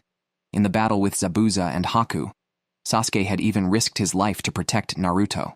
During the Chunin exams, Sasuke had also tried his best to save Sakura. Back then, he was filled with a warmth that seemed to radiate from his entire being. The stark contrast made Naruto clench his fists. He did not understand why Sasuke had changed so much. Faced with his friend's questioning, Sasuke remained cold and indifferent. He had his own path to follow, and no one had any right to criticize. "The days of fooling around with you are over. Go back," Sasuke said. Hearing this, Naruto was utterly disbelieving. The 5 of them chased Sasuke all the way from Konohagakure. Akamichi faced off against Jirobo, Neji intercepted Kidomaru, Kiba, and Sakon fell into the abyss, and Shikamaru confronted Tayuya. They were all fighting desperately to buy time for Naruto to save Sasuke. Lee, who had just recovered from serious injuries, also rushed to block the most powerful opponent, Kimimaro. Each of these selfless companions fought fiercely to retrieve Sasuke, yet the person in question seemed indifferent to their efforts. Naruto felt both heartbroken and angry. Just as Sasuke was about to leave, he suddenly saw a figure attacking from behind. Naruto descended from the sky, tackling Sasuke to the ground. "What do you think of us, your comrades from Konohagakure?" Naruto shouted, his fist swinging heavily and striking Sasuke's face. Sasuke, still indifferent, spat blood onto Naruto's face in response. Being with so-called comrades wouldn't make him stronger. This was why Sasuke had decided to go to Orochimaru. Naruto, fueled by rage, burst out, "Orochimaru killed the 3rd Hokage. How could he possibly give you power for nothing? He's only interested in your body." Naruto couldn't let Sasuke go to his death. Sasuke no longer cared about life or death. He was willing to pay any price to achieve his goal. If Naruto intended to interfere, then they would have to sever their bonds of friendship. But Naruto wasn't the type to give up easily. Even if it meant using brute force, he was determined to bring Sasuke back to Konohagakure. Not wishing to waste any more time, Sasuke lifted Naruto with one hand. Under the influence of the cursed seal, Sasuke's strength had significantly increased. He clenched his fist and smashed it into Naruto, sending him flying back and spitting blood, crashing into the lake below the statues. Sasuke was pleased with his own power. The cursed seal was merging with his body, and if fully released, his power would be immense. Naruto, sensing the drastic change in Sasuke, gasped for air as he climbed out of the water. Looking at the triumphant Sasuke, Naruto immediately charged forward again, only to be kicked away in mid-air, even losing his ninja tools bag to Sasuke. Sasuke reiterated that he had broken away from Konohagakure and embarked on a new path in pursuit of power. Persisting like Naruto was futile. During the days he lived with his brother Itachi, Itachi always used various excuses to fend off Sasuke's pestering. However, the warmth of Itachi constantly around him made Sasuke feel secure. Being acknowledged by his father was Sasuke's whole dream as a young child. But now, all that happiness existed only in memories. Naruto launched another attack, but Sasuke now had the high ground, forcing Naruto to seek cover. Sasuke's kunai hit its mark behind a rock, but it was just a shadow clone. Naruto's real body attempted to charge forward, but was caught by Sasuke using shuriken tied with wire. Naruto finally realized that Sasuke truly intended to cut all ties with Konohagakure. Flames traveled along the wire towards the immobilized Naruto. Naruto was engulfed by the dragon flame jutsu, but within a few seconds, the flames suddenly recoiled. Naruto, moving against the flow, delivered a fierce punch to Sasuke's cheek. However, Sasuke did not dodge or flinch, allowing Naruto to continue punching and kicking him. Seeing Sasuke's indifferent demeanor, Naruto couldn't accept it, but Sasuke seemed unconcerned. In Sasuke's eyes, Naruto's concerns were far less significant compared to his own inner hatred. He had grown tired of this comradeship game, and after throwing Naruto off the top of the statue, Sasuke launched a continuous assault in midair. Eventually, Naruto crashed heavily to the ground. Sasuke now only needed sheer power and hatred. Reflecting on the past, Itachi walked past his father's workplace with his younger brother. Sasuke was curious why the police force's emblem bore the Itachi family crest. Itachi patiently explained that it was their ancestors who had called everyone to establish the police force. For a long time, the Itachi family had been responsible for the village's security, and this family crest was the supreme proof of that. Full of confidence, Sasuke aspired to join the police force in the future to make his father and brother proud. When the brothers returned home, their father, Fugaku, who had been waiting, couldn't help but praise his eldest son, who had become so powerful just 6 months after becoming a Chunin. If tomorrow's mission was successful, Itachi could join the Anbu. Sasuke mustered up the courage to say that tomorrow was his school entrance ceremony and hoped his father could attend. However, Fugaku was only concerned about tomorrow's mission, which was not just important for Itachi, but for the entire Itachi family. Seeing his dejected younger brother, Itachi decided to skip tomorrow's mission to attend Sasuke's entrance ceremony, as it was a ninja school tradition for family members to attend. Fugaku had no choice but to agree to go to the entrance ceremony. Afterwards, Itachi gently told his brother to remember to ice his injured left foot. At the entrance ceremony the next day, the third Hokage spoke inspiring words, and the surrounding praise for his brother put considerable pressure on Sasuke. His brother soon successfully joined the Anbu, and Sasuke, feeling urgent, could only train harder.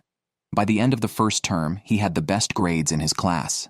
Sasuke handed the report card to his father, waiting for that word of praise. But after reading it, Fugaku only said, "Keep working hard.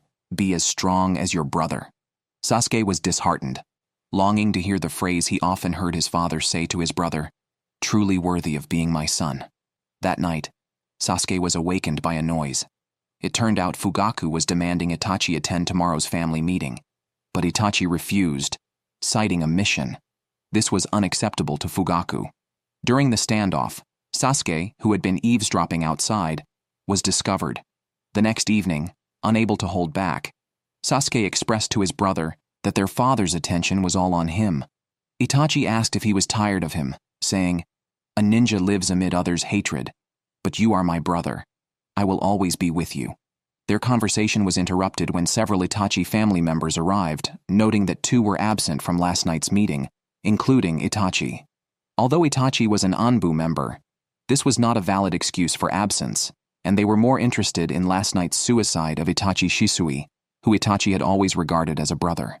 Despite a letter confirmed to be in Shisui's handwriting, they suspected it was maliciously forged using Sharingan, as Shisui, a key figure in the Itachi family, would not likely silently commit suicide.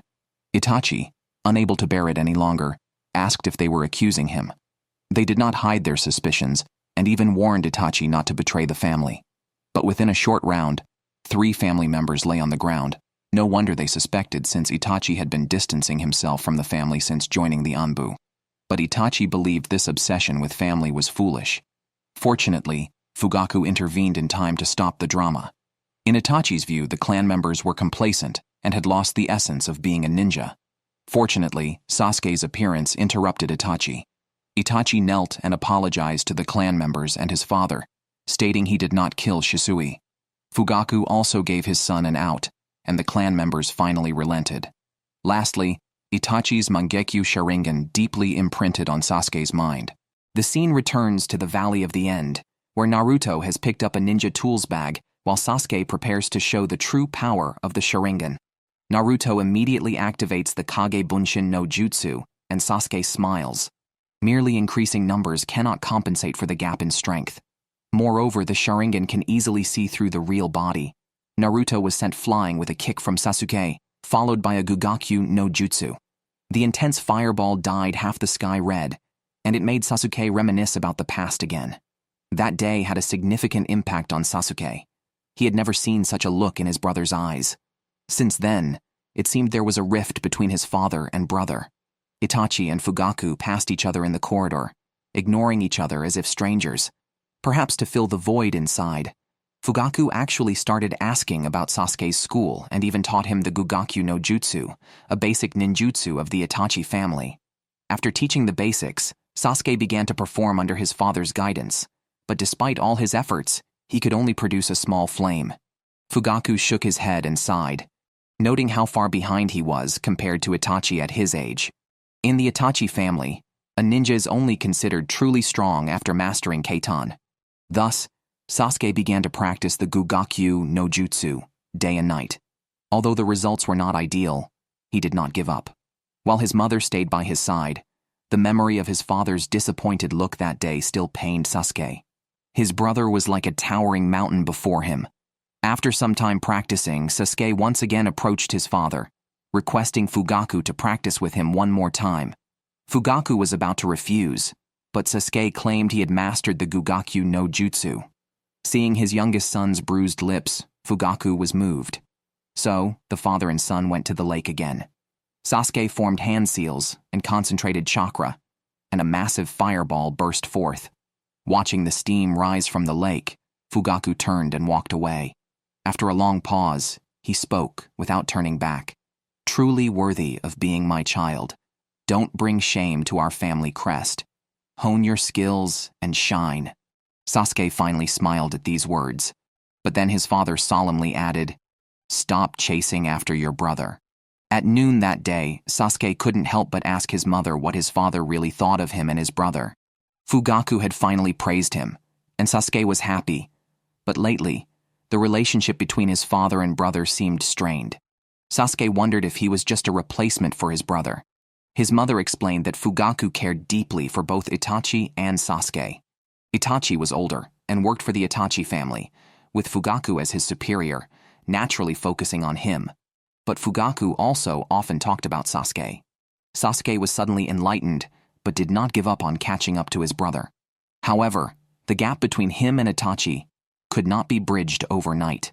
The contrast between his brother's gentle demeanor in the past and his actions that afternoon with the clan left a strong impression on Sasuke. Sasuke asked Itachi to practice with him that afternoon, but Itachi, busy with missions, refused. Sasuke insisted, and Itachi could only gently tap his forehead, saying, "Forgive me, Sasuke. Next time, I'll teach you." Sasuke was familiar with this gesture from his brother, confirming that the gentle brother had not disappeared. But at the same time, Sasuke was curious about the Mangekyu. He had never seen such a Sharingan before. Fugaku told Sasuke that the higher technique in the Sharingan was the Mangekyu Sharingan. In the history of the Itachi family, only a few had successfully activated the Mangekyu, but it could only be activated under certain special conditions. Sasuke did not understand what these special conditions meant, and could only keep asking why his brother had been distant lately. Fugaku simply said it was Itachi's nature to be aloof. Seeing his father did not avoid questions about his brother, Sasuke secretly breathed a sigh of relief. After taking the lunchbox from his mother, Sasuke headed straight for the practice field, still glad that there seemed to be no conflict between his father and brother. Sasuke firmly believed that the same blood flowed in him as in his brother, and he was not much inferior. The scene returns to reality.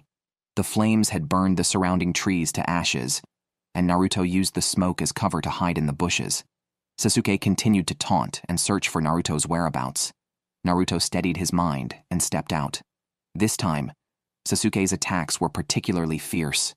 Naruto was hit repeatedly, seemingly at a dead end. Sasuke threw a punch, and Naruto immediately spat out blood, crashing heavily into the water. Sasuke would never forget that night. Due to practicing with Shuriken, Sasuke came home late, turned the corner, and saw bloodshed on the streets, with scattered ninja tools everywhere. After rushing home, he opened the door to his parents' room, only to see their bodies, scarred, and his fully armed brother. His brother's Mangekyu then activated, and the cruel carnage surrounded Sasuke. Moments later, Sasuke collapsed on the ground, exhausted, while Itachi told him that slaughtering the clan was just to test his own strength. Enraged, Sasuke charged at Itachi, but how could his strength match his brother's? Sasuke could hardly believe it. Sasuke found it unbelievable that his always gentle brother would strike him. Overwhelmed with emotion, Sasuke had no choice but to turn and run, but Itachi blocked his escape. Under the bright moonlight, Sasuke could never bring himself to believe everything his brother had done. Itachi then said that there was one condition to learn the Mangekyu Sharingan. One must kill their best friend. It was clear that he meant he had killed Shisui. Finally, Itachi told Sasuke that beneath the Naka shrine, the history and ocular techniques of the Uchiha clan were recorded, and the true secrets of the Uchiha were buried. If Sasuke could awaken the Sharingan, then there would be 3 people capable of using the Mangekyu. This was why he let Sasuke live.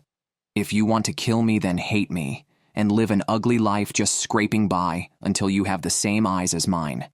Then come before me." When Sasuke awoke, he was in a hospital room.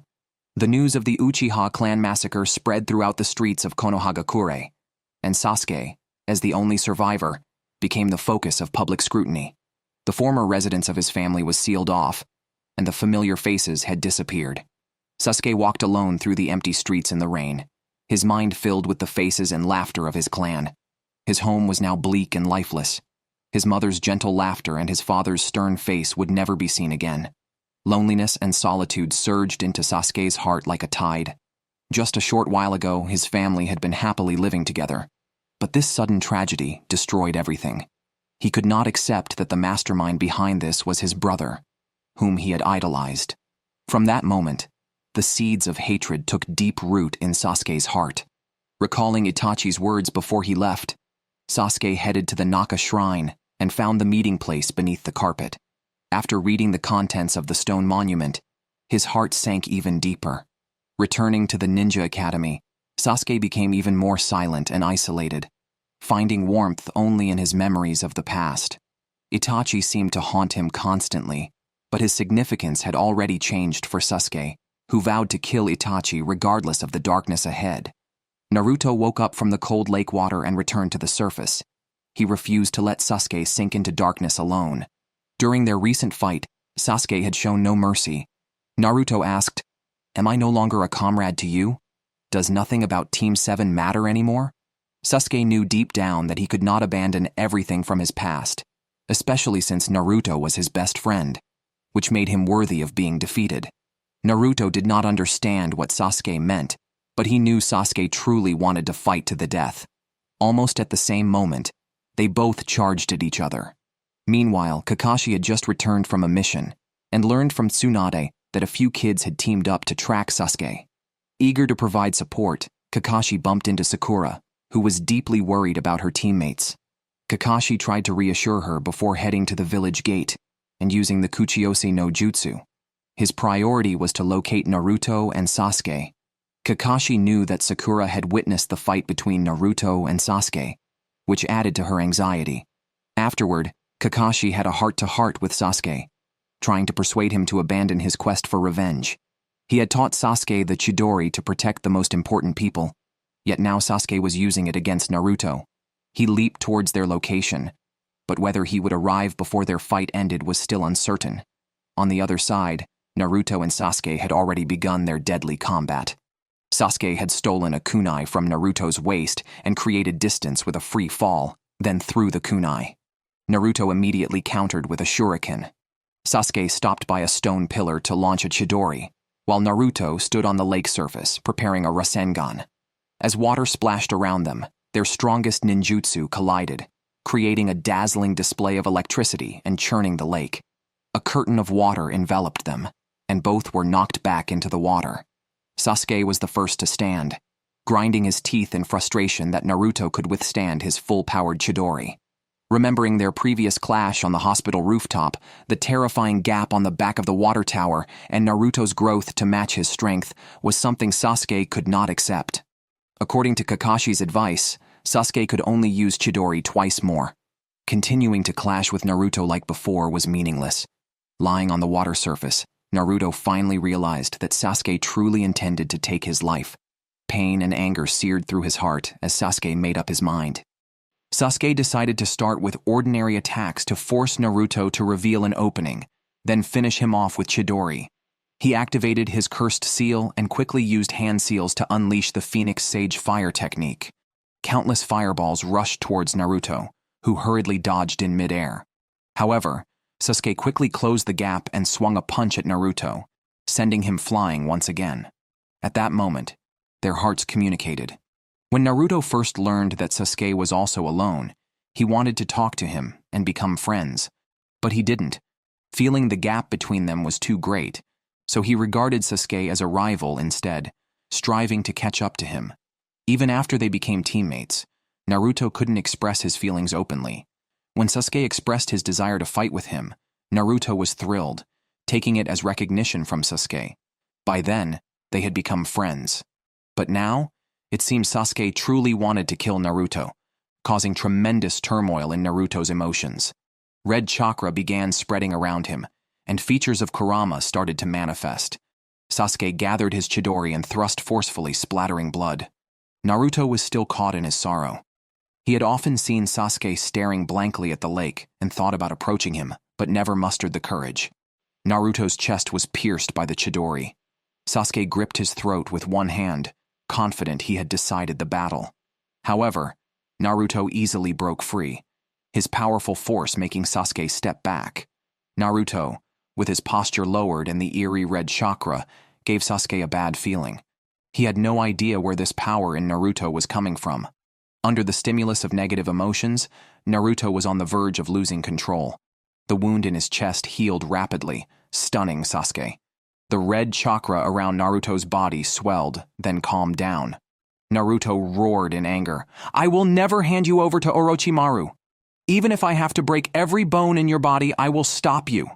The blinding light radiating from Naruto made it impossible for Sasuke to look directly.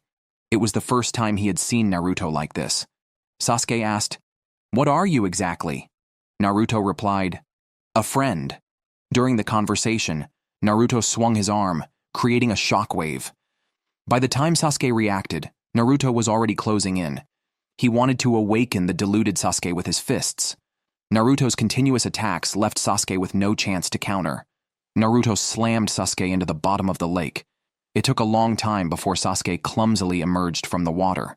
He intended to evade temporarily, but Naruto gave him no chance to breathe, relentlessly pursuing him. Sasuke fought as he retreated, seizing an opportunity to use hand seals and launch a Gugakyu directly at Naruto's face, which Naruto easily dissipated with a roar, and Sasuke was shaken into the lake. He was completely on the receiving end now. Naruto executed a shoulder throw, flinging Sasuke hard against the rock wall. Naruto grabbed Sasuke by the collar and scolded, "If you don't wake up, I won't mind beating you again." But Naruto didn't understand Sasuke's true feelings, the hatred of killing his kin, the pain of losing his family. As someone who had been alone from the start, Naruto couldn't comprehend the pain of having and then losing. Sasuke forcefully broke free from Naruto's grasp, and they returned to the surface of the lake, standing on floating logs. Sasuke was surprised that Naruto would go to such lengths to stop him. In Naruto's heart, Sasuke represented a bond he had struggled to form. Although Sasuke was moved, he had no intention of turning back. Sasuke put on his forehead protector, acknowledging Naruto's strength. They squared off again, Sasuke firmly believing that cutting off their bond would grant him greater power. Naruto realized that no matter what he said, Sasuke's determination was irreversible.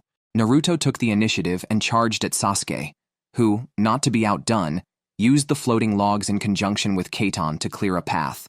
With his 3-Tomo Sharingan activated, he finally saw Naruto's movements clearly. Sasuke easily handled Naruto's aggressive assault, step by step.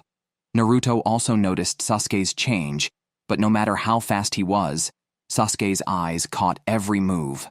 The tide of the battle quickly turned, with Naruto becoming the one taking hits. In the end, Sasuke's straight punch sent Naruto flying into the lake. Under Pakin's guidance, Kakashi confirmed their location and rushed over. Sasuke was meditating on the lake surface when suddenly there was a disturbance underwater. Naruto's shadow clones attacked, but merely increasing their number couldn't overcome Sasuke. The overwhelming number of shadow clones soon vanished. Just as Sasuke was starting to relax, Naruto suddenly grabbed Sasuke's feet. Then, using shadow clones to form a ladder and used the momentum to fling Sasuke away. Sasuke immediately countered with the Dragon Flame Jutsu, spreading intense flames rapidly. After the flames died down, Naruto collapsed powerlessly next to Sasuke. The next second, Sasuke's expression turned fierce, and he mercilessly slammed Naruto to the ground, delivering a potentially fatal strike. Naruto then sank into the lake, motionless. At the brink of death, Kurama awakened. In a space bound by seals, looking at the unconscious boy in front of him, Kurama said, "You are weak. Remember to thank me." The gloom lifted, and red chakra enveloped Naruto.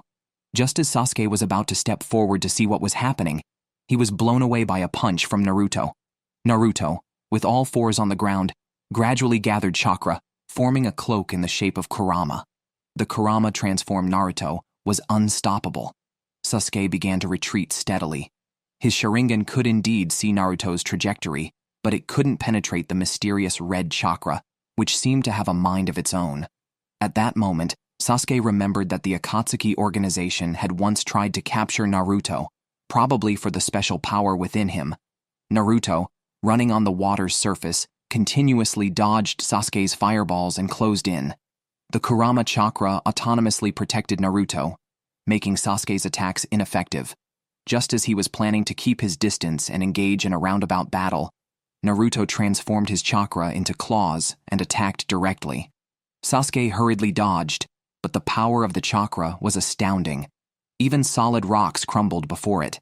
Sasuke had just reached the shore when he saw a giant red hand chasing him relentlessly. Fortunately, he avoided injury. The cursed seal began to spread over Sasuke's body, but he was still caught by Naruto and then hit with a heavy punch, sending him flying.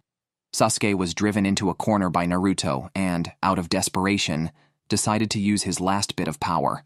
Once the cursed seal was released, he wasn't sure what he would become. Sasuke knew Naruto was a special being, but he wasn't the only one with special powers. Sasuke let out a wild laugh, feeling invincible. Naruto, greatly disliking his attitude, charged furiously at Sasuke. The two collided against a rock wall and stopped. But this time, Sasuke easily blocked Naruto's assault and then used his wings to push Naruto back. Naruto was incredulous because Sasuke no longer looked human. Another wing emerged as Sasuke groaned in pain. The existence of power often comes with risks, but Sasuke had no choice now, nor did Naruto. Although the Kurama chakra was powerful, it placed a great strain on his body. The two stared at each other, friends and rivals, their deep bonds making it hard to part ways. Yet, they each followed their own path. Sasuke once again gathered energy for Chidori, while Naruto formed a Rasengan with one hand. The black lightning and the red Rasengan rushed towards each other. The two energies collided and merged into a black sphere enveloping them both. For some reason, Sasuke suddenly pulled back, turning his piercing strike into a punch, while Naruto merely scratched Sasuke's forehead protector. The clash of their chakras created a terrifying shockwave, even felt by Kakashi, who was still on his way. He hurried his steps. As the energy sphere expanded, the waterfall was cut in half, and the surrounding rock walls turned to dust. Just a second before the explosion, the sphere refracted dazzling, colorful light. Naruto and Sasuke looked at each other, their myriad thoughts reduced to silence. It was as if they had returned to their childhood, bound by mutual respect and recognition. They formed a seal of reconciliation. The battle finally ended. Naruto lay quietly on the ground, a ray of sunlight falling on them both. Naruto had not stopped Sasuke, but he had done his best. Sasuke's forehead protector fell next to Naruto. Sasuke seemed to want to say something, but ultimately didn't. The side effects of the cursed seal began to manifest, causing intense pain in his shoulder and making Sasuke spit out blood. Looking at his close friend nearby, Sasuke's expression was somber. Under Pakun's guidance, Kakashi finally reached the unconscious Naruto, but Sasuke had already left. Kakashi picked up Naruto, filled with guilt. Knowing Naruto's personality, he must have given his all, yet as his teacher, he hadn't arrived in time. Sasuke, walking deep in the forest, pushed himself to the limit, but remembering his father's praise and his mother's gentle smile, he kept going. He hadn't killed his best friend as Itachi had suggested, though Itachi remained an insurmountable gap, but he will turn his hatred into a bridge to cross the chasm. Sasuke walks into the darkness, thus embarking on the path of the Avenger. Naruto's injuries need immediate attention, so Kakashi has no choice but to take Naruto back first. Just after the two leave, Zetsu, a member of the Akatsuki, emerges from underground, remarking that things are finally getting interesting. Naruto, just waking up from Kakashi's back, can't help but ask where Sasuke has gone. Kakashi can only respond with silence. At that moment, medical ninjas arrive and report the condition of the other Genin to Kakashi. Shikamaru and Kiba are injured, but not life-threateningly so. However, Akamichi and Neji are in serious condition, unconscious, and in critical condition. Hearing this, Naruto feels a pang of pain and closes his eyes again. In the treatment room of the Konohagakure hospital, medical ninjas are performing complex surgery on Akamichi. Tsunade is urgently preparing a secret medicine according to the Nara family's medical formula. Akamaru has been severely injured and can only rest quietly for the time being. On the other side, Neji's treatment has been ongoing for 3 hours, overseen by Shizune, using Neji's hair as a medium to replicate the cells of the damaged parts. It is an extremely meticulous treatment method that allows no room for error. Outside the treatment room, Shikamaru is restless. Sitting across from him, Tamari tries to comfort him. Don't be too anxious. Sacrifices are inevitable in missions. You've been through mental training, haven't you? Shikamaru understands the harshness of the ninja world, but he can't remain calm when his dearest comrades are hurt.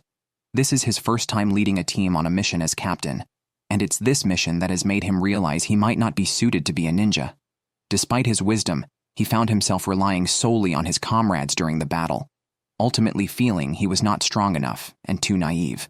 Blaming himself for everything, Shikamaru decides to leave but is stopped by his father, Shikaku, who teaches him that even if he quits being a ninja, others will take on the missions and his teammates will become subordinates to others, potentially sacrificing themselves. However, as their captain, he might be able to prevent that. Take this experience to heart, advises Shikaku. If you think of them as important comrades, then consider how to become better for them. At that moment, the door to the treatment room where Akimichi is opens, and Tsunade announces with a smile that everything is fine now, thanks to the Nara family's medical book, which helped save Akimichi's life. Shizune arrives to inform that Neji's condition has also stabilized. Meanwhile, Naruto and Kakashi are on their way back. Although the mission failed, all comrades have survived. Thinking of this, Shikamaru can no longer control his inner turmoil and tears, vowing, "Next time, I will complete the mission perfectly." Elsewhere, Sasuke finally arrives at Orochimaru's hideout. Orochimaru initially wants to exchange a few words with the youth he has chosen, but Sasuke gets straight to the point, demanding power immediately. Kabuto reminds Sasuke to watch his language, yet a look from Sasuke sends a chill through him. Back in the hospital, Naruto stares blankly at his forehead protector, images of Sasuke and Sakura flashing through his mind. Suddenly, Shikamaru enters, interrupting his thoughts. Seeing Shikamaru unharmed brings a smile to Naruto's face. Outside the hospital room, Sakura learns that Sasuke has left, and she is overwhelmed by a sense of loss. Meanwhile, Ino visits Akimichi, but is told he has not yet regained consciousness. Without Tsunade's exceptional medical skills, he might not have survived. Sakura meets Tsunade outside the room, and they enter Naruto's room together. Naruto, unsure what to say, finally speaks after a long silence. "I'm sorry, Sakura." Sakura responds lightly, "It's not your fault. Why are you apologizing?" But Naruto continues, "I will keep my promise. It's a lifelong vow. I will never go back on my word. That's my ninja way." With these words, Naruto finally smiles. After everyone leaves, Naruto still feels restless. Suddenly, the ground shakes, and Naruto jumps up to open the curtains. The visitor is Jiraiya, who comes to take Naruto as his official disciple, planning to train him over 3 years. Jiraiya has learned through various channels that the Akatsuki might not target Naruto again for another 3 to 4 years, giving Naruto ample time to train. Although Naruto is relieved, he can't help feeling uneasy. 3 years is too long. If he doesn't rescue Sasuke soon, Orochimaru might kill him. Jiraiya calmly explains that Orochimaru's ninjutsu requires a gap of more than 3 years between uses, and due to his recent illness and body transfer, this gives Naruto enough time to train. However, Jiraiya still hopes Naruto can forget about Sasuke, who left of his own volition to join Orochimaru. Based on Jiraiya's extensive experience in judging people, he believes Sasuke and Orochimaru are of the same kind. Naruto disagrees with his master's view, as Sasuke is an indispensable comrade to him. However, Naruto's current injuries were indeed inflicted by Sasuke. Naruto wanted to argue, but found himself at a loss for words. He was unaware that a similar situation had once occurred between Orochimaru and Jiraiya, which not only ended with Jiraiya unable to bring Orochimaru back, but also left him with many painful memories. Therefore, he didn't want Naruto to follow in his footsteps. Jiraiya then said, "If you insist on Sasuke, the training I mentioned will be called off, and I will have the Anbu monitor your actions." However, Naruto responded that it was impossible for him to give up on Sasuke. He firmly believed that he could become strong on his own, and that one day he would bring Sasuke back and destroy the Akatsuki organization. Jiraiya was moved by Naruto's determination and finally decided to use his own ninjutsu to refine Naruto's will and body. Naruto, who sneaked out of the hospital, was eating ramen. Just after finishing his meal, an anxious Shizune and others found him. They had thought he sneaked out to train, but were amused and exasperated to find him just eating ramen. In the end, Naruto was forcibly taken back to the hospital. Sakura stood by the river, feeling extremely melancholic. She felt sad for herself and unjust for Naruto. Unlike her, who could only cry, Naruto was willing to risk his life to bring Sasuke back. Thinking this, Sakura hurried back home, determined that, for Sasuke's sake, she too would risk her life if necessary. Naruto was tied up tightly and thrown onto the bed, continuously pleading with Shizune to let him go to train. Suddenly, Sakura entered the hospital room and said, "Enough. I've always depended on Naruto and done nothing myself. It's time for me to make an effort." Then she turned and left. Naruto noticed her unusual demeanor and asked Jiraiya to postpone the training to address Sakura's issues first. Jiraiya understood Naruto's concerns and went to the Hokage's office, asking Tsunade to arrange a special mission for them. That night, Naruto had trouble sleeping, guessing that Sakura intended to go after Sasuke alone. With this thought, he once again sneaked out of the hospital. Just as Sakura was preparing to leave the village under cover of darkness, Naruto appeared. Sakura thought Naruto was there to stop her, but to her surprise, he was there to go with her. Just as they were about to leave, Jiraiya appeared. He had arranged for them to undertake a mission together, assigned by Tsunade, to investigate Orochimaru's stronghold in Otogakure. This mission was fraught with danger, and even with Jiraiya's close protection, it would be fraught with difficulties. The three set off on their journey, following the trail to Sasuke. At dawn, they arrived in the rice field country, where Otogakure was located, marking Orochimaru's territory. The journey there was unusually calm. Jiraiya explained that they had not yet truly entered Otogakure. The rice field country was a small nation whose lord had agreed to Orochimaru's demands in hopes of strengthening his country, but Orochimaru had no intention of providing real power. Jiraiya was not certain of Otogakure's exact location within rice field country, which was one of the reasons for their covert investigation. Jiraiya led them to a street of inns. He was drawn by a particular scent that he had been longing for and immediately reached for Naruto's wallet. Naruto reluctantly handed over all his savings, and Jiraiya, without looking back, plunged into the pleasures of the flesh. The street was run down, and the residents eyed Jiraiya like hungry wolves. He stopped at a dilapidated inn. While Naruto comforted Sakura and was speechless about his unreliable master, Jiraiya was already surrounded by women. The innkeeper demanded he pay up front, but the bill was clearly inflated. Jiraiya intended to refuse payment, but saw the innkeeper ring a bell, and the door opened to reveal a group of burly men. Meanwhile, Naruto and Sakura were suddenly attacked from the shadows by a masked ninja. Naruto asked if the assailant was one of Orochimaru's underlings. The mysterious ninja paused, realizing a mistake had been made, and threw a smoke bomb to escape. Naruto wanted to pursue but was hindered by traps laid around him. At that moment, Jiraiya's shouts grew from distant to near as he ran towards them, followed by a cloud of dust and the group of burly men chasing him. Naruto was about to use shadow clones to quickly end the fight, but Jiraiya indicated that their mission was confidential and using ninjutsu would expose their identities, so they had to flee.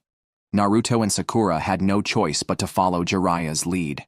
In the dense fog of the forest, the mysterious ninja was moving rapidly forward, heading towards a strange building at the edge of the forest.